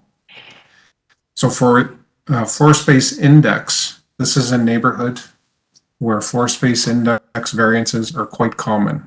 Indeed, on Russell Hill Road itself, 98% of the properties on Russell Hill Road are in excess of the 0.35 that the zoning bylaw regulates. 423 Russell Hill Road, immediately to the south of the subject site, is at least 0.7 times floor space index. When we relate that mass to what 425 currently is, 425 is currently 0.4. So 0.4 versus 0.7. And what is being proposed is 0.921 next to 0.7. The difference is smaller under the proposal than is currently existing today in terms of floor space index. And when we look at up and down the street or in the neighborhood, the floor space index is 0.9 floor space index or 0.86 or 0.84 or 0.85, and even above 0.9 is a common variance on Russell Hill Road. And floor space index is in relation to the lot. So regardless of the lot size, smaller lots, larger lots, the 0.9 applies to the entirety of the lot area. So we do see larger dwellings on larger lots, and the proportion, the floor space index as a multiplier of lot area results in a bigger building. The floor space index is still the same multiplier. So what we see on the subject site is not the larger dwelling like we see at 436 Russell Hill Road on this air photo at High Ward and Russell Hill Road, because that's a larger lot. But the floor space index of 436 is roughly the same, because that's the amount that's occupying that larger lot. So in terms of the front yard landscaping, I heard that Mr. Duffy speak to the fact that side yard is included in the front yard landscaping component, and that's incorrect. So the front yard landscaping and the front yard soft landscaping is only counting the front yard. And in terms of tying it to plans, happy to tie it to the drawings that are on file for the with the Committee of Adjustment. And in terms of the building massing and the mitigation of the massing, I think I walked through that in my initial presentation, that as the building moves up, we start having side yard setbacks of 2.44 and 2.74, and the actual building length of that third floor is 12.86 meters on the north side and 14.09 meters on the south side, and it is articulated. So it is stepped back not only at the front and the back, but on the sides. There was also a concern raised from a second floor bedroom looking northwards. That second floor bedroom looking northwards has a side yard setback that is approaching 7 meters. And the reason for that is because there's that open space where the deck is located in between. So that is not an untoward or adverse impact in terms of overlook. This is an urban environment where large and stately homes do exist, and they are being regenerated. That is what is being proposed here. So I would submit that the application does indeed not create any adverse impact. Thank you, sir. Yes. Mr. Romano, I wanted to ask you about the length and depth. Is this to accommodate the underground garage? Thank you, sir, for that question. The 33.14 meter building length is completely underground. It's not above ground at all. And above ground, it is the 17.59 to 23.44 meters, which is very modest in relation to what we've seen by way of Committee of Adjustment and other dwellings that we see on the air photo. And that is because it's underground. That is a meaningful reason to tie at least the length. If you're looking to tie certain things to the plans, I would tie length to the plans, but I'm also happy to have the entirety of the plans be a condition of approval. Yeah, I think one of the concerns with a depth of a length of that size when there's underground, when it's all underground, or the excess over the 17 meters is underground, is the landscaping and what accommodation you've made for the trees to grow, etc. How far below the surface of the property will the roof of the underground garage be? Is it going to be sufficiently deep? Can you get enough earth in there to support trees, etc.? Well, sir, there are 2 mature trees that are located on the site plan, and the arborist report has identified as being protected. So those were reviewed as part of the arborist report. So they will remain, and there's no impact on the boulevard either. So there's plenty of viable planting space and maintenance of existing mature trees, even with that underground. So those trees are not on top of the underground, they're off to the side. Yeah, they're on the property, but so is this length, does that, the underground garage, what does it occupy in terms of the width of the property? It lines up with the front wall of the house, but I have also, while I've if you forgive me, sir, while I was answering that question, I was looking and I see that there is a 1.2 meter, so it's about 4 feet of earth in between the ground level and the top of that underground garage. So that is also consistent, and obviously worked with the arborist to make sure that there's planting space to have that front yard landscaping. So forestry between the ground level. Yeah, forestry hasn't commented on the depth of the earth over that garage area. Forestry has only identified the one condition of approval that I'm aware of, and they're satisfied with the 1.2 meters as that arborist report was submitted to them. Okay. All right, panel, do you have any questions? Okay, we'll go into committee. Any comments? Zahir? Thank you, Chair. With a couple of the people in opposition, I think at least one of them may have mentioned concerns about overbuild. I also had a concern about the length of the variance. I think it's variance number 4 that you referenced. The applicant has indicated that the 33 meter length here is primarily the extension in the front of the garage. I know that we've often had concerns about overbuild in many different neighborhoods. What I find difficult with this particular proposal is that the overbuild is largely hidden up under the front garden of this home, whereas the home itself may not have a tremendous length or beyond what is allowed. I find this notion of just extending garages underground, pushing them out, I just find it very difficult to consider as something acceptable.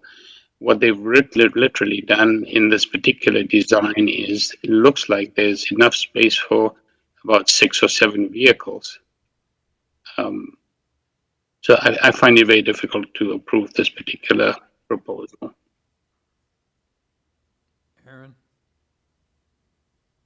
I'm actually having similar impression as well, but looking at the numbers, I find that the applicant is quite carefully adjusting the boundary. It is larger overall, but if you look at each item, they try to increase 5 to 10% more than normal or more than what the other neighbors are doing and justify that as minor. But I think what Sahi was talking about is the overall effect. When all these little minor things come together, it becomes a pretty large massing on site. So I'm still contemplating which direction I'm at. I think if you look at it individually, it is minor, but when you look at it as a whole, the application looks gigantic. Okay, Carl? Thank you, Mr. Chairman.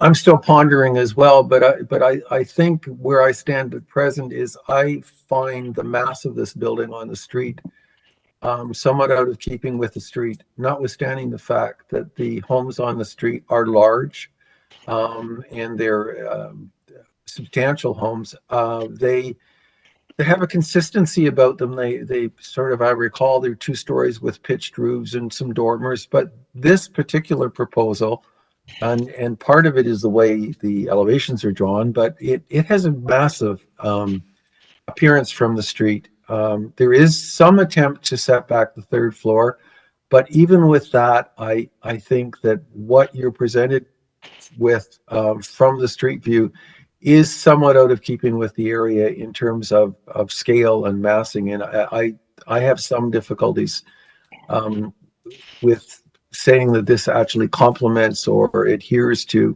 community character. I think in fact I think it's a jolt to community character, and I'm not at all sure that I'm going to be able to support this.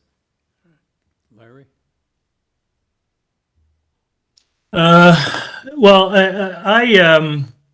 I look at this in the broader neighborhood context, and I did kind of tour around this neighborhood. And what I see in this neighborhood is a lot of transition, a lot of rather large new builds on varying lots. I take the point about some of the really large places are on double lots and maybe even triple lots.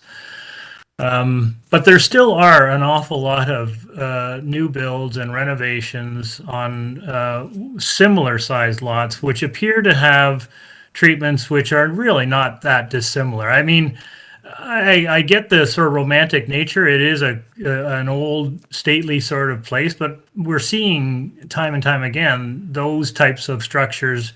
I suspect basically because it's so expensive to renovate that it is easier in some respects to tear it down and build something more suitable and more modern. So, Aaron makes a point about a series of small ones. Maybe they amount to a large one. I'm not sure I necessarily share that view. I thought that the design was fairly sympathetic in the sense that, trying to impose a modern structure into an existing traditional neighborhood and the attempts to make the 3rd story set back a little bit, I thought were good. I do note that with the exception of the underground parking structure, which I don't have as strong a difficulty as others I know do, in part because it is landscaped over above, and I do know that the building code requires certain requirements around drainage for those types of structures. So I'm not as fussed about those because they are in fact hidden, and there isn't going to be an impact on the trees in the back or the front. So I'm of the view that this is a neighborhood that is seeing this kind of change. This is not, in my view, uncommon if you look at the broader neighborhood. And I think the variances, when you pull them apart and take the explanation from Mr. Romano, I thought were not unreasonable. So in my view, I think I probably will support this application. Okay, so 2 of the neighbors asked for a deferral. So I'm going to ask for a motion, and I'm going to ask you choose whether you want to, because a couple of you are sort of on the fence. So, when I ask for a motion, I want you to consider either a deferral or approval or refusal. So, can we discuss this before we make a motion, Chair? I think it's a very valid comment, and I'd be interested in my I'm not disinclined to support a deferral because I'm not sure whether we'd see a different application, but I think the fact that there hasn't been sufficient time to have a discussion with the neighbors adjacent, then maybe that's not a bad approach. I don't know, what do you guys think? I agree with you. I think that the applicants or the neighbors, I said, have said that they don't understand certain things and that they want to negotiate further. Mr. Romano clearly is a reasonable person. He's trying to accommodate people's concerns. And the issue here seems to be that there hasn't been enough time or willingness or both to actually sit down and see what could be worked out that would be agreeable to both sides. I think I'm really not a big fan of deferral, but I think a deferral might actually end up with a better project in this case. So I'm happy to move. I'll just move this along. I'll move a motion to defer this application. I'm same with you, Carl. I don't really like kicking the can down the road, but if they can resolve this one, then perhaps that's the best course of action. Okay, Carl, you second that? All in favor of deferral? So here, you're opposed to a deferral? Okay. Yes, sir. All right, the application is deferred. Okay, number 9.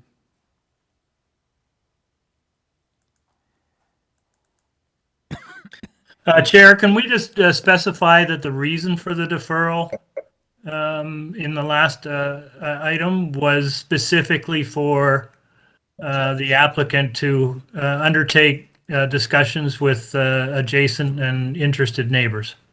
Okay. Thank you. Carl, you support that? Yep, absolutely. All right, and Aaron, you support that? Yes, okay, fine. Number 9, 8 Ross Trevor Road. Purpose of the application: alter the existing 2-story detached dwelling by constructing a 2-story rear addition, a new rear yard swimming pool, a new 2-story front bay window, and a new side entrance. With this application, we have material submitted by the applicant, 20 form letters in support from properties on Ross Strever and Chiltern Hill, and correspondence and concern from 35 Camberwell Road. Mr. Gom? Project Studio Architects. No, we didn't. We didn't hear the first part. So if you could just repeat your name and tell us where you're from, etc. Yeah, my name is Ben Gom from Project Studio Architects. I'm the architect for the project representing the client. Yeah, can we have your address, sir? 219 Dufferin Street, Unit 3A, Toronto. Okay. So I don't think, sir, we need a presentation. Is there anything you'd like to say to the panel before I take it into committee? No, I think it's a very straightforward, basically rear story, two-story rear addition. And all of the variances are clearly minor in nature, and there are 21 letters of support. I will say that we did send in a revised site plan. The original site plan was to basically call for a pool that was had a setback of 2 feet on all 3 sides of the backyard. We then met with the neighbor who did send in a letter of concern. And her concern is for her tree. So we did reduce the size of the swimming pool towards the south to accommodate the protection of the roots for that tree based on an arborist report. Does that change any of your variances? No, if anything, that reduces sort of the last variance. The last variance just talks of the minimum swimming pool. It reduces the variance number 6, I guess. the rear yard, or no, sorry, it reduces half of the seventh variance, because it's basically speaking to the two side yards setbacks, and we are removing the variance for the north yard setback for that swimming pool, and just asking for the south variance for that swimming pool. So we've reduced it. We have, but it won't actually reflect by removing a number on the variance list. Does that make sense? No, not to me. All right, so variance number 7, sir, says the pool will be located 0.61 meters from the side north lot line. Is that being changed? I'm reading a, sorry, is there another one below?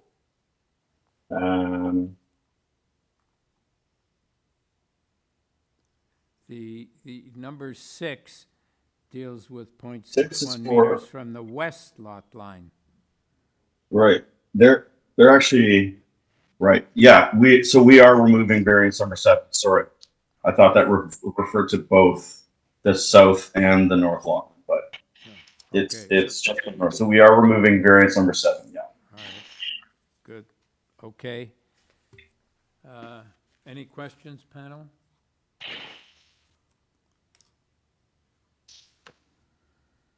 Carl? Thank you, Mr. Chairman. Have you had any discussions with the adjacent neighbors? I noticed that neither of them are listed on the letters of support, unless I just missed something. The on Ross Trevor? Yeah. Yes, we did. Again, the letters of support were sent in as a form letter. So Yeah, I have a very specific reason for asking. I'm wondering about the neighbor to the north. You've got a patio at the back, or a deck at the back, which is raised, and it tends to suggest that there might be screening needed between that deck and the property to the north. Have you had any discussions along those lines with the property owner to the north? we actually have, yeah. The property owner to the north, not only have we spoken to, and they were very supportive of this proposal, but I actually was also the architect for 12 Ross Trevor, which is 2 houses to the north. And this same neighbor was, again, super supportive in our proposal there. So they've been very, very supportive on both of the proposals with respect to the variances. But yes, I'm assuming that they haven't suggested or requested a barrier between your deck and their property, right?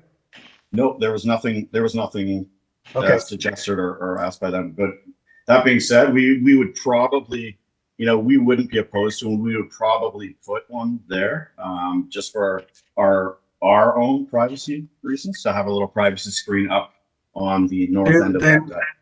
The reason for all these questions, because I'd like to move it along, is would you be agreeable to a 1.5 meter privacy screen then along the north edge of your rear deck? I would. I actually just got a text message from the owner saying that she indeed did get letters of support from both adjacent properties, number 6 and 10. They are there in the documentation. But yeah, I wouldn't be opposed to a 1.5 meter privacy screen on that side. Yeah, that's great. Okay, thank you very much. Okay. Any further questions? I actually just have a quick question. If we could just go back to the variance list. I don't know if this was something that was missed, but I think number 7 is supposed to read, because we have the exact same thing when I submitted for 12 Ross Trevor. I just don't want to get nailed down the line when we submit for permit, but I think number 7 is actually supposed to say a minimum side yard setback for swimming pool for ancillary structure. This pool will be located 0.61 meters from both the north and the south property line. Right, because as you can see on the site plan, we are proposing it to be 2 feet, 0.61 meters from the south lot line. So that's why I was saying we've removed it from the north lot line, but I don't want to submit for building permit without a variance that clearly shows that we are okay to be 2 feet from the south property line. So this number 7 should now read, the pool will be located 0.61 meters from the side south lot line? Yep. Yeah, if we could just amend that and keep number 7, that would be perfect. Okay. All right, any further questions, panel? Are we going to committee? Okay, we have comments? Through you, Mr. Chair, sorry. I'm not sure if we can make that change because that's not what was circulated. And I'm looking at the zoning review right now, and it doesn't state south side. Okay, well, I was hoping to avoid that, Sabrina, because... I know, Because there is, it does say 0.61 from one of the sides.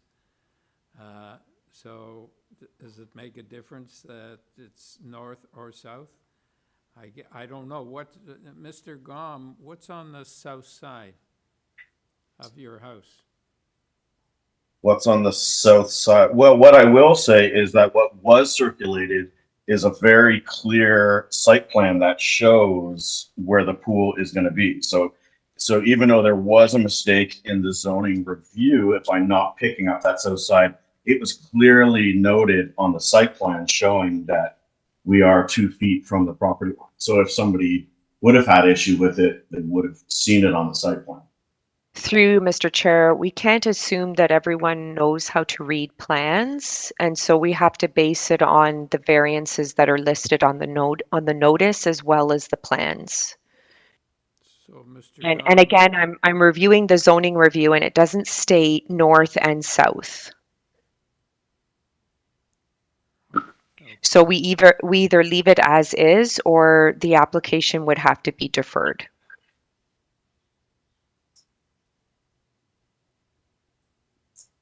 I mean, it's clearly a typo and a mistake from the zoning review, because it clearly shows on the site plan that we're 2 feet from the property line and it wasn't picked up. So I appreciate that, sir, but that's not the issue. The issue was proper notice given to the neighborhood. So what's on the south side of your property? What do you mean, what's on the south side? Well, is there a house there?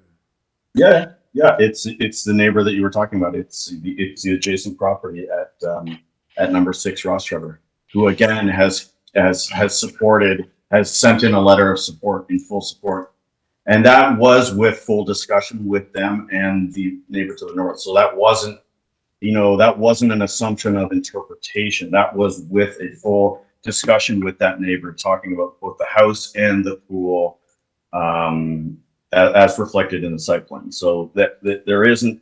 So in that case, there's not an interpretation, an assumption of interpretation. It was actually discussed. To move you along on this one, a deferral is going to hold up everything for you. Yeah. What is the downside in proceeding with what's written and understanding what the Deputy Secretary Treasurer has said, that we can't change it? What is the downside in processing the application as we have it before us, and tomorrow you going to the building inspectors and explaining the problem, and then if there's a problem with them accepting this decision, you could come back if you have to, and would the rest of the project not be able to proceed, and the only thing that would then be delayed would be the swimming pool? Yeah, and to be honest, the only real factor would be, the worst case scenario is we would build it the allowable 4 feet from the pool, so we would just be losing 2 feet from the pool. So by all means, yeah, we really so deferral isn't going to do you any favors. No. And we can't change it, so why don't we proceed with it as it's written? Yeah, okay, perfect. I appreciate it. Okay, thanks, Carl.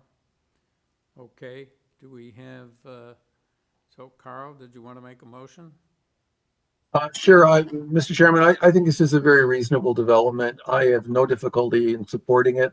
I think it fits in well with the community. I think the variances are reasonable. So I'd like to move approval of the application with one condition that the rear deck have 1.5 meter screening on the north side.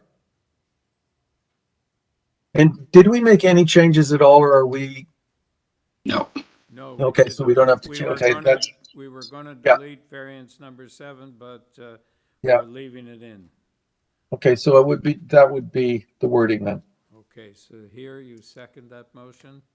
Yes. All in favor? Have your approval. Thank you, sir.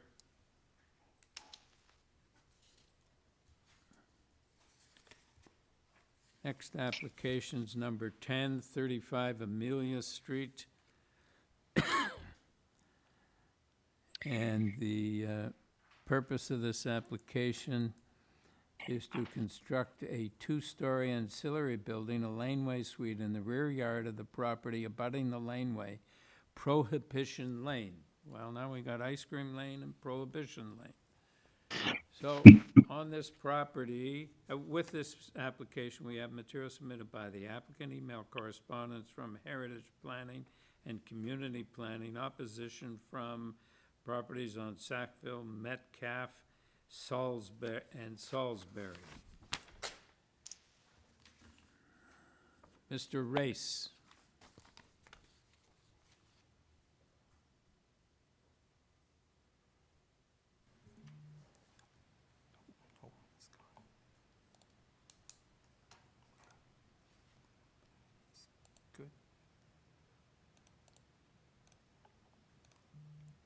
Is Mr. Race on? He's in.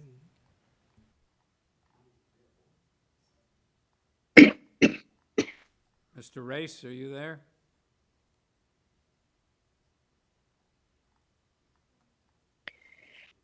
Mr. Race, you are unmuted.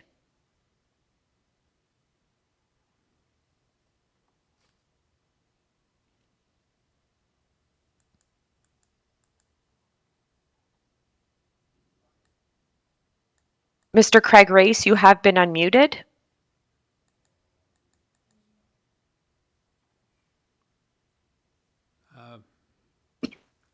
Okay, I think we should go on to number 11. If you could keep trying, Mr. Race.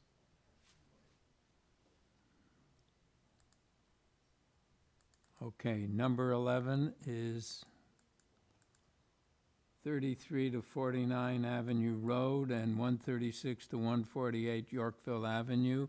The purpose of the application is to permit an exemption from Chapter 900.11.10 bracket 379, bylaw 569/2013, and section 7L, bylaw 687/2021, by allowing the building to increase the thickness of concrete slabs, resulting in surpassing the existing height limit of 125.1 meters by 5 meters, resulting in a total building height of 130.1 meter. With this application, we have material submitted by the applicant and correspondence in support from ABC Residents Association and the Greater Yorkville Residents Association.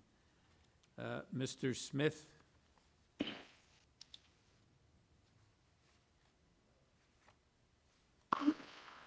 Hello, everyone. Can you hear me okay? Yes, we can. Terrific. Thank you.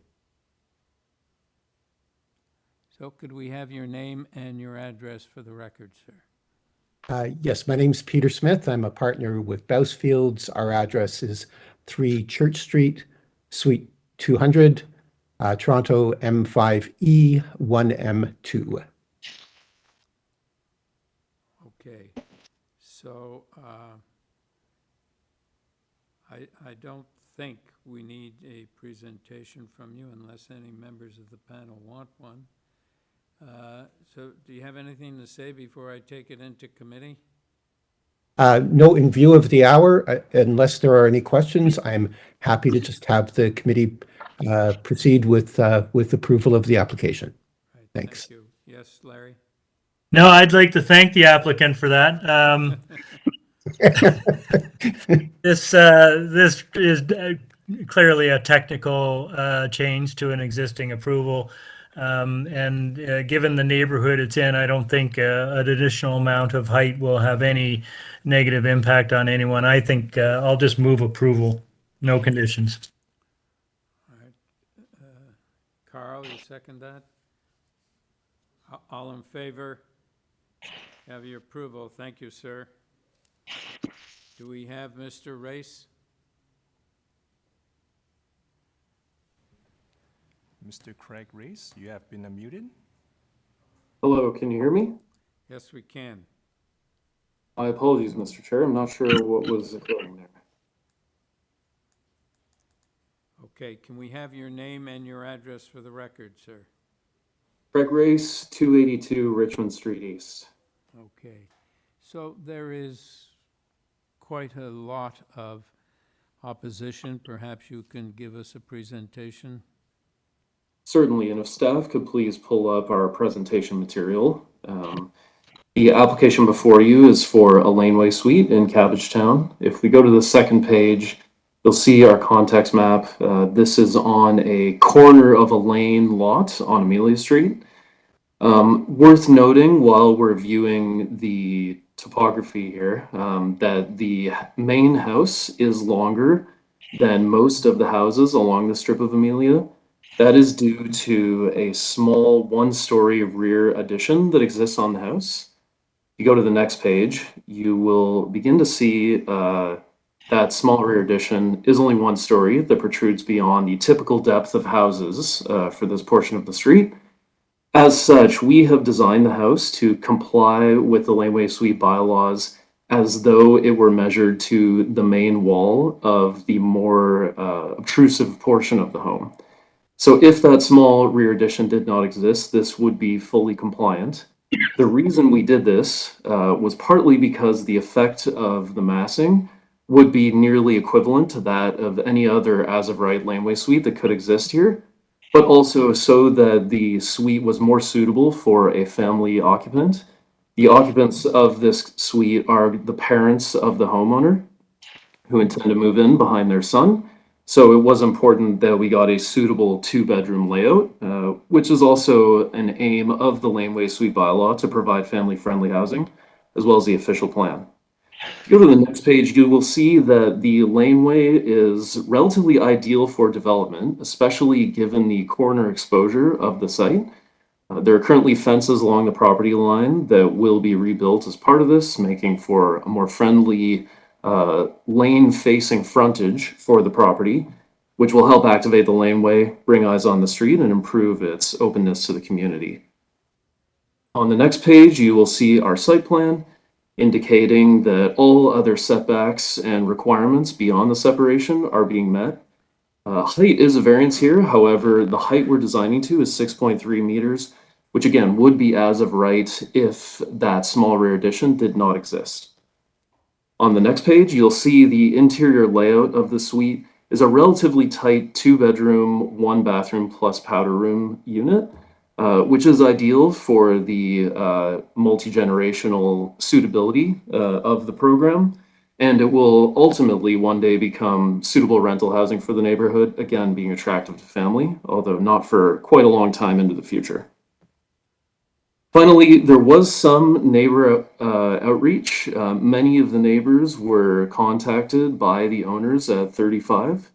There is a fair amount of opposition, and I'll be pleased to respond to any comments that come from the neighbors, as well as any of those from the committee.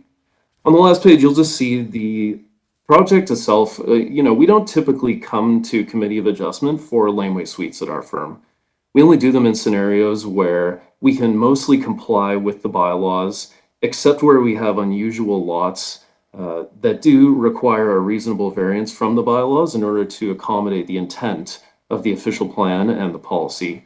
And we think this is a good case of that, where we can add a multi-generational housing solution to an already dense neighborhood with an ideal lot. Happy to take any questions. Thank you for your time today. Any questions, panel? Okay, so Mark Hallman.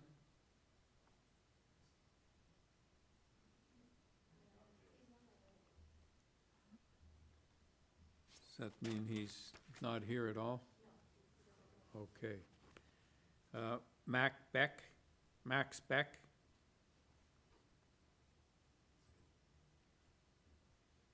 Okay, Mr. Beck?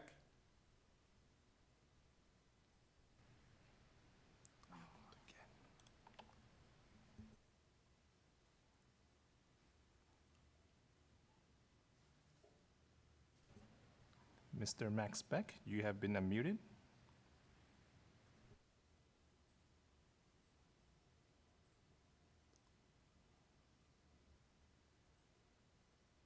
Okay. Can we go on to the next person? We'll come back to Mr. Beck. Okay, Ellen Badone and Stephen Jones.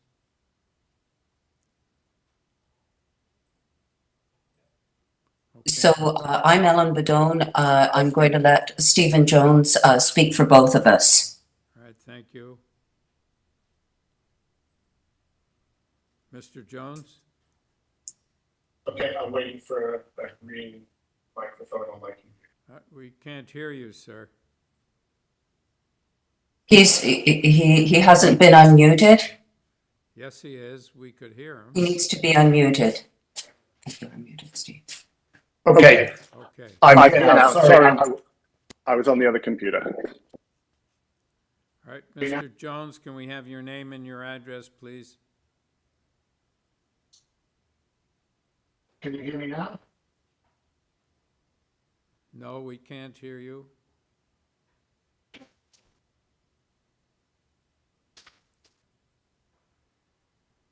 Mr. Jones, are you there?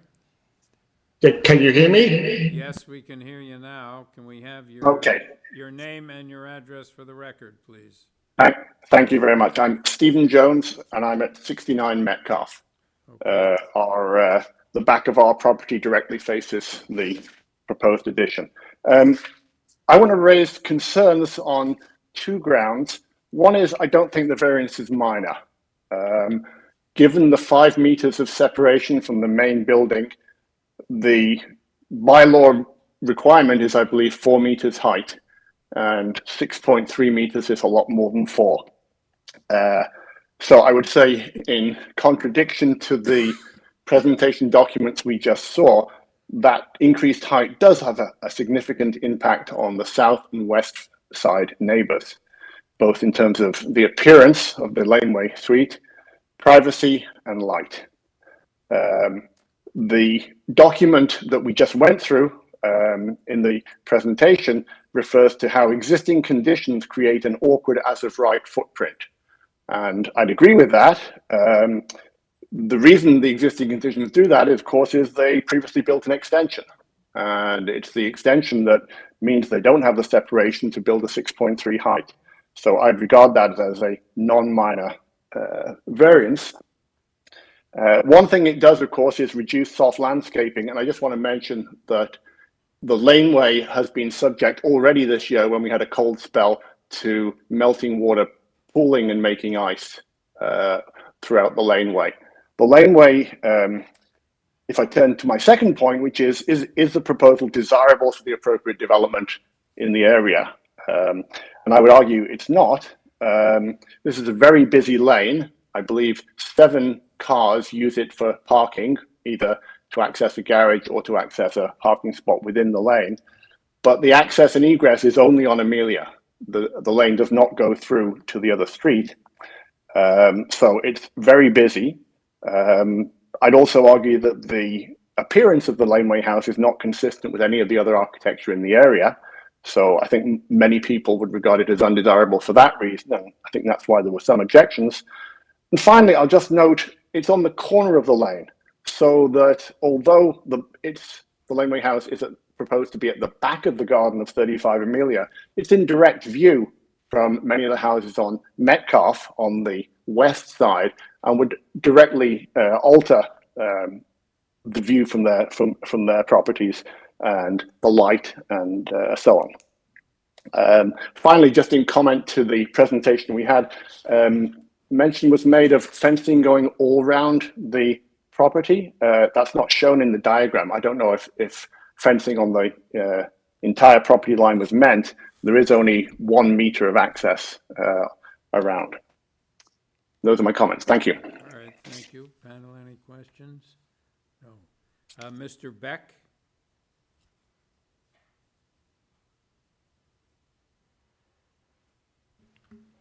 Mr. Max Beck, you have been unmuted.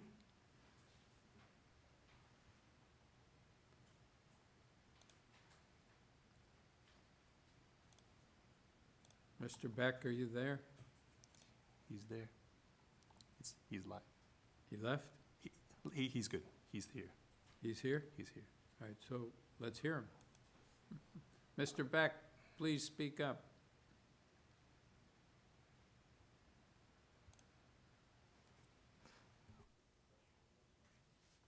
Okay.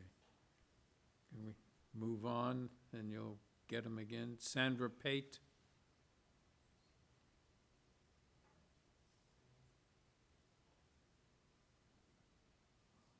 Hello, my name is Sandra Pate. Can you hear me? Yes, we can. Can we have your address, please? My address is 21 Riverdale Avenue. I'm speaking on behalf of Robert White, who is in the attached semi at number 37 Amelia Street. He wanted me to express his feeling that he is certainly in favor of laneway housing and increasing density that way.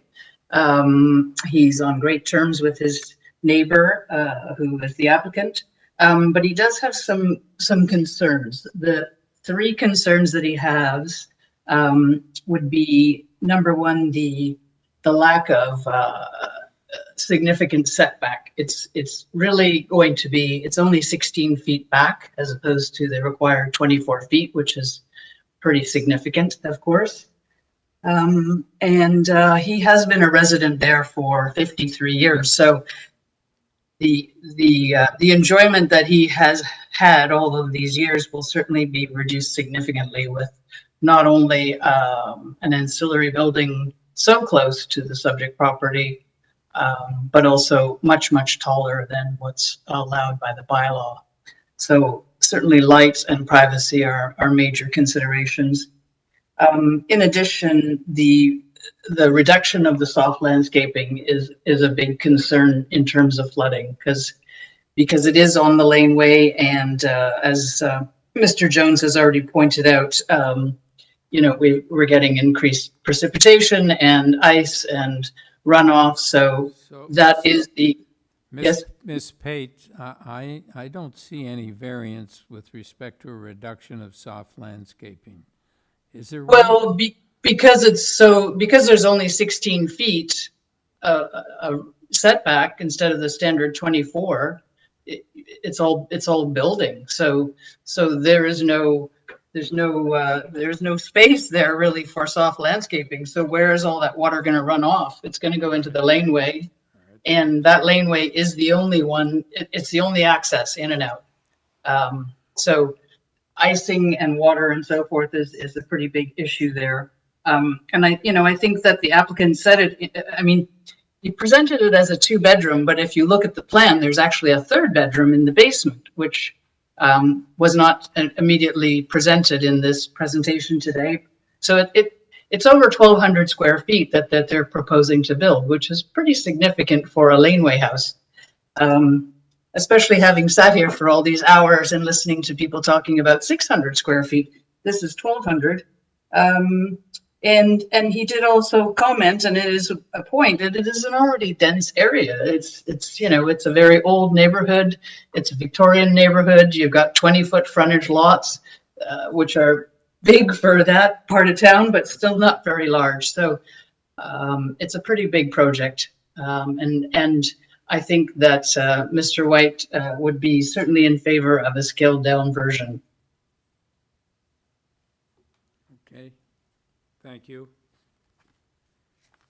Mr. Beck, do we have him?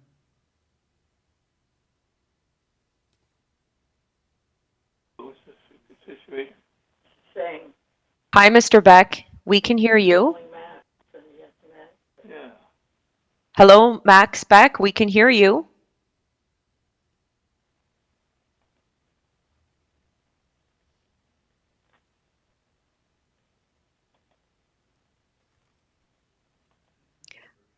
Mr. Beck, we have unmuted you. You can speak now. I've been removed from the meeting. So, Mr. Beck, perhaps you could speak closer to the microphone because we can hear some sound, but we can't make out what you're saying. Tell her that I've been removed from the meeting. Yeah, well. I've received a notice.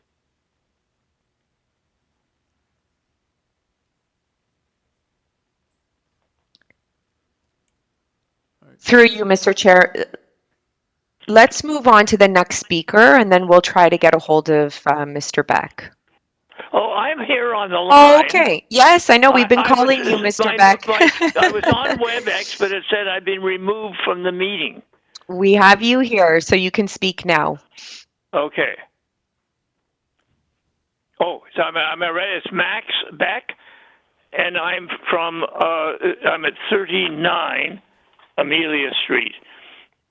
And we'd very much like to see Prad develop a laneway house on this lot, and he has consulted with several of us as neighbors, and we're impressed that he wants to provide housing for his family members.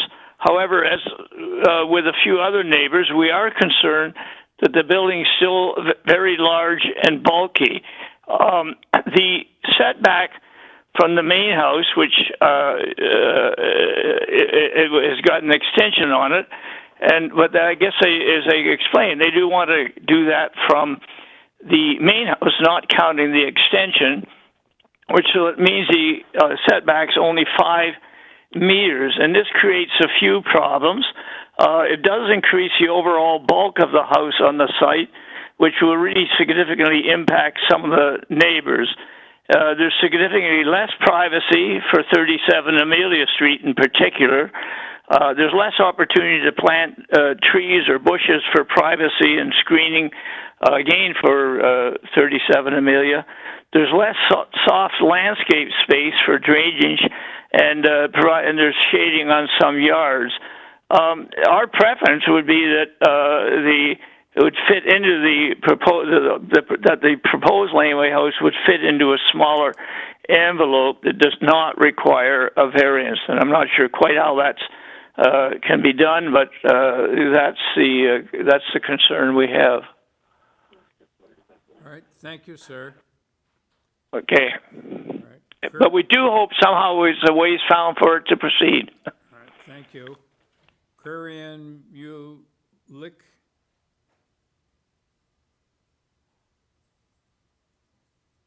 I'm at 54 Amelia Street, across from the applicant's house and property. So as presented with this proposal, I'm opposed to it. However, I think some of my concerns can be mitigated, and I have a clarification about a variance request that is not included on the list. So let's start with the bulk. Other people have spoken about this. That's clearly a major variance, not a minor, and it's because of this bulk that's increasing the height by nearly double. It is increasing the length of the building by 40%, but it's because of this bulk and the massing that we're seeing the impacts being expressed by the neighbors. So let's talk about what those negative impacts are. And that is the building as, sorry, yes? Go ahead. Oh, sorry. The building drawings as shown show that the window wells into the basement level are actually in the horizontal plane as well as the vertical plane of the building, but in the ground, in the setback, without any safety measures in place. So I'm concerned about the spill, the trip and fall hazards introduced by the window wells. This can be mitigated. I'm also concerned about the impact on parking on the street. The existing dwelling has 2 households. This proposed unit of 3 floors and 3 bedrooms could conceivably be partitioned into 2 households as well. The proposed laneway house is replacing existing parking. So all of a sudden, you've got 2 or 3 or 4 households seeking parking on the street. In lieu of this, the applicant has proposed 2 bicycle spots for storage. I'll bring your attention to the bicycle storage on the southwest corner. It is shown at the turning radius of the lane, so potentially, again, a safety concern, not just for the cars turning, but also for the people walking, particularly in the dark. I'll also bring your attention to the fact that bicycle storage size is 1.2 meters, which is considerably smaller than an adult-sized bike. So I don't think it's practical, nor is it in a suitable location. So these are both examples of features because of the bulk of the building that could be mitigated but have not been addressed by the applicant, even though I did raise them with the applicant. I also want to talk about the softscaping. Again, an impact from the bulk of the building. You'll notice that the softscaping for the rear yard is right at the minimum requirement for the yard of 85%, and it appears that there's softscaping abutting the stairways, both to the basement of the existing primary residence, as well as the stairways going to the basement of the laneway housing. I don't think it's reasonable to expect anyone to walk through bushes, plants, grass, or mud to access the basement entryways. So I would like this to be confirmed that with those softscaped areas removed, that a variance is not needed for softscaping. With that in conclusion, I think I know I'm expressing my opposition, but I think there are some things and mitigations that can be taken into account to reduce my concerns and, more importantly, also clarify the softscaping request. Thank you for your time. Thank you. Angela Langmead? Hello. Yes. I've already submitted most of my points, and what has been spoken, I back up in terms of opposing this proposition. We live at right angles to this house. We will look directly at it. Miss Langmead, we need your name and your address Sorry, for the record. Angela Langmead, 75 Metcalfe Street. All right, thank you. Go ahead. I don't have much more to add except to point out that the fact that it is a dead-end lane and is used for entrance and egress, it will cause a lot of problems when it's going under construction. There would be nowhere for those 7 households that use it currently for parking, and the street really does not allow for any more parking. It's tight all the time, 24 hours 7. I'm not in favor of it because of the height and the light I will lose and the privacy that I will lose with all the windows as shown. Thank you. Thank you. Thami Paskaran?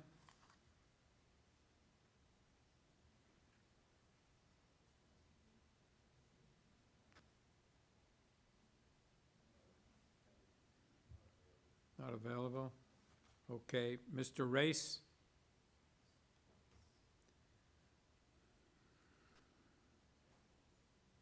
Hello, Mr. Chair. Yes. Sorry, through you, Mr. Chair. I do see that last speaker here.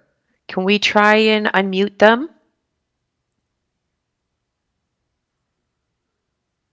Yes. So I'm asking the host to scroll down near the end of the list.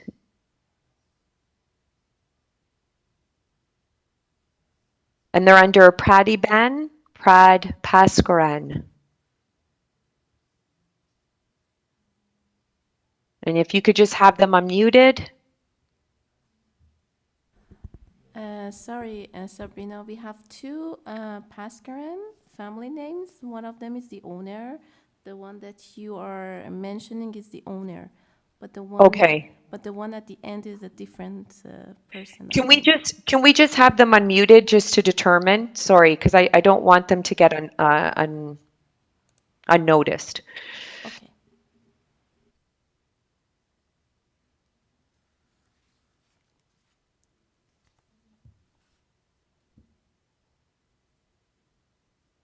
Good evening. This is Prad. So I am actually the homeowner. The other participant was going to be my parents, but I Okay. don't believe that they're online anymore, so I can defer back to the proceedings. Okay, great. Thank you for confirming. I just wanted to make sure we didn't miss anybody. Thank you. Mr. Race?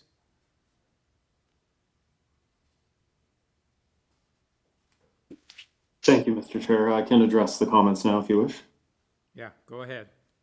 With respect to soft landscaping and water runoff, as was mentioned, there is no requirement for any setbacks or for soft landscaping. In addition, laneway suites are required to have a grading plan submitted as part of the permit review process that will ensure all water runoff is self-contained on the site. We fully intend to comply with that. There was some concern about the turning radius at the corner of the lane. At the moment, there is a fence on the property line. We will not be making the condition any worse for vehicle access on the laneway. In fact, it may be slightly improved. With respect to the concerns for the basement window wells creating a trip and fall hazard, those will require a cover as part of the building permit review or some kind of railing, which we will be required to comply with prior to a permit being issued. Forgive me, I'm just going through the notes. There was mention of this becoming 2 units. That cannot be the case. We would have to come back to committee of adjustment for 2 units, and there's no intention of that. This is intended to be a single family occupancy. In general, about the comments related to height and sun exposure, etc., it is worth noting, and we understand new development can be concerning in established neighborhoods. However, laneway housing is a desired pursuit of provincial policy, the official plan, and the City of Toronto zoning bylaws. This is a permitted use for the site and for all neighboring properties.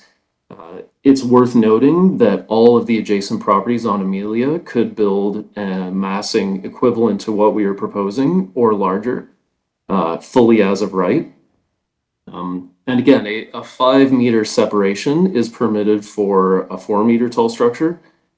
We are proposing 5 meters for a 6.3-meter tall structure because of the nature of the main house. And again, if it were measured to the main wall of the main house, which is where the majority of perceived massing is derived from, we would comply. We intentionally spaced the house to be 7.5 meters from that. Because of that, we do think this is a suitable use for the site. We think the corner exposure makes this ideal for laneway housing. And we think this is the first of many laneway suites that will be built on this laneway of this exact size, as it is a pursuit of the bylaws. Please answer any other questions. Thank you. Larry? Thanks, Chair. I have a couple of questions. I'm looking at the site plan. First of all, thanks to everyone who called in. Your comments are really helpful. The site plan shows that the existing deck is to be removed, but that floor is elevated, and currently right now it looks like it has a couple of French doors that allow egress into the addition. So if you're going to remove the deck, are those doors no longer going to be functional? Correct, sir. Through you, Mr. Chair, that will become a Juliet balcony. That deck is being removed in order to comply with soft landscaping requirements. Right. Okay. And secondly, it looks like there's a couple of large trees in the back. Now, we don't have anything from forestry here today, but the one right at the rear looks really like it looks quite mature. So what are you planning to remove those? No, sir. Through the chair, if staff could pull up our site photos, those trees no longer exist. They were removed at some point in the past.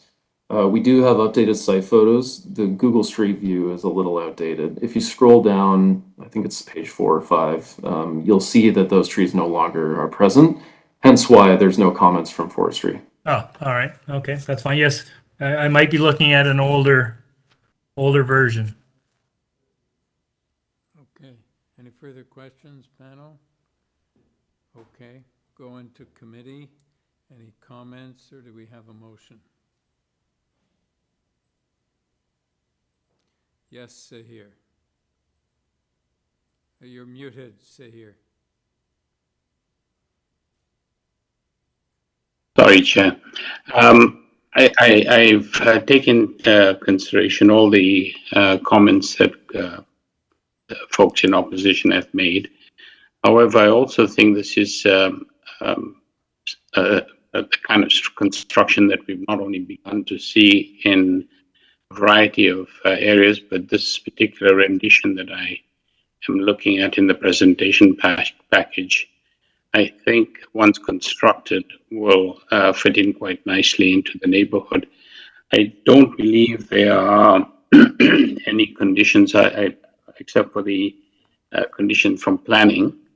There's a planning condition. Beyond that, there aren't any other conditions. I'd be quite happy to move approval with planning conditions.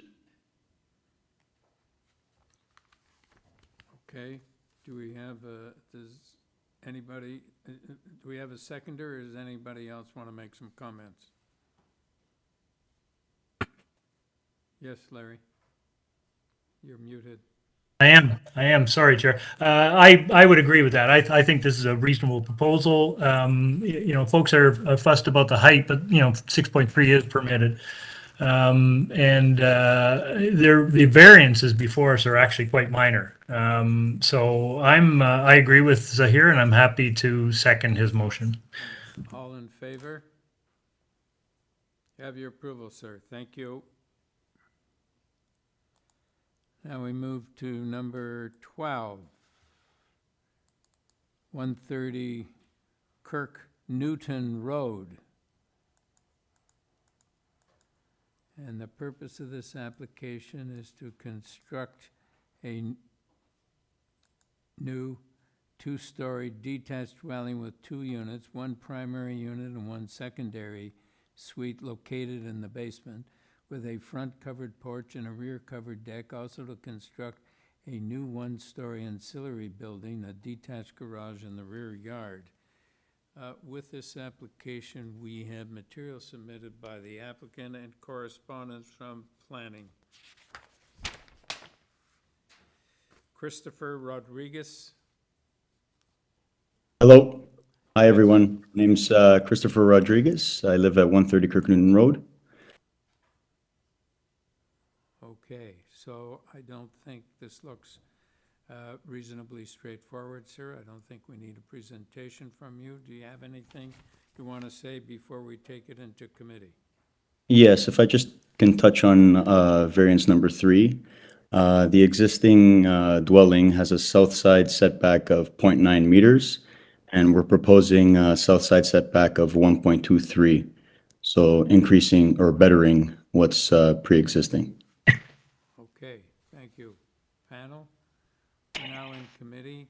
Do we have a motion? Or Larry, Carl?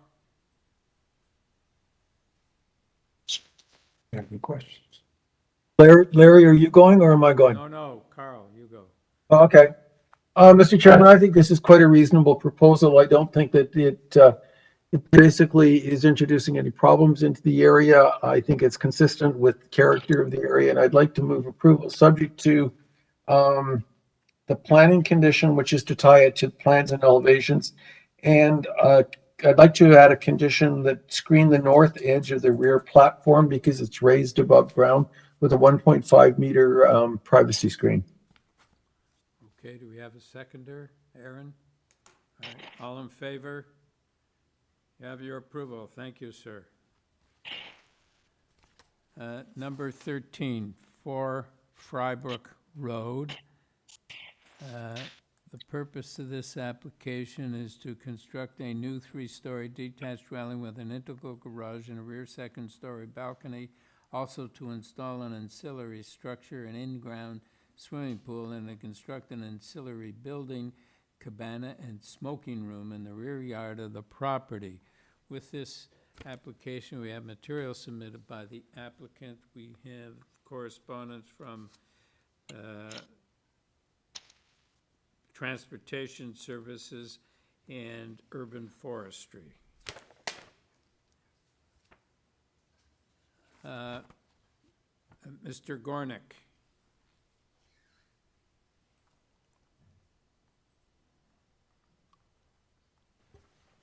Mr. Anthony Gornick, you have been unmuted.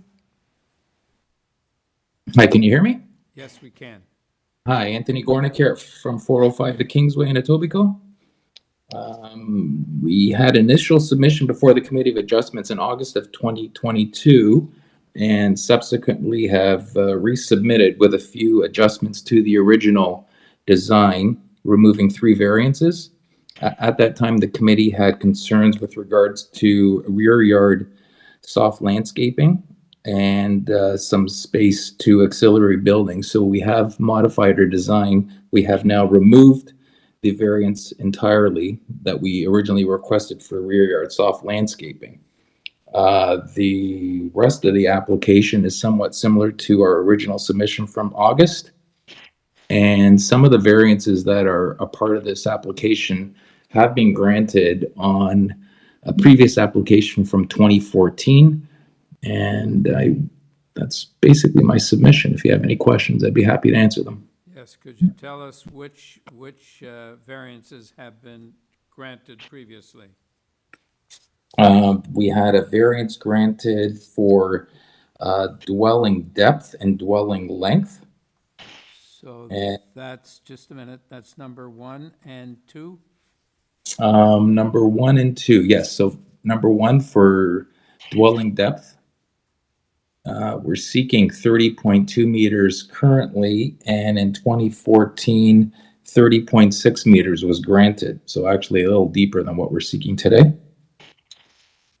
So there are a few variances that were somewhat similar to what we're seeking today. We have a floor space index that was granted in 2016 at 0.63. We're actually seeking 0.86. We're a little bit greater, but somewhat in keeping with the current conditions in the direct vicinity for the Forest Hill area. The platform area, we're seeking 33 square meters where 4 meters is allowed, but in 2014, 28 square meters was granted. So very similar conditions to the current condition. All right, can I ask you, sir, yeah, so this length and depth are related to a basement floor level garage? Correct. Okay, for 8 cars, I think I counted? 7 cars. 7, sorry. So, and there's a large area on which there's no building on top of this underground garage?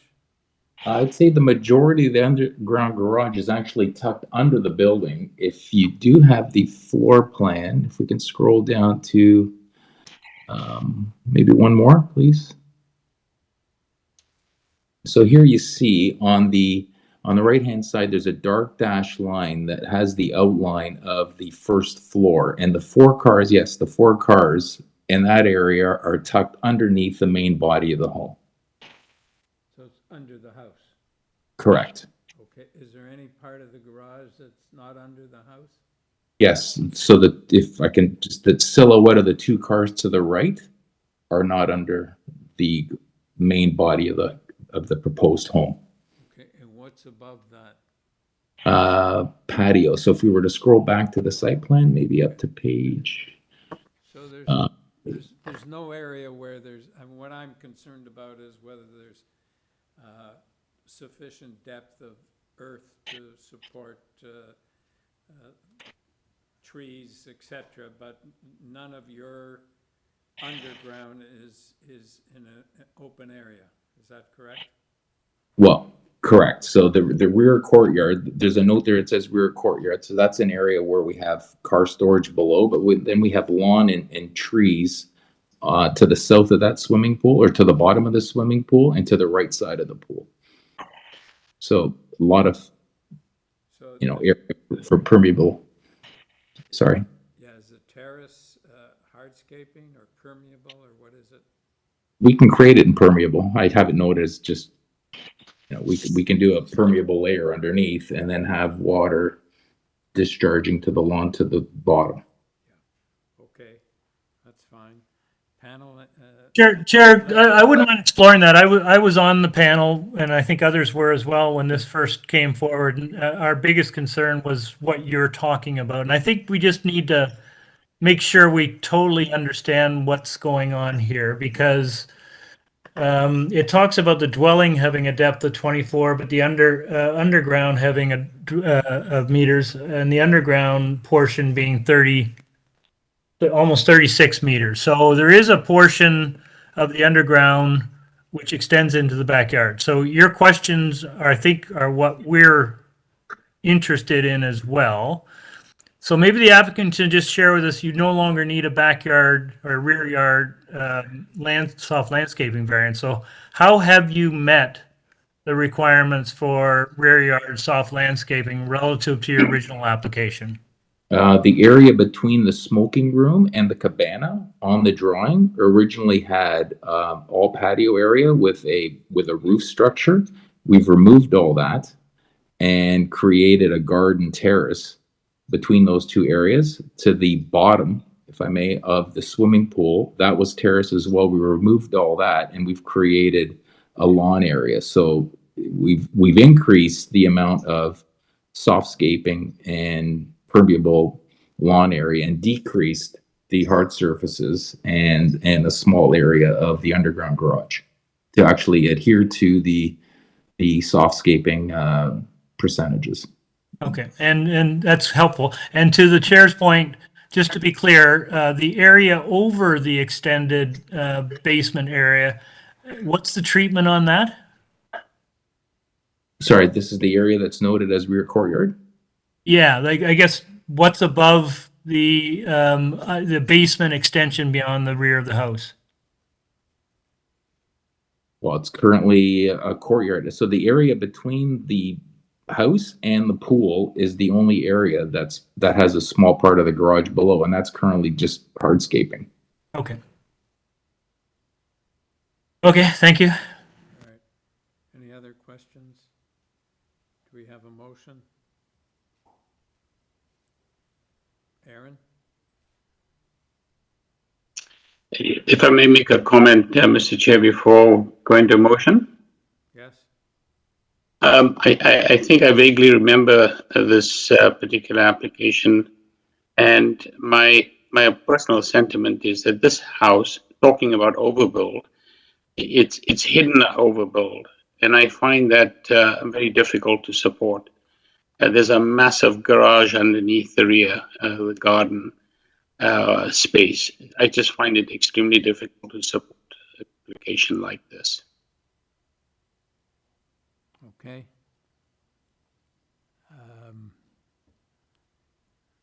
So Aaron, do you have a motion or a comment?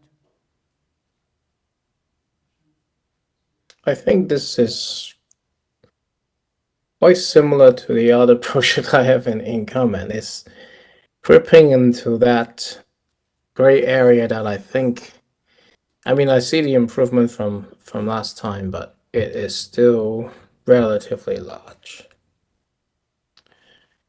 It's very hard to make a call.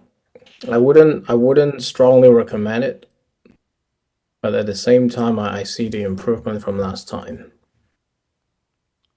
So we have no opposition, so we can't sort of defer it.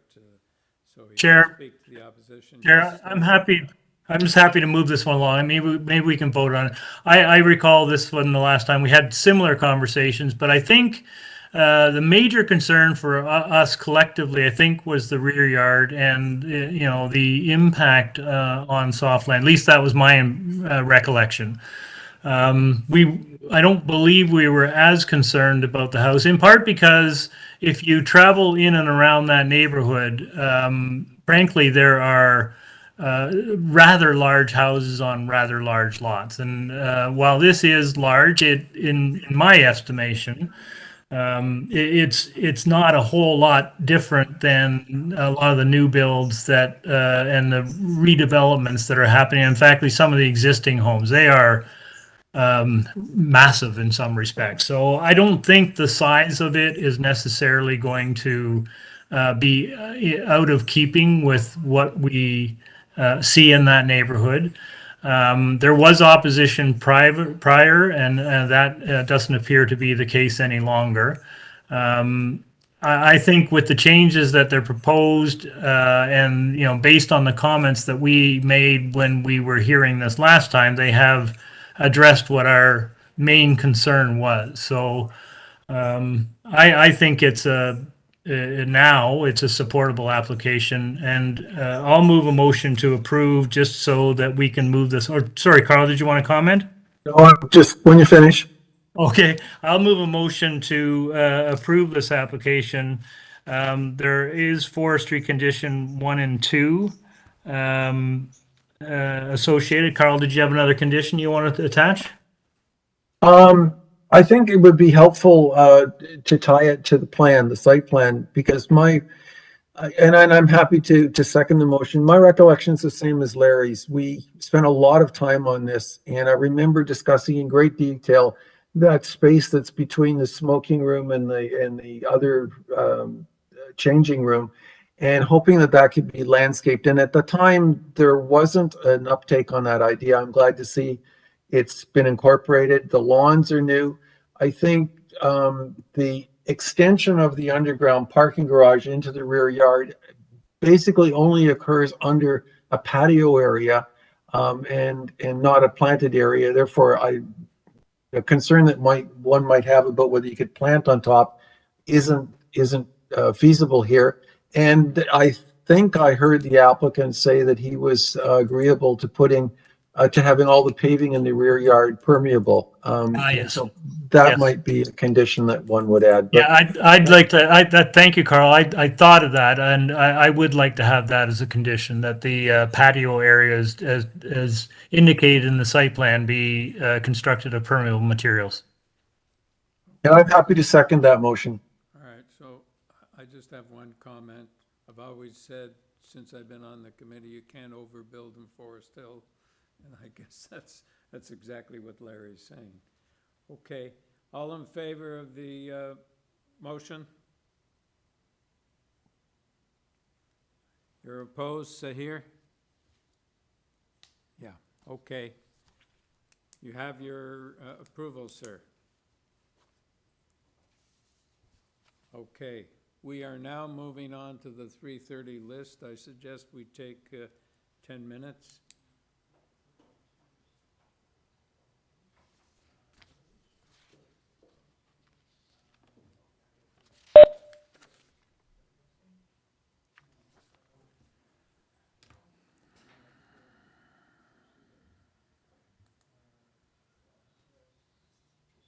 Oh,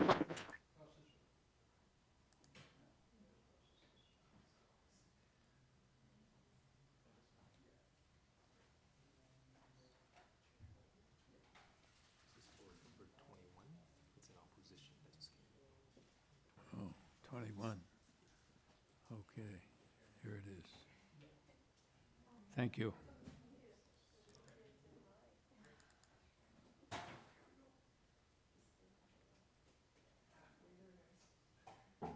Well, no, we're more than halfway. We have 3 deferrals.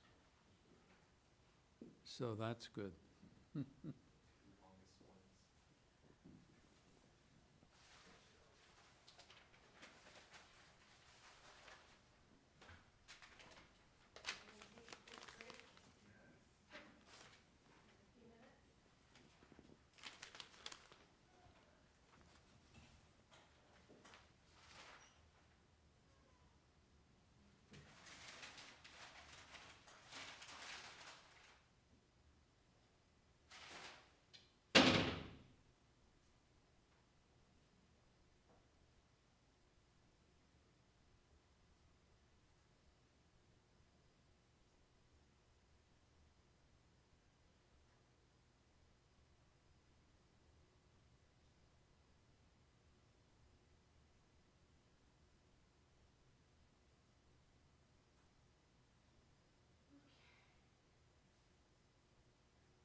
No, why? Hi. Oh, but you should see me. I've got a background now. You got a second? Come here. Come here for a second. When you go this way, you can pick backgrounds. Hey, Carl, you're still unmuted. Oh, I'm sorry. No, it's Thank you okay. very much. Yeah. But there's 3 deferrals, so not. So there's 13 less 3, 11. These are probably not as difficult.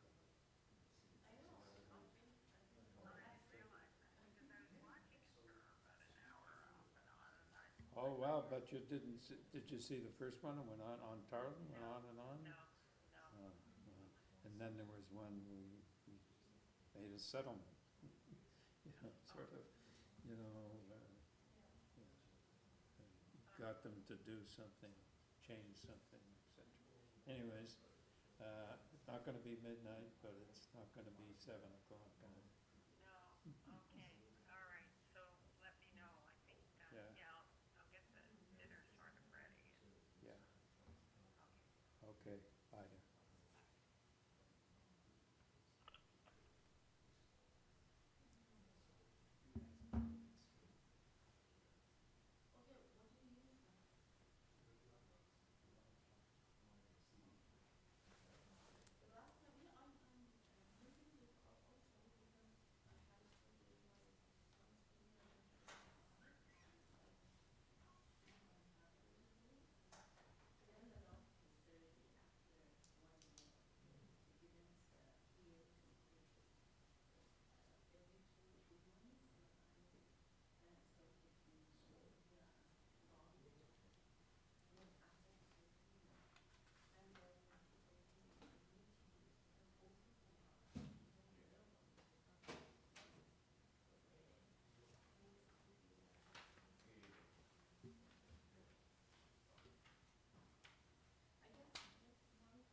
You ran out of space.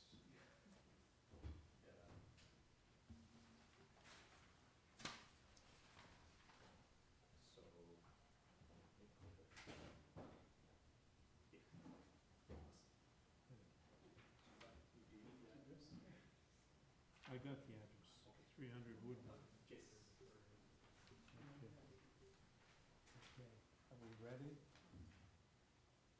Oh, I gotta read this nonsense again.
Good afternoon.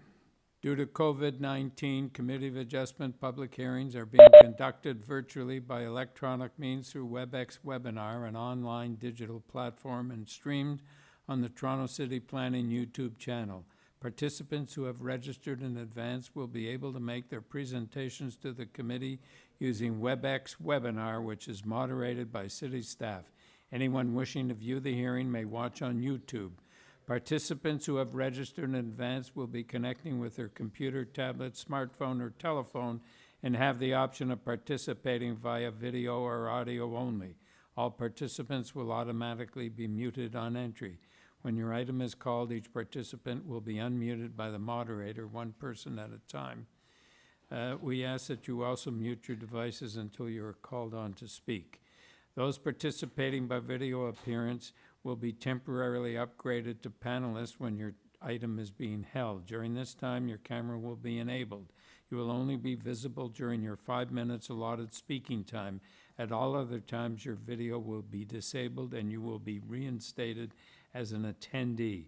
Committee of Adjustment staff will share presentations submitted in accordance with the written submission deadline. Members of the public and applicants are not allowed to use share screen or any other panelist controls during a video appearance. The host will remove you from the panelist role if you fail to respect this instruction. We acknowledge the land we are meeting on is the traditional territory of many nations, including the Mississaugas of the Credit, the Anishinaabe, the Chippewa, the Haudenosaunee, and the Wendat peoples, and is now home to many diverse First Nations, Inuit, and Métis peoples. We also acknowledge that Toronto is covered by Treaty 13 with the Mississaugas of the Credit. In accordance with Sections 45 and 53 of the Planning Act, this meeting of the Committee of Adjustments of the City of Toronto is called to order. The Committee of Adjustment considers applications for variances from the provisions of the zoning that applies to property, permission to extend or alter lawful nonconforming uses, and consent to sever property to create new lots. Anyone in attendance today who wants to receive a copy of the decision of the committee on an application must submit a written request for a decision by email. Please ensure you include your name, address, and email address because the committee and the Toronto Local Appeal Body will be sending notifications and appeal updates by email. If you do not agree with our decision, you may be able to appeal the decision to the Toronto Local Appeal Body or in some limited circumstances to the Ontario Land Tribunal. However, the provincial government recently amended the Planning Act and generally removed rights of third parties to appeal Committee of Adjustment decisions. As of November the 28th, 2022, only the applicant, the Minister of Municipal Affairs and Housing, specified persons and public bodies, as those items are defined in the Planning Act, are permitted to appeal decisions of the Committee of Adjustment. Appeal instructions are set out at the bottom of the decision of the committee. Today, I will call each item in the order listed on the agenda. When an application is uncontested, the agent or applicant may proceed with their presentation if desired. When the committee does not require a presentation, applicants are to advise the chair should they wish to speak to the committee. The committee may ask questions and/or take the matter into committee for a decision. Each speaker, including the applicant agent, will be given a maximum of 5 minutes to address the committee. I will comment when you are reaching the 5 minutes. When addressing the committee, please clearly state your name and address. Please remember to confine your remarks to the matters outlined in the application. The applicant or agent will proceed first and will make a presentation to the committee on the application. Please note that the committee may not entertain revisions to proposals at the hearing today.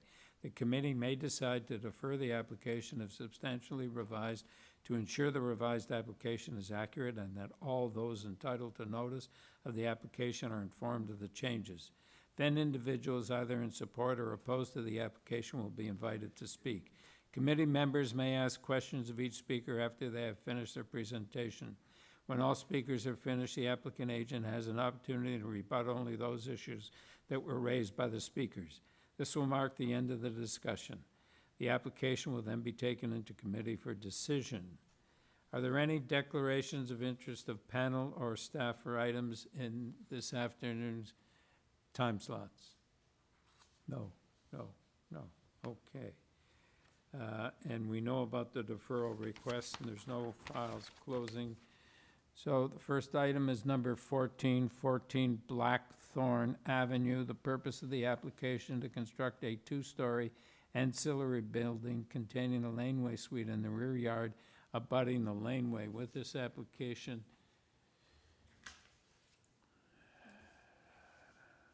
we have material submitted by the applicant, and we have a staff report from Urban Forestry.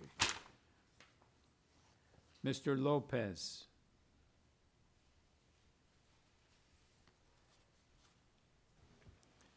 Mr. Bruno Lopez, you have been unmuted. Avenue West. Okay, may we have your name and address, please? Yes, Mr. Chair. My name is Bruno Lopez from MXL Engineering and Associates, and we are located at 1649 St. Clair Avenue West. Okay, and this is a very straightforward application. Do you have anything to say before I take it into committee, sir? Yes, indeed. Just to confirm that it's very straightforward. We did a lot of gymnastics trying to not having any variances. Unfortunately, this was a very, very minor variance that we couldn't get rid of. We need 85% of landscaping. We have 72. So it's, again, very, very minor. Okay. Panel, do you have any questions? Yes, here. You're muted, here. Thank you. What would be the cause for not being able to keep it up to 85%? The reason why is we want to keep the design balanced, and again, structure-wise, and so it will be challenging trying to do some, let's say, per se, if we reduce the main floor area to do some overlappings and so, and unless we'll to take some of the walkways, which is almost pretty much impossible. So we did everything to the bare minimum, and this is the best possible that we could come up to. Is there any pathway or anything between the main house and the proposed structure that may be created out of permeable materials? Yes, and we propose such materials. We have permeable pavers. Yes, indeed, we have a walkway, a pathway that actually gives access to the front street if required. Thank you. Okay, so do we have a motion? Here, do you have a motion? Certainly, Mr. Chair. I think this is, again, a very straightforward application. It is a reduction in landscaping, soft landscaping, but it is a minor one relatively. And as the applicant has indicated, there's some the walkway that you are using permeable pavers. So I think this is one that I could support quite easily and like to move motion to approve. I think there is forestry condition number 2.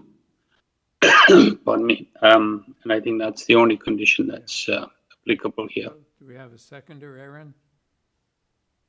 Yes, okay. All in favor? Have your approval. Thank you, sir. Number 1546 Hopewell Avenue. The purpose of this application is to alter the existing two-story detached dwelling by constructing a rear ground level addition, also to demolish the existing semi-detached garage and to construct a two-story ancillary building, detached garage and storage area in the rear yard abutting the lane. With this application, we have material submitted by the applicant. We have email correspondence from Metrolinx and Toronto and Region Conservation Authority, and reports from Urban Forestry, Community Planning, and Urban Forestry, opposition from property on Beechwood, Hopedale. Yeah, properties on Beechwood and Hopedale.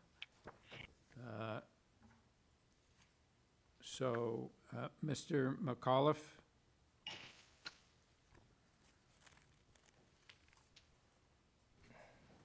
Mr. Patrick McAuliffe, you have been unmuted.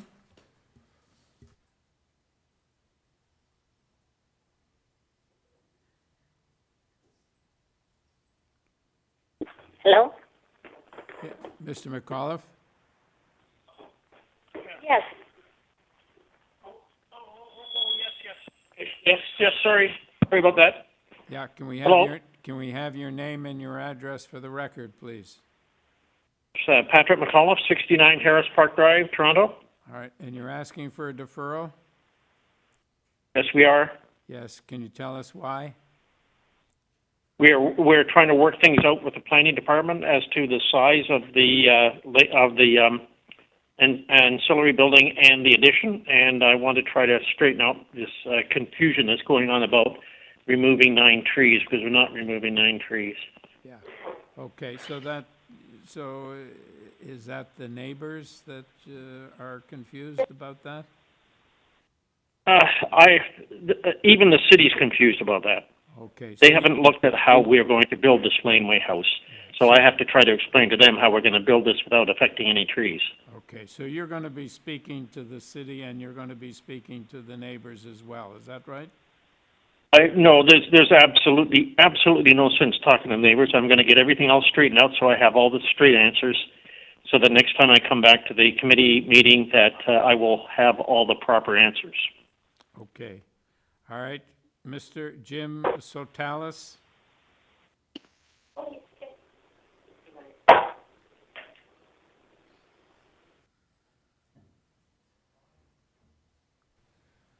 Mr. Jim Sotalis, you have been unmuted.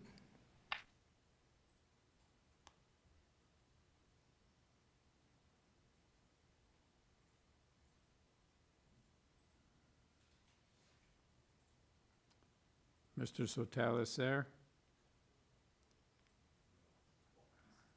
All right. Pardon? Okay, can we move on to Helen Van Emmerich?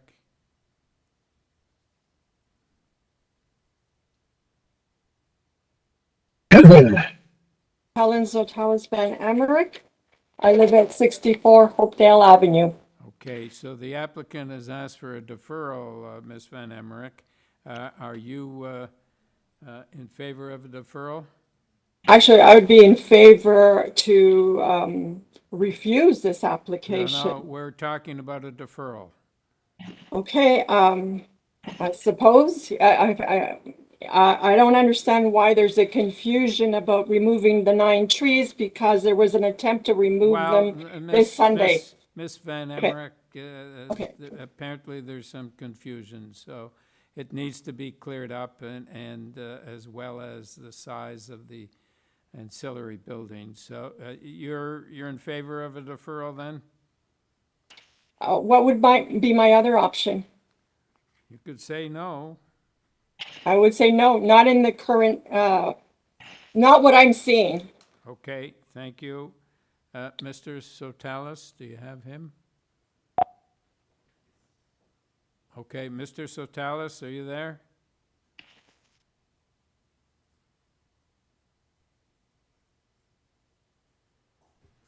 Mr. Jim Sotalis, you have been unmuted. Go ahead.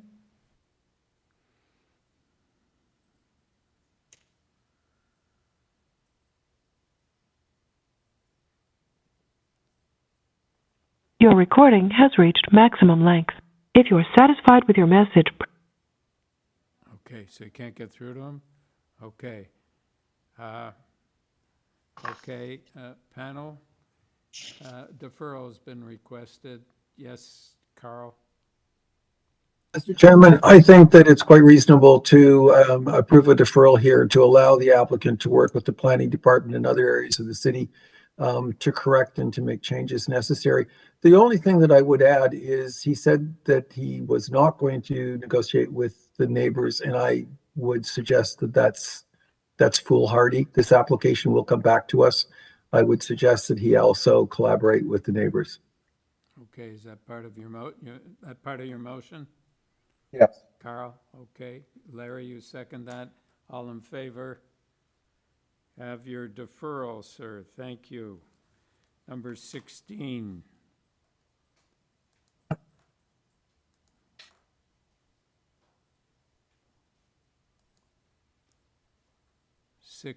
Glen Edith Place.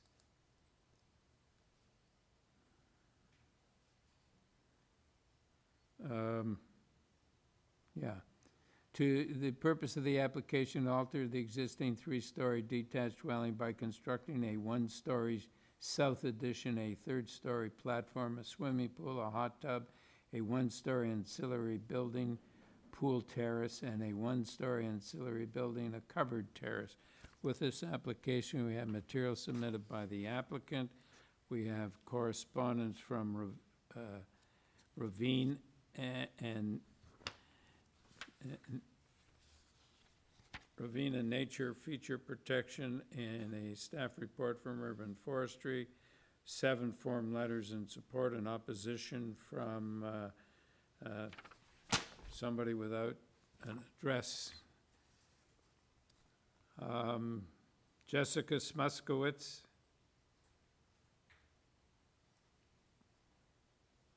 Good evening, Mr. Chair and members of committee. Can you hear me okay? We sure can. Can we have Okay, your name and your address for the record? Sure, it's Jessica Smuskowitz. I'm a lawyer with Adam Brown's office, and my address is 40 Holly Street, Suite 404. Okay. Toronto, Ontario, M4S 3C3. So this application is pretty straightforward. Is there anything you want to say before I take it into committee? No, I mean, I'm happy. We submitted presentation materials that I could take you through if you wanted to hear them, but like you said, it's pretty straightforward. It is a modest addition to an existing dwelling. Our client, through its architect, has met with the neighbors on both sides, both of who are not objecting. The one letter of opposition that you do have on file, there actually, I believe, was an address associated with it. It's from 59 Ardwald Gate, which is to the northwest of our client's property. The variances that we're proposing are in relation to the addition and the pavilion, which are in the rear and the west of our client's property, which will be virtually imperceptible from her property. And our client actually did consult with her in addition before she wrote the letter, and she sort of took offense to any variances that are different from what the zoning bylaw permits, even though she, in fact, as we pointed out to her, did seek similar variances for floor space index, et cetera, to her own property. But in any event, the variances are virtually imperceptible given where she's located in relation to our client's property. And I am happy to answer any questions you may have. Yeah, I'm sure on Ardwell Gate, she's got a very modest dwelling. So, okay. Panel, do you have any questions? Okay. So, Larry? Yeah, I'll just move this one along. I agree with you. I think it's fairly straightforward. When you look at the variances, the depth and length kind of immediately get your attention. But then when you look at the site plan and some of the plans, you realize that it's an odd configuration to a really rather large lot. And I don't think the addition would cause any harm to any of the surrounding neighbors, and the fact that they've had discussions with them just proves that point. I think it's a fairly straightforward application. I'm prepared to move approval subject to forestry condition number 2. Would you consider 2 friendly amendments, Larry?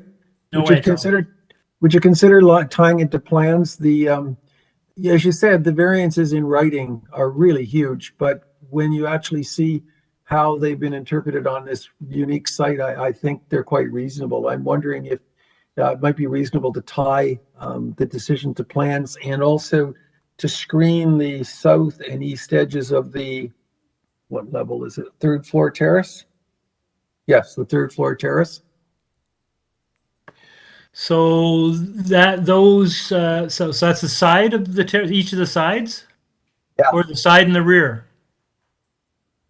Yeah. If you look at, there's a north arrow there. It's the east and the south. So it's the right side and the bottom. Those were the 2 sides that seem to me to pose potential privacy concerns. Maybe the applicant has a comment.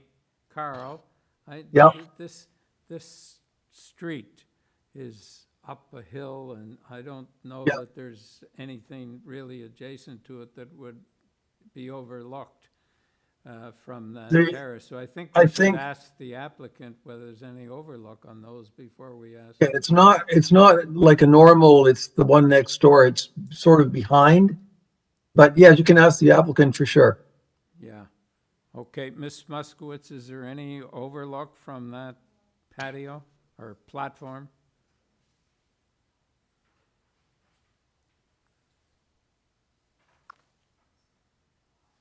Ms. Muskowitz?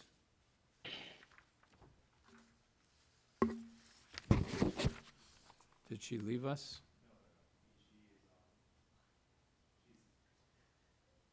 Can you hear me now? Yeah, we can hear you. Okay. Like you said, the topography of the site really doesn't create any overlook and privacy issues. The neighbor that would be most affected has actually been consulted and doesn't take any opposition to the application. There's specifically no overview to the south. Our client is proposing landscaping on his property to mitigate any potential privacy issues, even though we don't believe there are any on this site, given the topography. The person you talked to is at number 40, is that correct? We actually spoke to the neighbors on both sides, correct? Okay, that sounds reasonable, thanks. It looks like there's large trees along the lot line along there too, so maybe Yes. that would help, You're yeah. correct.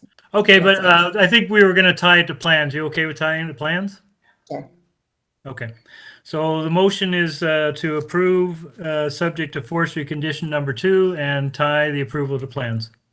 Thank you very much. All right, you second that, Carl? All in favor? Yes. You have your approval. Thank you. Thank you.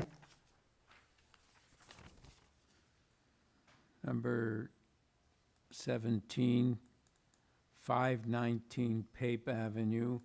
The purpose of this application to alter the existing two-story dwelling by constructing a third-story addition with a rear third-story balcony, a front basement walkout for direct access to a secondary suite and a front yard parking pad. The existing rear second-story deck will be maintained. With this application, we have material submitted by the applicant, a report from community planning, support from properties on Pape Avenue. Yes. Miss Evangelista. Good evening, Mr. Chair, members. Ida Evangelista on behalf of the owners. I'm going to ask for a deferral for this application. All right, Miss Evangelista, what's your address, please, for the record? Yes, 53 Bentworth Avenue, Toronto, M6A 1 Peter 5. All right, you want a deferral? I do, Mr. Chair. In light of the reports that you and the members have reviewed, we now need to do a redesign of the front of the home because we do want to continue with the secondary suite, and we have to design it in such a manner that it is accessible, it allows for light, because it is multi-generational, so we don't want to be taking any chances in making changes today. And, there's new variances that arise or variances that are missed or whatnot. So we would like an opportunity just to allow us to go back and do a redesign of that front portion.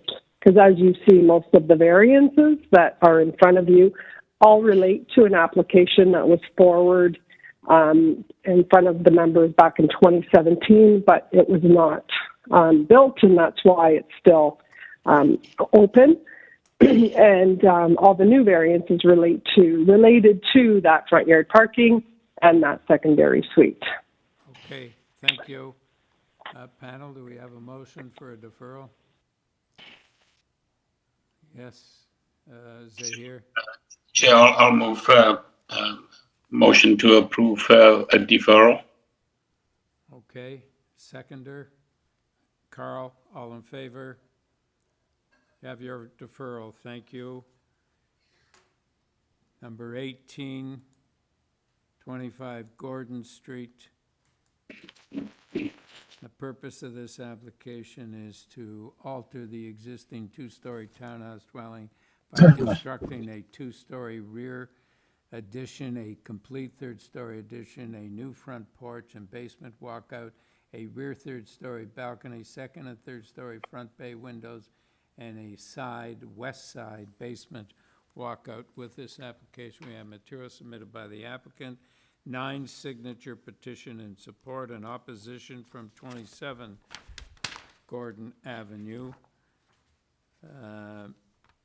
Reiner Hoyer. Present. Yes, Can you hear me? Yes, we can hear you. Can we have your name and address for the record, sir? Rainer Hoyer, 18 King Street East, Suite 1400. Agent for the applicant. Okay, and this seems relatively straightforward, sir.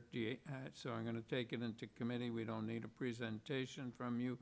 Do you have anything to say before we go into committee? We tried to contact the neighbor from 27, which wrote a letter of opposition without success.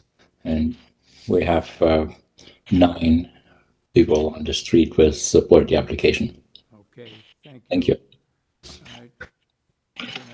Panel, do we have comments, questions, or motions here?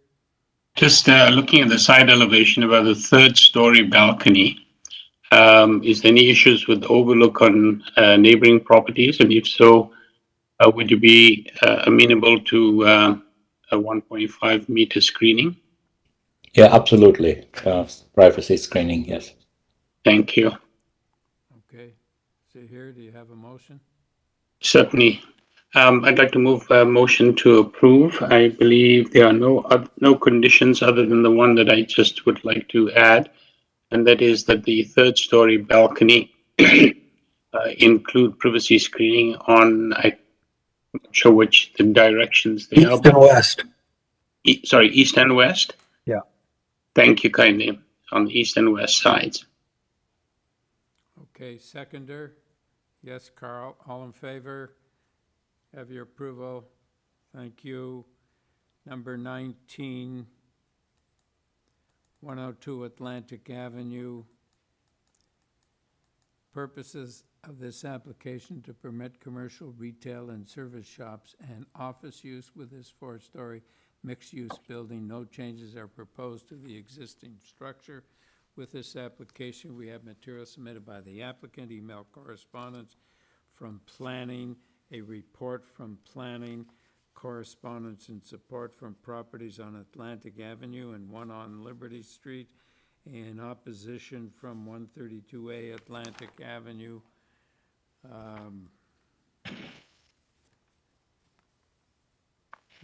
Christina Glass. Hello, can you hear me? Yes. Good evening. My name is Christina Glass. My address is 474 Wellington Street West, Suite 200.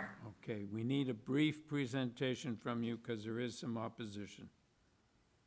Absolutely. I'm happy to run through the presentation quickly. Perhaps if we could just go to slide 3.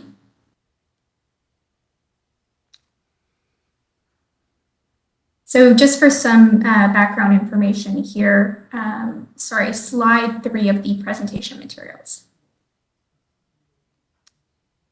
The site, well, that's getting pulled up. The site is located on Atlantic Avenue, just south of King Street West. We are aware of the objection letter from one of the neighbors. We do have a number of letters of support from adjacent property owners and tenants as well. This is an existing 3-story commercial building with 1 basement level. We're not proposing any built form changes. In fact, this building previously operated for over 20 years as a commercial broadcasting establishment, which was effectively an office, although not classified as such under the zoning bylaw. If we could just go to page 3 now of this document. Just 1 up. Thank you. So as noted on the variances here, we're seeking 4 variances, variance 1 being to the commercial FSI. So the office use is limited under the N symbol of the zoning to 1.5 times the lot area. We are requesting that this variance be allowed to promote proposed 2.95 times for the commercial uses, which is the existing total gross floor area of the property. Variance number 2 is respecting retail and service shops. They are not currently permitted on the lot, although they are permitted on nearly every other property along Atlantic Avenue, whether as of right or through minor variances. They're also permitted as of right in the IC zone.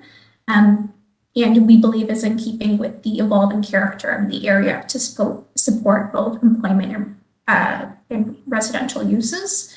Variances number 3 and 4 are related to parking and loading. Again, these are due to the existing conditions of the property. The building is constructed almost to the property lines. And I would also note that these variances fall under the old City of Toronto bylaw. The site's not subject to 569/2013, and if it were, these variances would not apply. So overall, this is a very technical application just to address the existing building, and I'm happy to run through this in more detail or answer any questions. Any questions, panel? Okay. Timo Chui. I think Carl had a question there, Chair. Oh, sorry. I just wanted to clarify that the applicant knows about the planning department recommendation.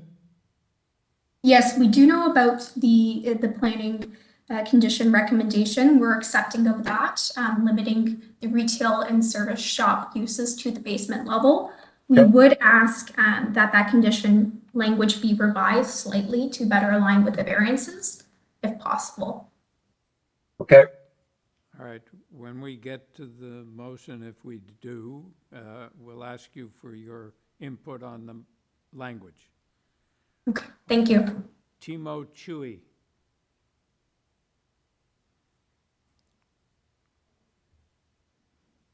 Camera turned on? Hello. Hi, can you see me? Hello, can you hear me? Can we see you? Yeah, we can hear you. Okay, could you also see me? I have some... No, we can't see you.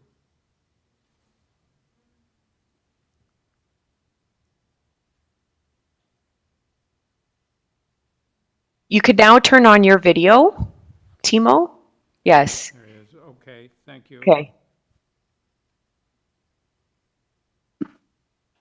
Okay, can we have your name and address for the record, sir?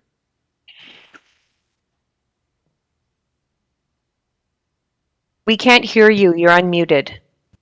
You're muted. Hello, can you hear me? Yes, we can hear you now. Your name and address for the record, sir, please.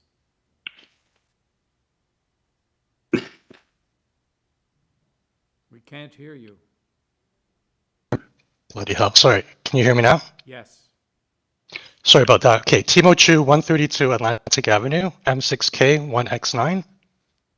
I'm here on behalf of the private laneway immediately north of the site in question, or part 53, according to the site map. It bounds the entire north side of the site. Okay, so who are we? I'm here on behalf of my father, Alexander Chu, who's owned the adjacent property for nearly 40 years. Give me 1 second here. Sorry, we cannot accept any presentations. Okay. Okay. So you're just going to speak to us. Yes, all right. Okay. I guess I don't need the video much. No. All right, so here we go. I'm here on behalf of my father, Alexander Chu, who's owned the adjacent property for nearly 40 years. The crux of the matter here is that the applicant is taking advantage of an 82-year-old, stripping him of his old age income and now doubling down on how hard they're bending him over the barrel. The owners of 102 Atlantic... Can you just tell us what the impact on your father's property is?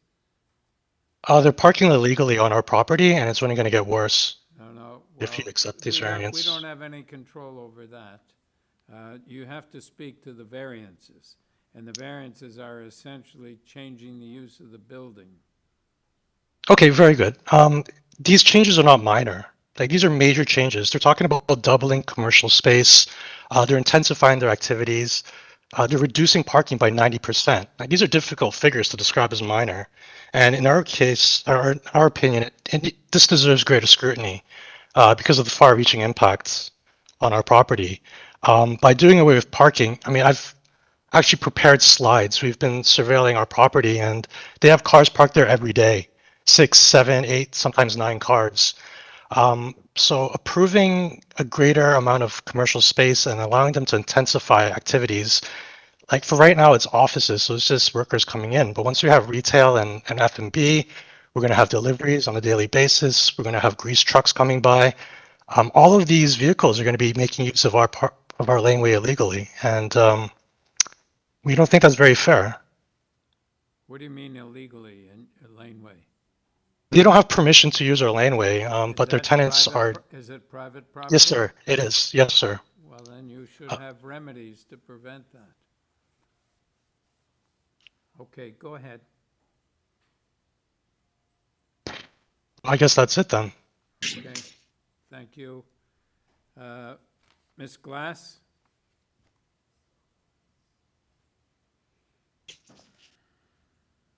Thank you. If we could perhaps just pull up the presentation materials again and slide number 2, I'd be happy to run through that.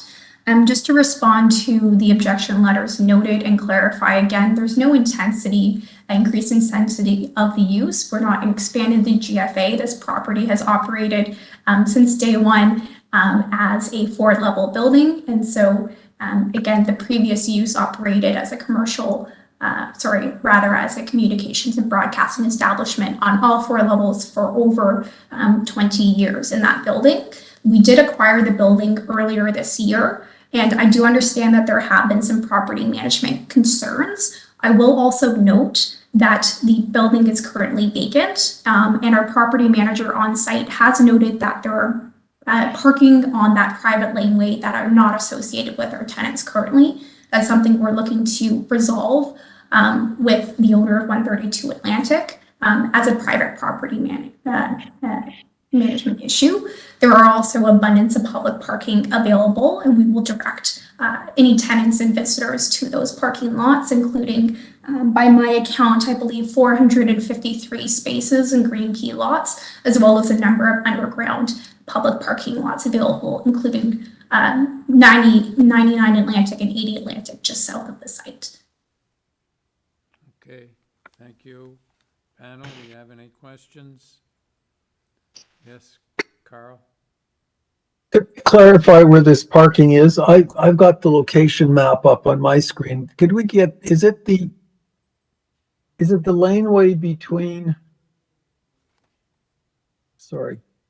is it the laneway between the subject property and number 98? Is that the area that we're talking about? So through the chair, just to clarify, to the south of our building between 98 Atlantic, that is our private property. There is a driveway entrance there that has a gate, and we're proposing that that area be used for informal loading. The property in question is to the north of the site. That is a private laneway, and you can also see on this plan as well, there is a public laneway that runs north behind the site, and also connects to both Jefferson and Atlantic Avenue. So where the gentleman that was speaking about the parking, is that on the south laneway of this drawing that's on the screen now? He is referring to parking on the north face of the building that I understand has existed there for a number of years. And that was an agreement with the previous property owner and the speaker's father. We are working out an agreement to address access to the north, that north kind of laneway that runs through. There's no signage or anything, as far as I'm aware of, to restrict any public access to that private laneway. So you're negotiating with the appellants about this problem that he's brought to our attention. Sorry, if you could just repeat that. So do I understand that you're negotiating with the person, the appellant, the son of the father, that about the parking problem he's brought to our attention? You're working with them to resolve that? Yes, we have been working with them for, not myself personally, but another member of our staff on the property management end has been working with them, and I understand they have an agreement in principle that is with our lawyers to be executed later this week. Okay, thank you. Panel, do we have a motion? I wonder, Chair, if we could ask the agent for the wording that she would suggest for the condition. Yes. Ms. Glass? Yes, I will just read through the condition with the revised language. We're asking for it to note the size and function of the proposed optional retail and service shop use in the basement shall be subordinate to the commercial non-residential gross floor area. Yeah, that's the language of the planning committee, of the planning department. That is the revised language I've suggested to the planning department. I did email Simon Lacoste to prepare the planning report. I did not receive a response prior to today's meeting. And that would just better align with the language of the variances number 1 and number 2. Yeah, I think that's the language they suggested. It sounded like it to me. Sabrina, is that the language in the planning department condition? Through you, Mr. Chair, they quote, shall be subordinate to the office use on the site. Okay, is that acceptable, Ms. Glass? That is acceptable. Okay, thank you. Okay, Carl, were you? Yeah, I'm happy to move approval. I think it's a reasonable application and subject to the planning department condition. As rewarded and edited by Sabrina, I would move approval of the application. All right, thank you. Zahir, you second that motion. All in favor? Have your approval. Thank you. Number 20, 6 Edith Drive. The purpose of this application is to alter the existing one-story detached dwelling by constructing a one-story front addition, a one-story addition at the northwest corner, a complete second-story addition, a rear first-story deck, and a west side carport. With this application, we have material submitted by the applicant. We have a report from Urban Forestry, an 8-signature petition in support, and opposition from 4 Judith Drive. Addison Milne Price.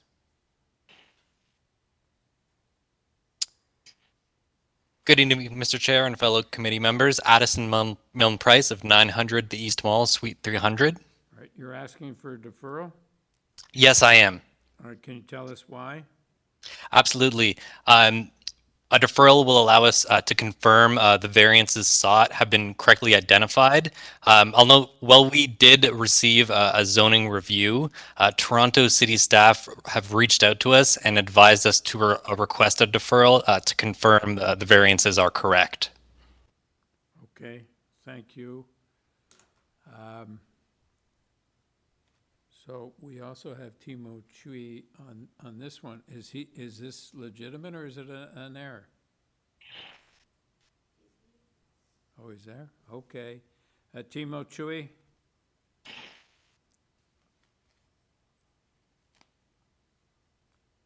Mr. Chui?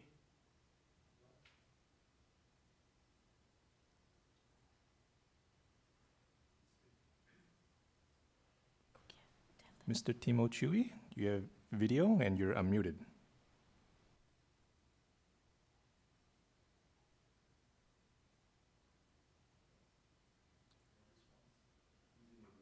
Pardon? You can't, he's not speaking. Okay, so I'm going to the next one. Michael Boudreau, we can come back to him.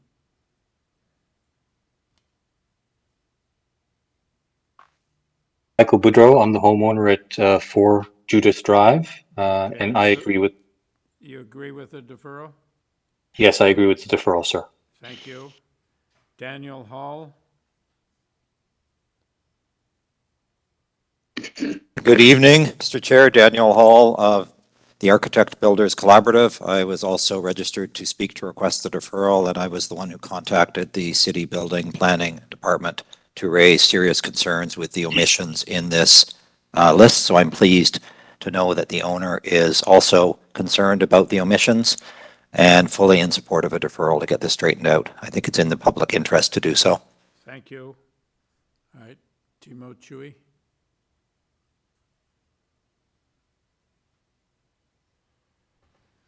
Mr. Timo Chui, you are unmuted.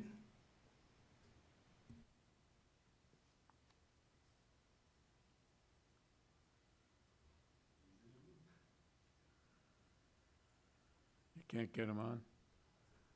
Okay, so anyways, let's go to the panel. Panel, deferral's been requested. Do we have a motion for a deferral? Yes, Sahir. You're muted, Sahir. Sorry again. I'd like to move a motion to defer this application. Okay, seconder. Aaron, all in favor? You have your deferral, sir. Thank you. Number 21, 730 Cosburn Avenue. Purpose of the application: alter the existing one-story detached building by constructing a second and third-story addition with rear second and third-story rooftop decks. Also to construct a new ancillary building, a detached garage in the rear yard. With this application, we have material submitted by the applicant. We have email correspondence from planning, correspondence in opposition from property on Cosburn, and properties on Woodmount Avenue. Mr. Perez.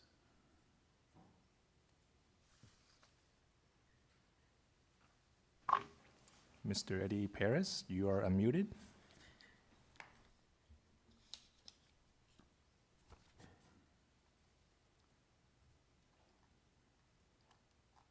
Mr. Perez, are you there? I'm here. Can you hear me? Okay. Can we have your Hello? name and address for the record? Can you hear me? Hello, sir. We can hear you, yes. Okay, sorry. I thought you weren't hearing me. Okay. My name is Eddie Perez. I'm here on behalf of the owners and the designers. As you know, I made revisions after seeing the letters of concern from the neighbors. I submitted them on Monday, and I made some changes to the height. So item number 1, instead of 9.96, will be 9.44. And then item number 2, instead of 9.33, will be 8.90. But at that 8.90 is only where the dormers are. The rest of the house, it complies with height. So they're taking the height to the top of the dormer. So that's why we have that height there. But the rest of it complies with the 6.5 underside of the soffit. I mean the 7 meter underside of the soffit. Also, we eliminated variance number 5. We eliminated variance number 6. And also variance number 8, which is again the height, it's 9.44. And we did so by looking at a lot of projects in the area, and they were approved at this height. There was one on Woodmount approved at 10.03. There was on Barker, a few approved over 9.44, 9.7, 9.46. Virginia, there was a few approved, 9.47, 9.74. And so that's why we brought the height down, and with the concerns of the neighbor, and also with the concerns with the balconies. We removed one balcony, and we made the other one just under 4 square meters, so it's no longer a variance. So we feel for what we did now meets the 4 tests, and I hope you agree with me. Thank you. All right, thank you. Nicholas Sarambulis.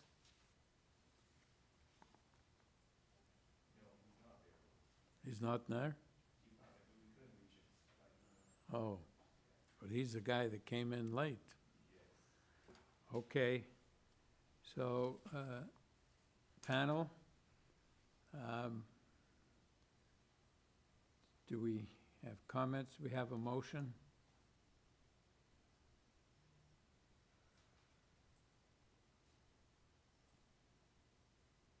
Yes, Sahir?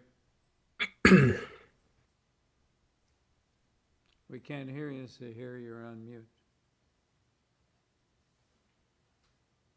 I'm not sure if I heard correctly that one of the balconies was no longer an issue, or Yes. if they are. Yes, he said it's no longer they've reduced it to 4 square meters.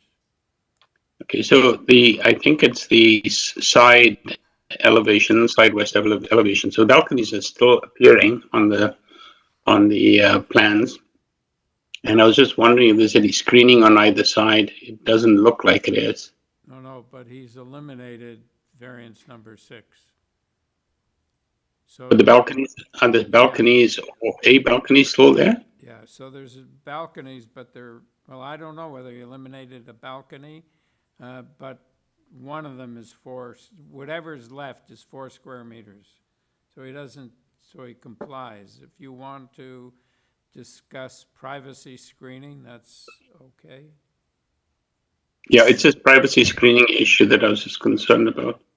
Sorry, through you, Mr. Chair, maybe we should go out of committee and speak to Eddie Perez and just confirm whether or not he's removing the platforms, because then we'll also have to amend the purpose of application if that's the case.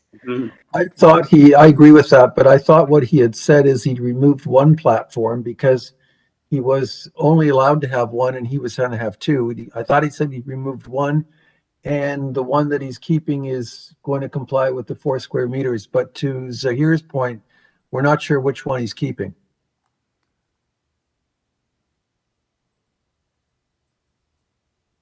So the west elevation still shows both balconies. Okay, perhaps we could have Eddie Perez back on the line. Well, hi, again, I did submit new drawings, if you can put those up. I submitted them on Monday, December 5th. Mr. Perez, if you could just tell us which deck you eliminated and which one you're keeping. Yeah, well, as for the drawings that I've submitted, the one on the second floor is no longer there. We're just putting a railing where the sliding doors are, so there won't be a balcony. And then the drawings that you're showing on the screen are not even for this project, so I'm just concerned. That's probably why you have Judith still up. The drawings are in the supplementary stuff. Okay, so supplementary, yes. Yeah, so on the third floor, we're doing the balcony. We reduced it to under 4 square meter, and we are showing privacy screening on both sides. And the one on the second is eliminated completely. All right, so the purpose of the application now has to read with rear 3rd-story rooftop deck. Correct, which is no longer a variance, but that's correct. Yeah, but it's still... Yeah, it's still there, yeah. Okay, so here... they apparently have on their revised plans privacy screening. I just saw the supplementary package, and yes, correct. I stand corrected. Thank you. Okay. You're welcome. So do we have a motion? Say here.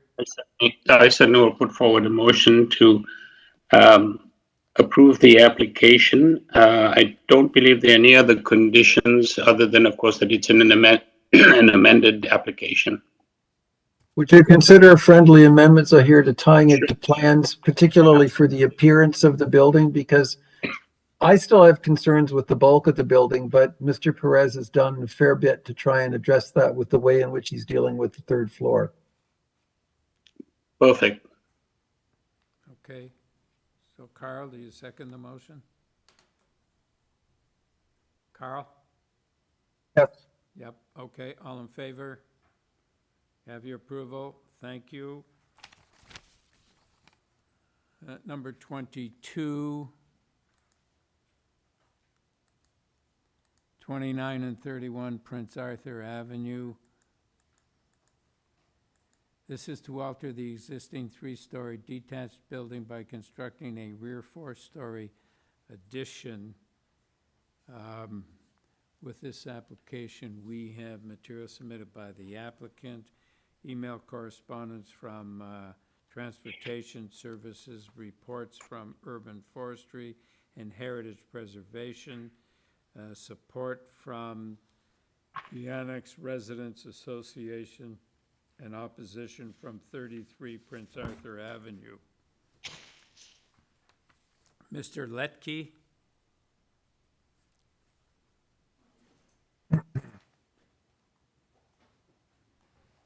Mr. Aaron Letke, you have been unmuted.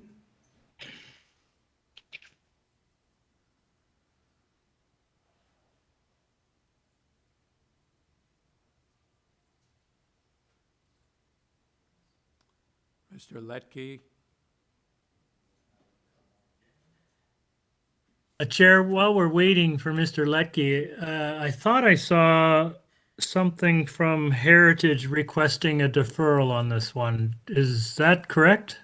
Yes, it is. Okay. Yes.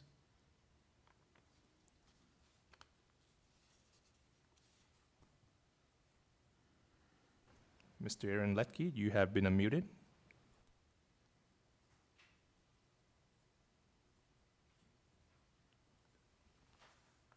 Okay, let's move on to the next one. We can't get a hold of him. We'll come back to it.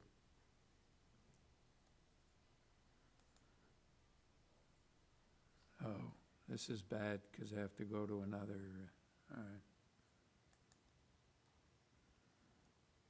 While we're waiting, Mr. Chair, Larry, there's two heritage notes on this one. One is a heritage impact assessment, but if you go down 1, 2, 3 more, there's a heritage report, and that's where it is. Hello, can you hear me? Yes, Oh, can you hear me? yes? I'm Give sorry us about your that. I had name, some- please? Yeah, it's Aaron Leckie, and my address is 1028 Shaw Street. Okay. All right.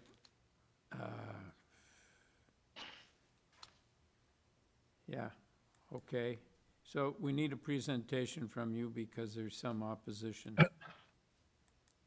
Yes, I sent in some a short presentation yesterday, and could we see those slides, please? Yeah, this is the one. Sorry, no, this is not the presentation. There should be a 13-page presentation.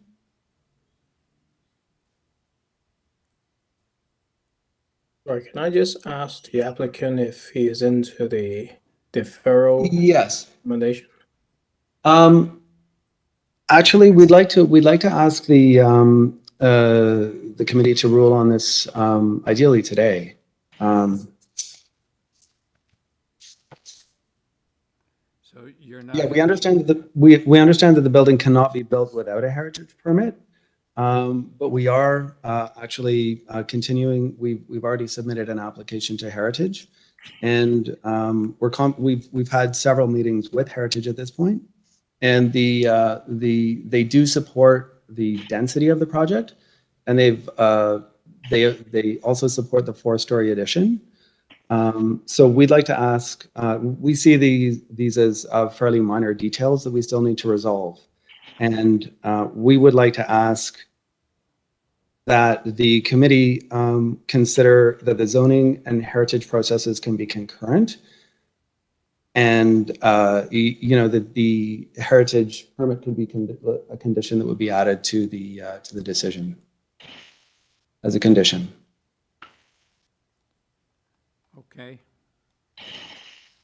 Can I just ask, Chair, before we get started, like in those discussions, are there any outstanding items that would affect the variances before us? No, not at all. No, they've indicated that they're supportive of the height overall. The question, the issue that they've raised is simply about the visibility from Prince Arthur. It's something that we've been working through, and every time that we've met with them, they've indicated that they are supportive of the application overall. So this is really a technicality and some detailing that we're talking about, and we don't see any indication that they would not ultimately support this. Okay, in any event, you need their approval before you can get a building permit. Exactly, yep. Okay, so would you please go ahead with your presentation because there's opposition. Yeah, certainly. Thank you. The subject property is located on Prince Arthur Avenue between Avenue Road and Bedford. This is a commercial residential zone, and it's designated as a mixed-use area in the official plan. It's located at the transition between 30-story towers on Bloor Street and the annex neighborhood to the north. Next slide, please. The proposed 4-story rear addition will be located entirely behind an existing Victorian building to be developed as a net zero carbon project and used by the owners as their own offices. The building is part of a heritage conservation district, and as such, the character of the street should be preserved, but the buildings themselves are not individually designated. At the outset of the project, we engaged ERA Architects as our heritage consultant and have since met with Heritage Planning on 3 occasions. They've made clear that they support the density and 4-story addition. And next slide, please. But they have some recommendations about visibility from the street, which we're working through as part of the heritage permit process. We've also met with the Annex Residents Association and Councillor Sachs, both of whom are pleased with the proposal, despite recognizing the need for formal heritage review. I did also want to point out that Diane Sachs has submitted a letter of support, which you should have as well. Next slide, please. We've also presented the proposal to both adjacent neighbors. We first met with Mr. McMillan, the owner of number 33, in June, and discussed the length and height of the proposed addition. He notified us of his concerns regarding views on light upon receipt of the Committee of Adjustment mailout.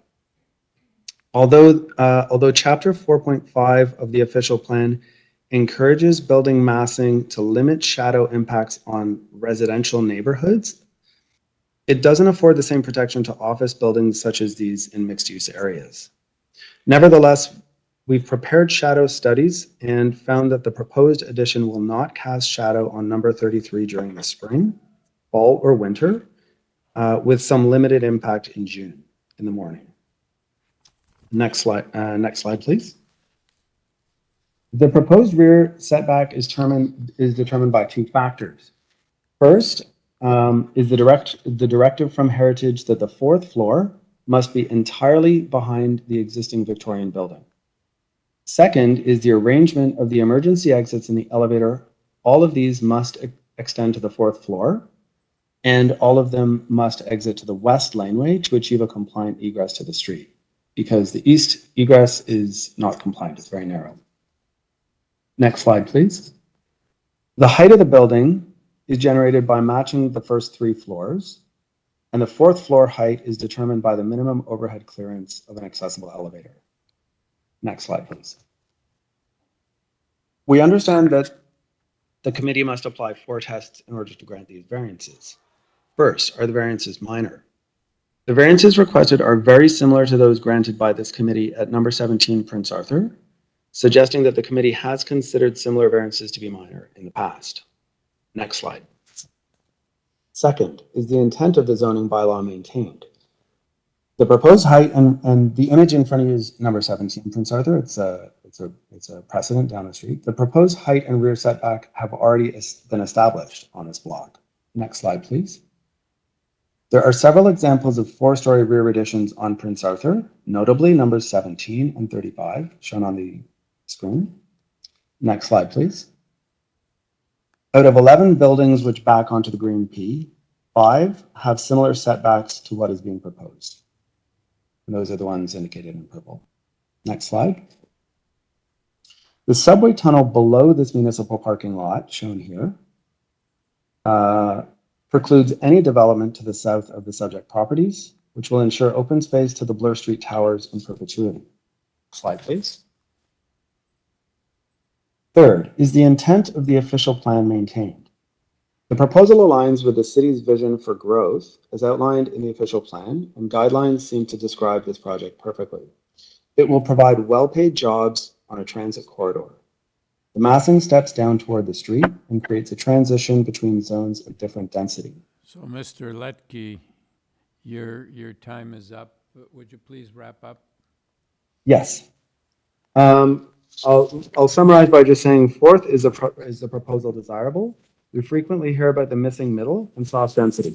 This proposal is modest relative to its context. It balances the need to preserve the heritage of Prince Arthur with a vision for responsible growth as outlined in the official plan. And we're very excited about the potential for this to be a model for small-scale sustainable development, soft density, and adaptive reuse of the city's heritage assets. Thank you. Thank you. Michael McMillan. Hello, can you hear me? Yes, we can.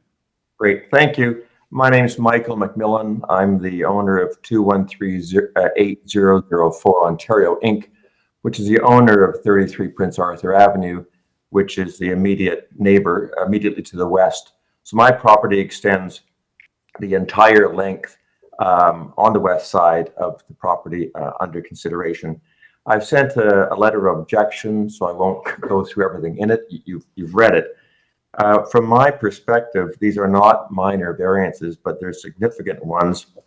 And the main reason is that this will create a very high brick wall, 17 meters high, going the entire length of the property from the new building all the way basically to the fence. And it's not a minor variance in my opinion. The height is 50% more than allowed.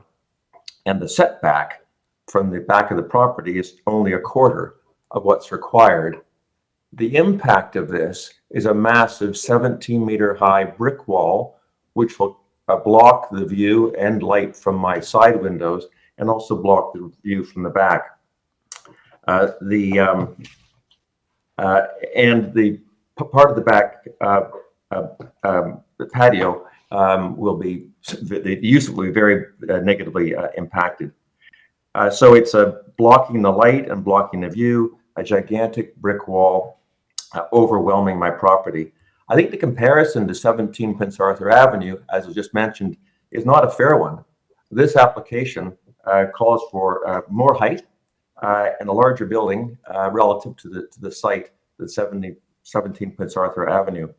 Also, there's a mention earlier about the heritage letter, and I don't have it in front of me, but and I could be wrong, but you might want to look at it or pull it up, because I thought that the heritage letter said that yes, it had to go to City Council because there were concerns about the height of this proposal. So that sort of forms the substance of my objections. Mr. McMillan, what use, what uses are on your property? It's an office building. Okay. And it's an office building, and we use the back patio as a meeting area and a dining area. And it's a landscape that's a significant part of the use of the property. Yeah, well, that's why I asked, because it looked almost residential from that perspective. Yeah, yeah. Okay. And if this weren't such a large extension going so far back to the edge of the property, combined with the height significantly greater than the height, the local requirements or rules, I wouldn't have a problem with it. But it's a combination of going 17 meters high, much higher than the examples that were just cited, and going so far back to the property line. I submitted in my letter 2 photographs that might be useful to you. In those photographs are pictured my building at 33 Prince Arthur and the neighbor one, and you can see how close, relatively close the buildings are, and you can see that there's windows on the side of my building. That's the exact picture, thank you. And the proposal would go up 4 stories, closer to my building than the current back of that building that you can currently see. So pretty close to my property, up another story beyond that, and then all the way back to the property line, blocking off my view and blocking off the use of the garden.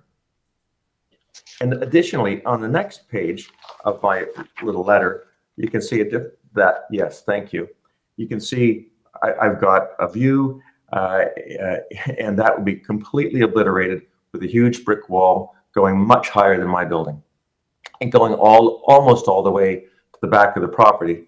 I think my property comes about maybe 7 or 8 meters or so back from the property line, and theirs I think is proposed to come back maybe a meter or something like that, 1.5 meters, or I'm not sure the exact amount. But the combo of the height and the depth of this gigantic brick wall. It's very different. And I know the street quite well. It's a very different example compared to the example cited at 17 Prince Arthur. Okay, thank you. Mr. Letke? Yes. Hello, can you hear me? Yes, we can. Yeah, okay, so, thank you. So to address the height, technically this is, we are asking for a greater height variance than number 17.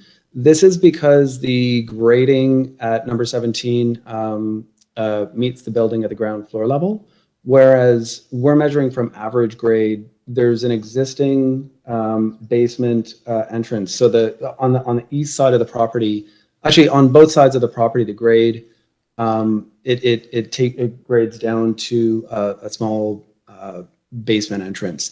We can't adjust that on the east side. We are actually proposing to raise that on the west side, but we can't raise that on the east side because it's a shared condition between, as a right of way between numbers 29 and 31. But just to say, measured geodetically, our building will be no higher than number 17.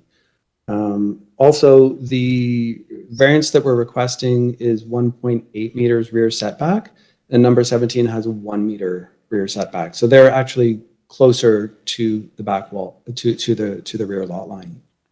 As I mentioned before, we haven't simply tried to match number 17 in terms of, you know, trying to grab as much space as we can. The size of the fourth floor, which is basically defined by this vertical circulation, and Heritage have directed us that that entire fourth floor addition has to be pushed back behind the existing building. So I do actually think that they are the number 17 precedent is actually quite relevant. Finally, with regards to the shading, I would like to once again remind everyone that this is a mixed-use area. These are office buildings. The protection that we typically see for, or that the official plan grants for things like views and sunlight, do not apply typically, as I understand, in this type of mixed-use area. And also, just to remind that these are south-facing. So regardless, there's a large part of the day where the backyard will be in full sun. Thank you. So, Mr. Letke, can we look at 17 Prince Arthur again? Yes, certainly. If you pull up the slides. So you can see on this image here, you can see number 17. It's indicated with the dots. There are a few other slides that show number 17. I think it's yeah, there's the rear. And number 35 is directly beside number 33. That's Mr. McMillan's property. Also, if you go to page number 8, you'll see an image. This is the one I wanted to see. That's the yellow brick. It's not yellow, but the beige brick, is that 17? Correct, yep. All right, so what's beside it? It's not a laneway, but is it a driveway or something? That's a driveway, yeah, that's right. Okay, so there's space between that and the property. I don't know whether it's east or west of it. I don't know how close it is to the other property on the other side. Do you have a picture of that? It runs, I don't have a plan, but it runs right from lot line to lot line. There's no setback. And in fact, what I'd like to indicate is that this district has no actual side yard setback requirements. The side yard setback requirements that are triggered in our application are only triggered by the fact that there are openings in the side yard. Otherwise, there would be a zero setback requirement. Okay, so the property to the left on this picture, does it have an addition at the back? Yes, that's right. So the property to the left also has an addition that goes also right to the rear lot line. If you take a look at the next slide, slide number 9. So you'll see that they also have a 1 meter setback. So that setback has already been quite established along, there are, I think, 5 out of 11 of the buildings along this strip have a similar setback to what we're proposing. All right, thank you, sir. Chair, I wonder, Mr. Letke, you had mentioned in part of your remarks that you've met with and have a letter of support from Councillor Sachs. Yes, that's correct. I don't have that, and I don't know if my colleagues, does anyone have that? I haven't seen it, but we don't pay too much attention to councillor support. I understand that, but Mike in opposition mentioned that this might have to go to council, so that's why I was raising it. Yeah. I don't know if that's the case, if if it goes through the Heritage Department and ends up having to go to council, or whether that's just an approval that the department That's correct, Larry. This will have to go to council. The heritage process will involve a council approval. Okay, so, but you have had discussions with Councillor Sachs to that effect then? Correct, yes, and she's actually quite enthusiastic about the proposal. Okay, thank you.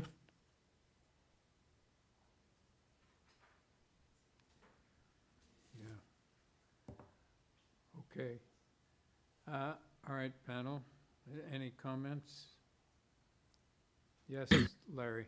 Yeah, Chair, I'll start. I just wanted to note just the location, the context for this application. It is within, I think, less than a block to Bloor Street and probably like a 15-second walk to the subway. So it's very well positioned for this kind of expansion, increase in office employment. So I think from a land use planning perspective and its location relative to amenities and to transit and transportation, it's well suited for expansion for employment purposes. And that's probably what's driving most of my opinion on this one.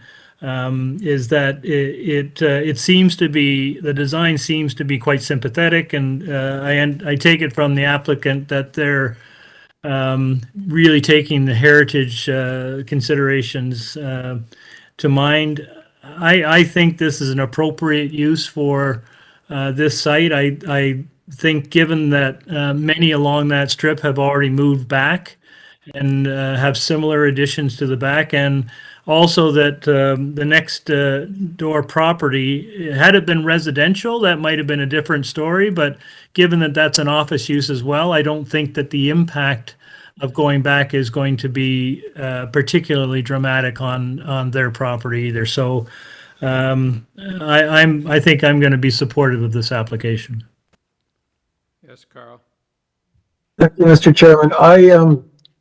I'm very supportive as well for slightly different reasons. I like the fact that this is going to be potentially a laboratory for sustainable development, and I think the information that will come out of that will be invaluable for other developments. I also think that the proposal is sensitive to the historic character of the street, and I have only 2 concerns. I think that the adjacent neighbor's concern with the wall and its impact on his outdoor space is a legitimate concern, and I think that as the proposal is worked through more detail, that perhaps that needs to be given a bit more consideration and more consultation with that neighbor should take place. The one area that troubles me though is the heritage report, because I'm not reading it the same way that the applicant is. And I'm also aware that there's a huge problem with the recommendation. They've asked for a deferral so that they can prepare a report to council. I'm also aware that under the latest provincial legislation, the Heritage Department in the City of Toronto is going to be so overworked. I have no idea how they're ever going to meet their workload, and therefore I don't know what this deferral means in terms of time. If we're looking at years, that's unreasonable. If it was a fairly fast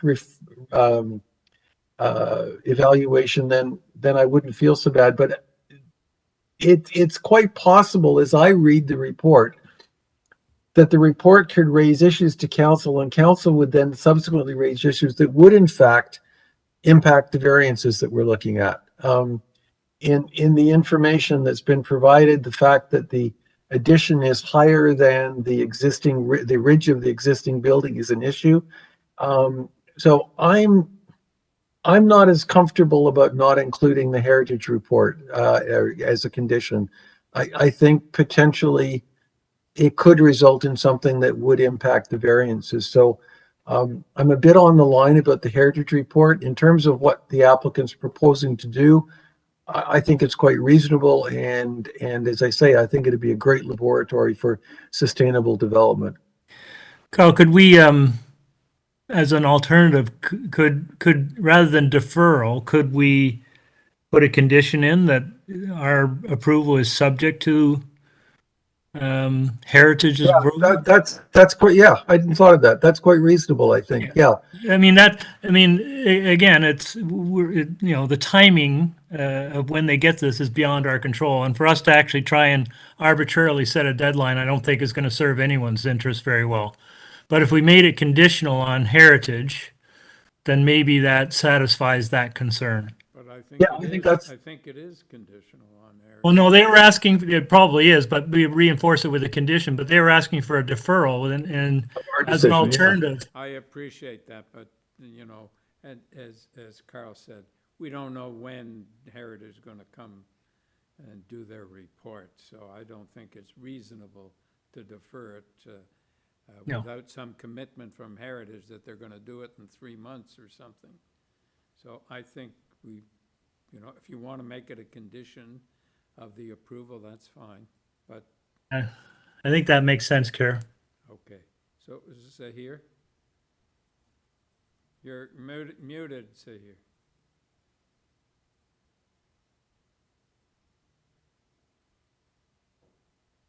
I'm so sorry.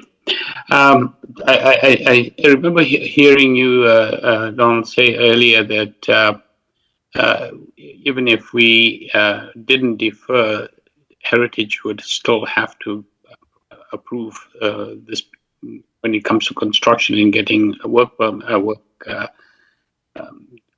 building permits.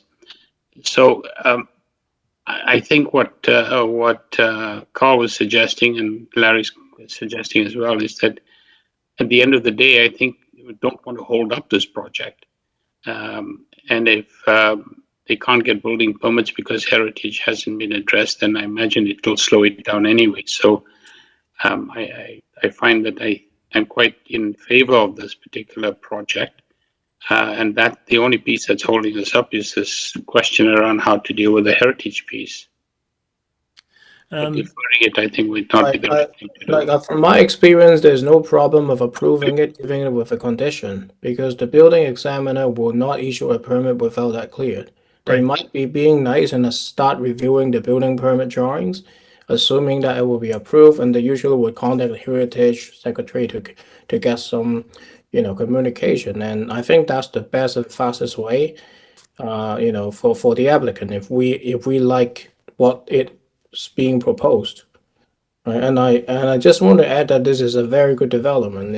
You're unlocking some very valuable land in the middle of the city, like Larry said. It's a very important piece of employment land, and it's being carefully considered without tearing down the building.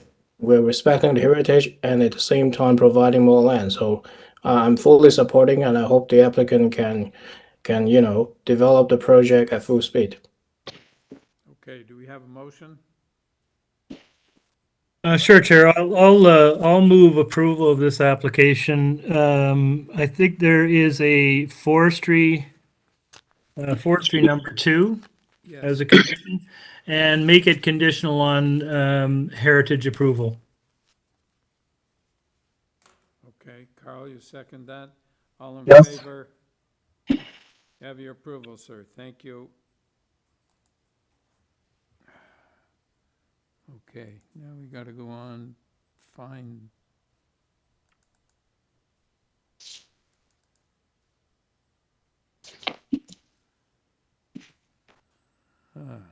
What what's it? Oh, this is, okay, you'll have to.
Okay, I finally found the right one. Okay, next one is 23A, 235, 237 Sherborne Street and 310 Dundas Street East and 241, 285 Sherborne Street. The purpose of the application is to obtain consent for a severance of the property into 2 lots. And with respect to Part 2, conveyed, 235 to 237 Sherborne Street and 310 Dundas Street East. Part 2 has a lot frontage of 40.40 meters from Sherborne Street and a lot area of 2,263.6 square meters. The existing 3-story apartment building will be altered by constructing a 3-story rear addition in order to provide 11 one-bedroom units for seniors, requiring variances to the zoning bylaws as outlined in minor variance application A0937/22TEY.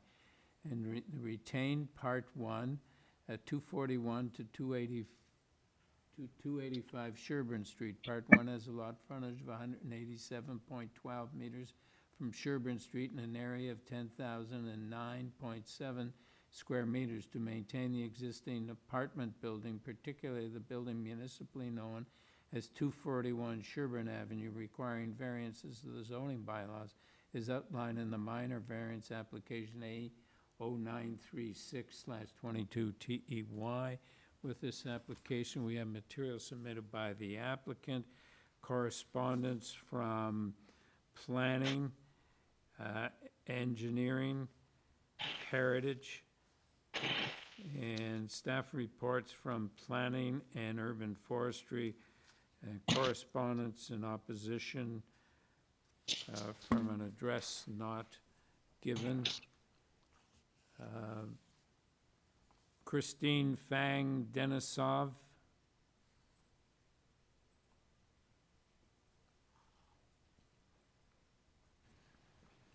Miss Christine, you have been unmuted. Hi there. Good evening, everyone. I do have a brief presentation more for clarity to talk about these 3 applications, if that would be helpful. Could you give us your name and your address first? Sure. My name is Christine Fang Denisov. I'm a partner with Urban Strategies, and our address is 197 Spadina Avenue, Suite 600. Okay. Could you give us a brief explanation of what this is about? Absolutely. Thank you for pulling up this presentation. If you go to the next slide, we just have a context map that shows where the site is located. The site is at the northeast corner of Dundas and Sherborne Street, which is one of 2 adjacent TCHC land holdings. The main project that the main scope of this project has to do with the renewal of a semi-detached building that's 3 stories in height, which is municipally known as 235-239 Sherborne Street. You can see a picture of this building in the top right corner of this slide. This property also contains a 7-story apartment building known as the William Dennison Apartment Building. If you go to the next slide, what TCHC is proposing to do is to renew the semi-detached building, which has fallen to a state of disrepair. These are just some existing pictures of the building here. This building was originally constructed in 1890, but has been vacant since the late since late 2010s, if you will.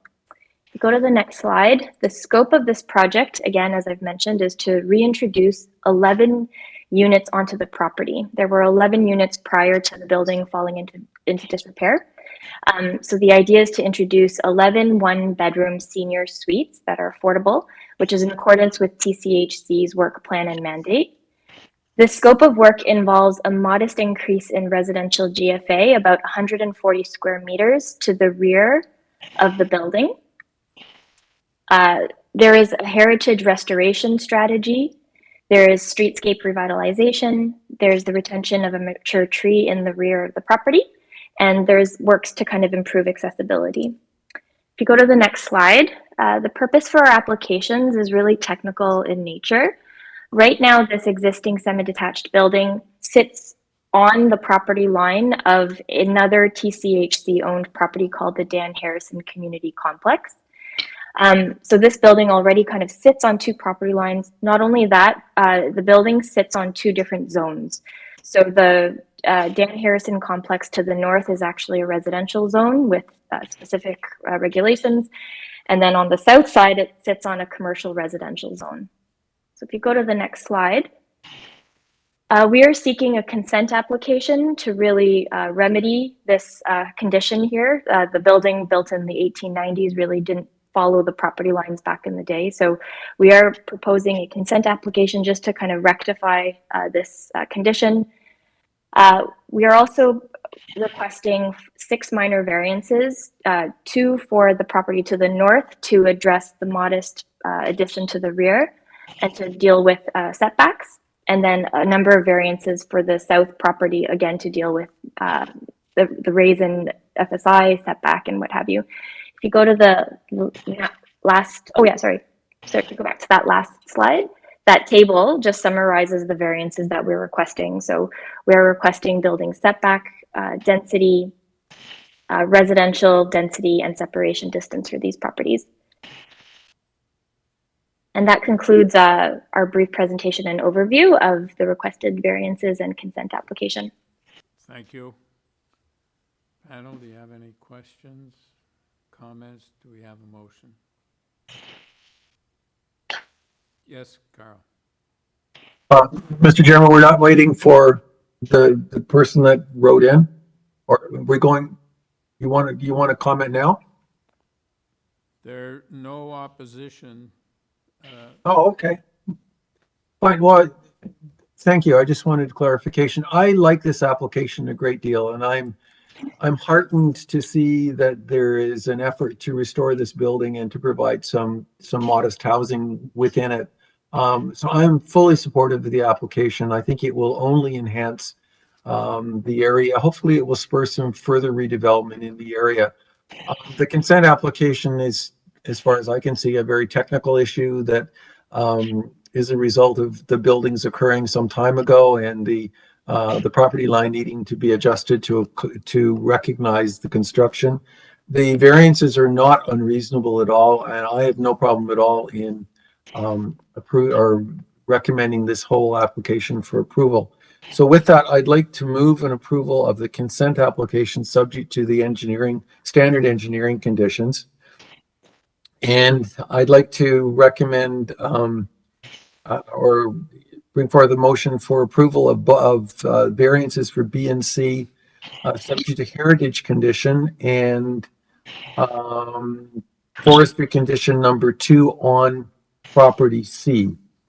And I hope that that's all of them. Thank you. All right. Do we have a seconder? Is it here? All in favor of your approval? Why are you laughing, Larry? I was not laughing, Chair. Okay.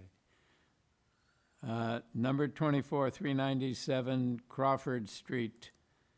The purpose of this application, alter the existing 2-story semi-detached dwelling by constructing a 3rd-story addition with front and rear balconies. Also to alter the existing rear semi-detached garage by constructing a 2nd-story addition to create a laneway suite. With this application, we have material submitted by the applicant. We have a report from planning, and we have opposition from properties on Montrose Avenue. Ali Malik Zadeh.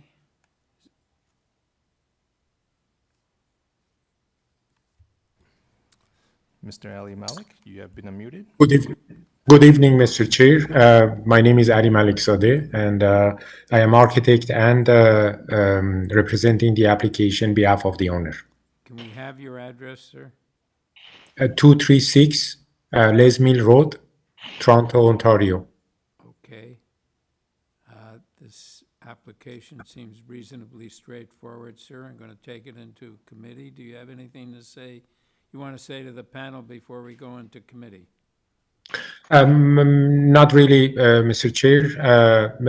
Planning staff, they completely analyzed our application and revised drawing. We were before this committee around 3-4 months ago, and based on the comments, we revised the application and then the drawing, and then they find it very reasonable. And I think their explanation is very detailed, and that's exactly what we did in this revised application.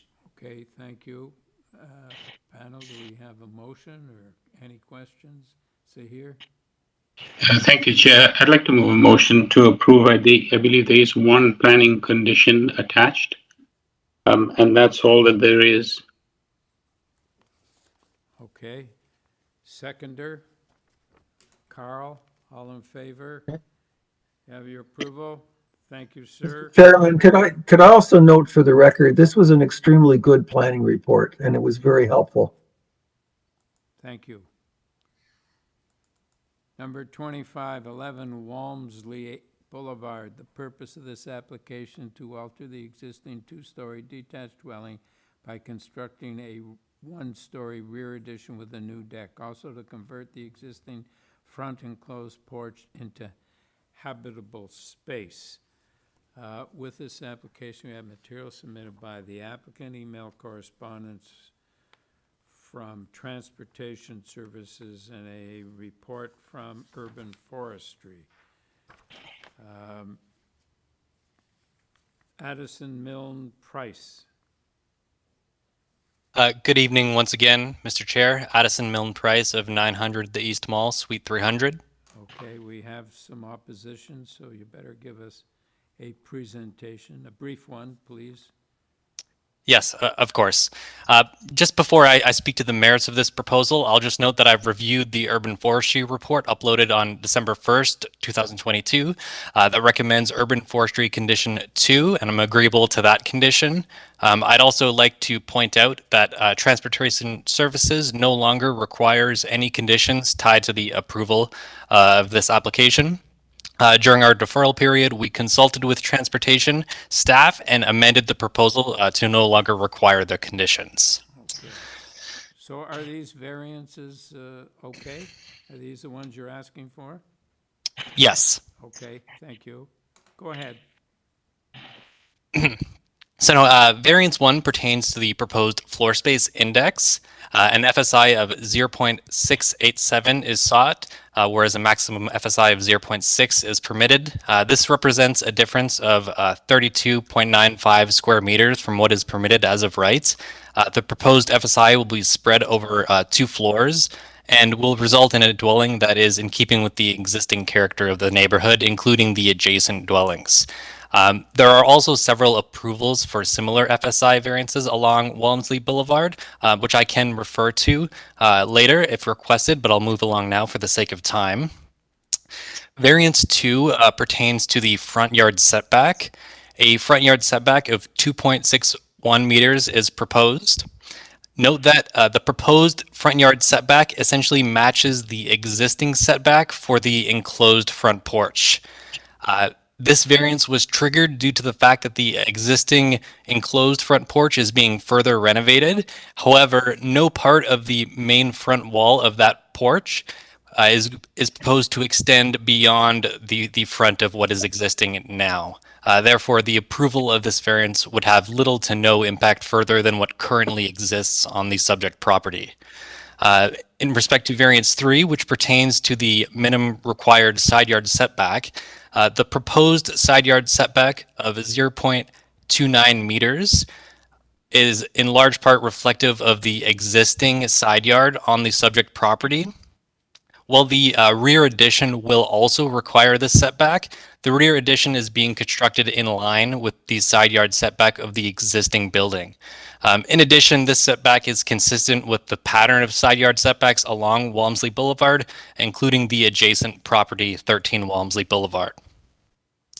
Variants 4 and 5 pertain to the existing front exterior stairs. Variance 4 pertains to the distance of the front exterior stairs from the lot line. A distance of 0.44 meters is sought, whereas the minimum required distance is 0.6 meters. This represents a difference of 16 centimeters from what is permitted as of right. And furthermore, the very extent of the front exterior stairs will be in line with the stairs of the adjacent properties. Variance 5 pertains to the width of these front stairs. A width of 3.23 meters is sought, whereas maximum width of 2 meters is allowed. I'd like to just quickly note again that both of these variances represent the existing condition of the stairs on the subject property. In addition, the width of each step of the stairs is reduced along each step. As such, the top steps will be compliant with the width requirements, and only the bottom step is at a width of 3.23 meters. Based on the provided justification, I believe this application represents good planning and meets the 4 tests under Section 45(1) of the Planning Act, and I'll be happy to answer any questions at this time. Any questions, panel? Okay, John and Esther Phillips. Yeah, it's John Phillips speaking from 9 Walmsley Boulevard. We're the property to the east.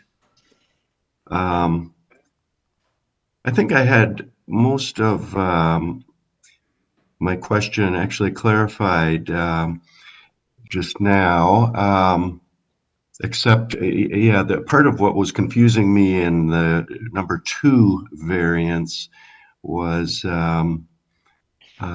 it was saying that the alteration was going to move at 2.61 meters, but so he said that's not going to happen. Another little bit of confusion, it said from the front or south lot line, but I believe it is referring to the north lot line. So that was the item of confusion. Item for concern was the back addition. Overall, it seems reasonable in its dimensions. Our concern is that we have a nice view to the west of the skyline and the sunset and the tree line, and that gets lost from our deck, but the variance would seem fairly minor. Kind of wish there was a little bit of a setback to remove the variance in number 3, but and every foot does make a difference. It kind of softens the effect of it. But yeah, it's as we said, it's an item of concern, but not make it or break it from our point of view. So those are my comments. All right, thank you, sir. So, Mr. Milne Price, I just wanted to be sure. Variance number 2 is at 2.61 meters from the front south lot line or the north lot line, as Mr. Phillips said? So I believe the front lot line is indeed the north lot line. Okay, so that has to be amended. Yes, I believe you're correct. Okay. All right, did you, I don't think you really need to speak to, aside from that, I don't think you need to speak to what Mr. Phillips said. Didn't seem to be really in opposition. I agree. I'm able to answer any specific questions if any members would like, however. Okay, thank you. Do we have any comments? Do we have questions or a motion? Larry? We can't hear you, Larry, if you're speaking. Pardon me, Chair. I'm happy to move this one along. I was glad to see the applicant resolve their concerns with transportation from the last time. This does seem, in fact, like a modest proposal, and the variances before us are actually quite minor. So I think it's a supportable application. I'm prepared to move approval. I don't think there are any conditions. Oh, to the amendment. We've To the amended. Variance number 2. Yes. Yeah. Thank you very much, Chair. Yes, it's amended. All right. So Zahir, you second that? All Yes, in I am. favor? Have your approval. Thank you. Number 26, 125 Priscilla Avenue. And the purpose of this application is to alter the existing two-story detached dwelling by replacing the rear one-story addition with the two-story addition, also to replace the detached garage in the rear yard with a new one-story ancillary building, a detached garage. With this application, we have material submitted by the applicant and a report from Urban Forestry. Sandra Dos Rios.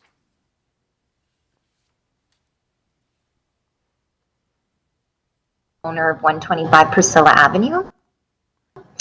There are 4 variances. Hello, could you just Hi. start over because we didn't get the first part of that? We need your name and your address for the record. Oh, I'm sorry. I did say my name, but I'll repeat it. It's Sandra Dos Reis, and I'm the property owner of 125 Priscilla Avenue. So And I don't think we need a presentation. This seems. No, I don't have really a major presentation since the variances are minor. I do have one thing, however, in terms of forestry, that's kind of a moot point because there are no trees where the garage is. So where the garage is going to be placed, there's this vacant space behind the garage. So it's literally just getting pushed back. So there are no trees that I would be removing. I'm pro trees. So yeah. So I don't know why there's a forestry application. It's not really related to the property at this point. They've asked for that condition. We have to give it to them, I think. So you may have to deal with forestry, but if there's no trees, I don't think you're going to have a problem. Yeah, I'll agree with whatever the forestry, but I mean, there's no trees, so I don't know what I have to say about that. Okay, thank you. Panel, No problem. do we have a motion? Carl? Thank you, Mr. Chairman. Just to the applicant, just by attaching forestry condition number 2, I don't think poses any difficulties for you. If it's a misunderstanding or it doesn't apply, forestry can waive the condition. I'd like to move approval of the application. It's a very modest application. The variances are extremely minor, and it was only deferred previously, I understand, for the proper posting of signage. It wasn't because of anybody had any concerns. So I think that this is quite a reasonable application, and subject to forestry condition number 2, I'd like to move approval. Yes, seconders are here. All in favor? Have your approval. Thank you. Number 2754 Balmoral Avenue.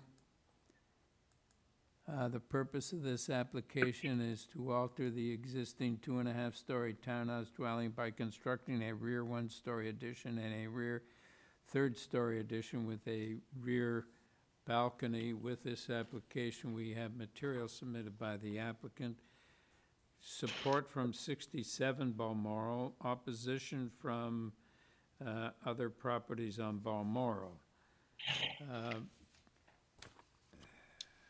Dan Asimovic.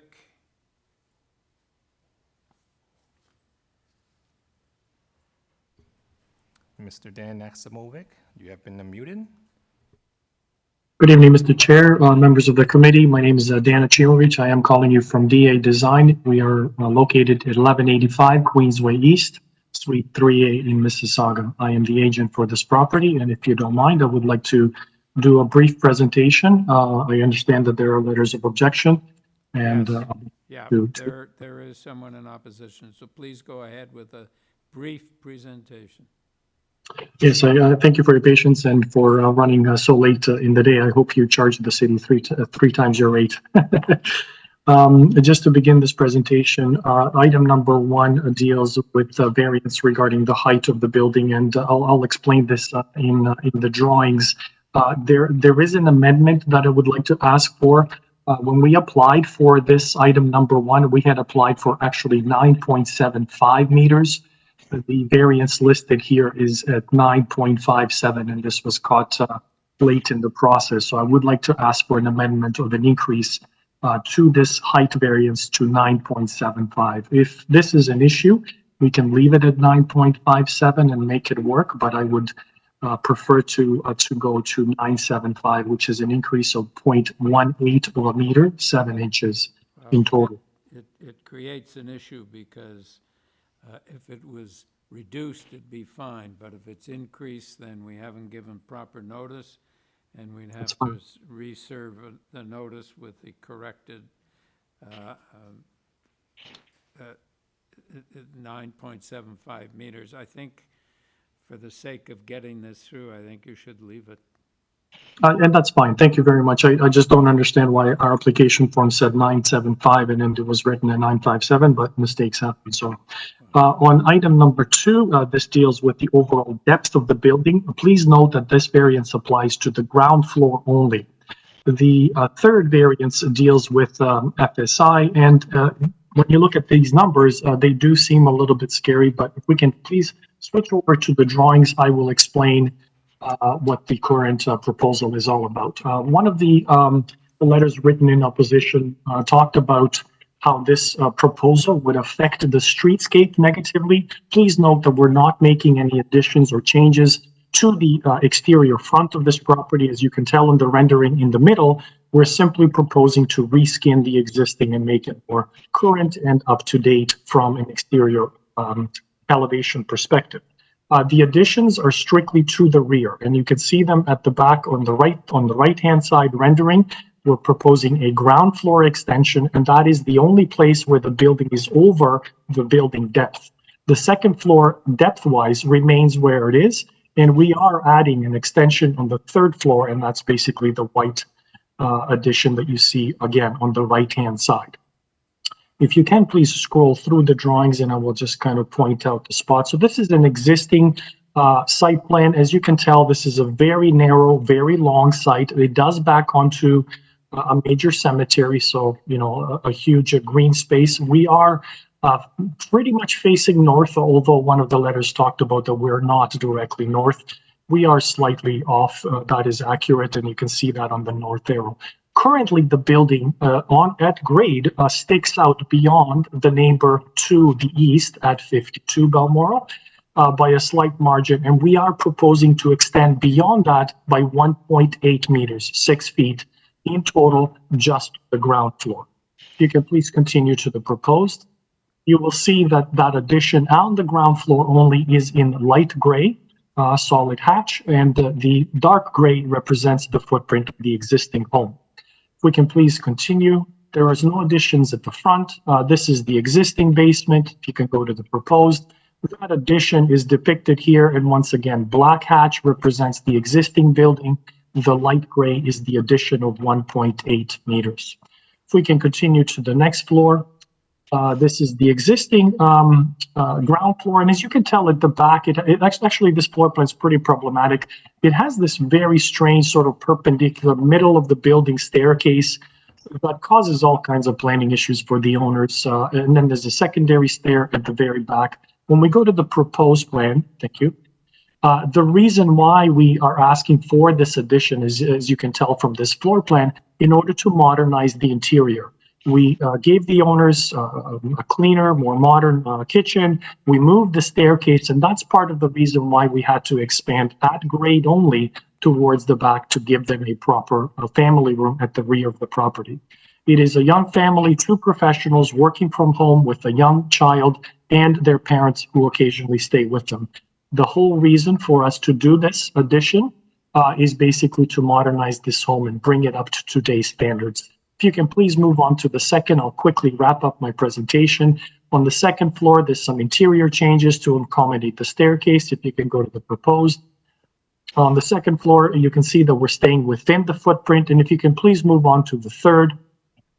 The third floor was probably one of the most problematic spaces. You can see the staircase in the middle, and it's just one big open space. If you can go to the proposed, you can tell that we added a room towards the rear of this property, okay? And it basically lines up directly on top of the second floor for a variety of reasons.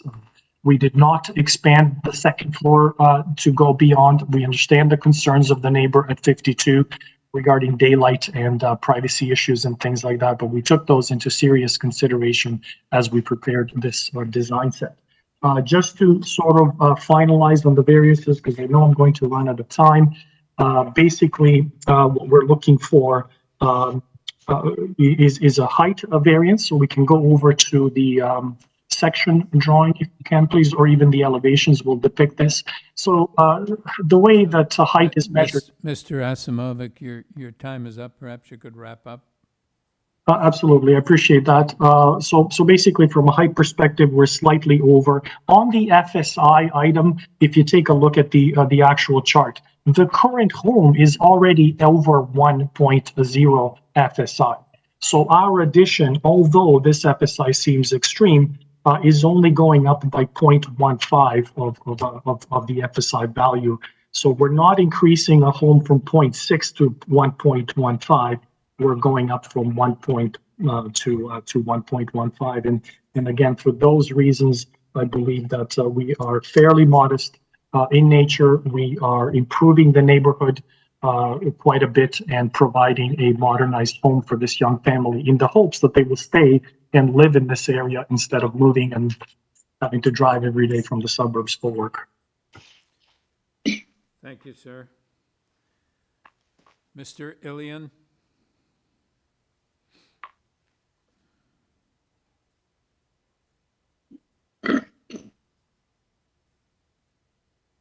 Can you hear me? Yes, we can. Thank you. I am the lawyer for the owner of the neighbor Rosalind Eskin, who resides at 52 Balmoral. My address is 330 Bay Street, Suite 1400, Toronto, and the postal code is M5H2S8. Yeah, for the record, can we have your name? Oh, pardon me, it's Brian Ilion. Okay, go ahead with your presentation, sir. Thank you. The applicant got one thing correct, and that is that the application and the proposed building is in fact scary. Contrary to what was said, the proposal will result in the choking off of sunlight into the building, into the windows at the rear of the building. The existing built form, and this is important, it's part of a townhouse consisting of 3 dwelling units. This is one on the side. There are a number of deficiencies in the application. The first of which is, for some reason, the extension at the rear does not seek a variance at the side lot line, even though they are extending the depth of the building directly along the property line. And I'd suggest that that would be fatal. The other error in the application is the building depth variance appears to refer to the wrong zoning subparagraph. Because the building is a townhouse rather than a semi-detached house, section 10.10.40.30, subsection 1, sub B is applicable, which provides a maximum building depth of 14 meters for a duplex, triplex, fourplex, or townhouse. So what is being requested, again, the measure of the variance is incorrect. It's actually much greater. When you look at the location map that was included in the record, I believe it's a tab B.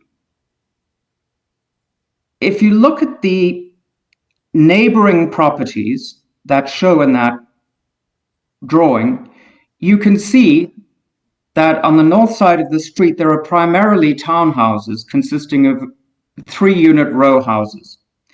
When you look at the depth along that street, they appear to be fairly consistent. This proposal departs from the character of the neighborhood, especially on the north side of the street.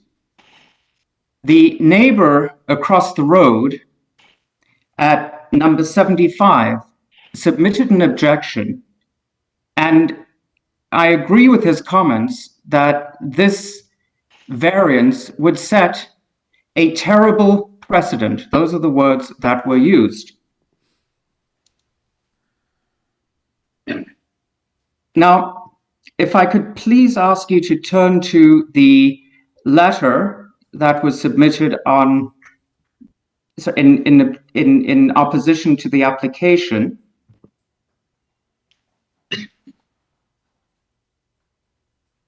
By me, apologize, I've just lost the window. Thank you. You can see there are some extracts from the diagrams. If you look at the portion dealing with the rear of the properties, you can see how the extension that's proposed, please go to the next page,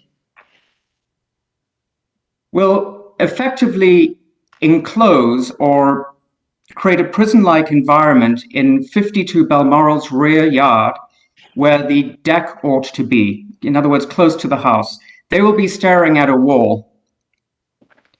The additions on the second and third story effectively change the nature of this townhouse from one which is tiered, namely at the rear of the building. The ground floor extends a lot further than the second floor, which extends a lot further than the third floor. Effectively, by building out the second and third floors, the increase in wall height on the second and third floor as they extend will result in shadowing over the windows and substantially interfere with the quality of light in the house and the enjoyment of the house. All right, Mr. Ilian, yes. Your time is up. Could you please wrap up? Yes. I would say that the variance requested for these reasons is not minor because it materially impacts the quality of the lands, and the increase in density is well beyond what can be considered minor because it effectively doubles it. Thank you. Thank you. Mr. Asimovic? Thank you, Mr. Chair. I would like to make a couple comments that this is not a townhouse. This is a semi. They are only connected on one side, and they're identified as such by the city. Regarding the rest of the comments about turning this into a prison, so Mr. Asimovic, should we change the purpose of the application because it says 2 1/2 story townhouse? I mean, from my perspective, we rely on the accuracy of these reports from the city staff. Accordingly, I'm not sure what the right procedure for that is, but well, you know, if someone looks at this and they say and it says townhouse, and then you talk about the permitted building depth is 17 meters, they're going to say that's wrong. Townhouse is only 14 meters. So perhaps we should change this is it semi-detached or attached, or what is it? Row house? It is a semi-detached home according to the owners. They are only attached at 52. And that's what I'm being told by the owners of the property. That's Okay, been, so we will change the purpose of the application to read, did you say semi-detached? correct. Okay, thank you. Go ahead. May I just finish off? Basically, a couple of the things that I have not spoken about is that as per the diagram that was depicted by Mr. Ilian about the layouts of the neighboring properties, it's clear that many of the properties to the west of this one are actually quite a bit further. 62, 64 are actually much longer than ours. 66 has a massive family room, and so does 34B. So from that perspective, and we do have an example. I don't have I can't share a photo with you right now, but you can see on this image to the west of us, to the left, that many of the homes are much deeper, much longer than what we're proposing. The property to the east of 52 Balmoral also has a large privacy wall that also, limits the view from 52. But I would suggest that, this is part of living in the city, and we were trying to be extremely careful with this proposal in order to minimize the effect on the neighbor. All right, thank you, sir. Panel, do you have any questions, comments? Do we have a motion? Yes, Carl? Thank you, Mr. Chairman. I just have one really quick question of the applicant. The gentleman that spoke previous to you indicated that he thought you needed a side yard setback because you were extending the addition in line with the existing house. Could you speak to that? I'm not sure that I completely understood the point. Yeah, I'm not quite sure either because we did proceed with a zoning review with the city. Only 3 variances were identified as per this design. If additional variances are required, I would have to deal with that at a different time. But again, these variances that we applied with were given to us through the zoning application process.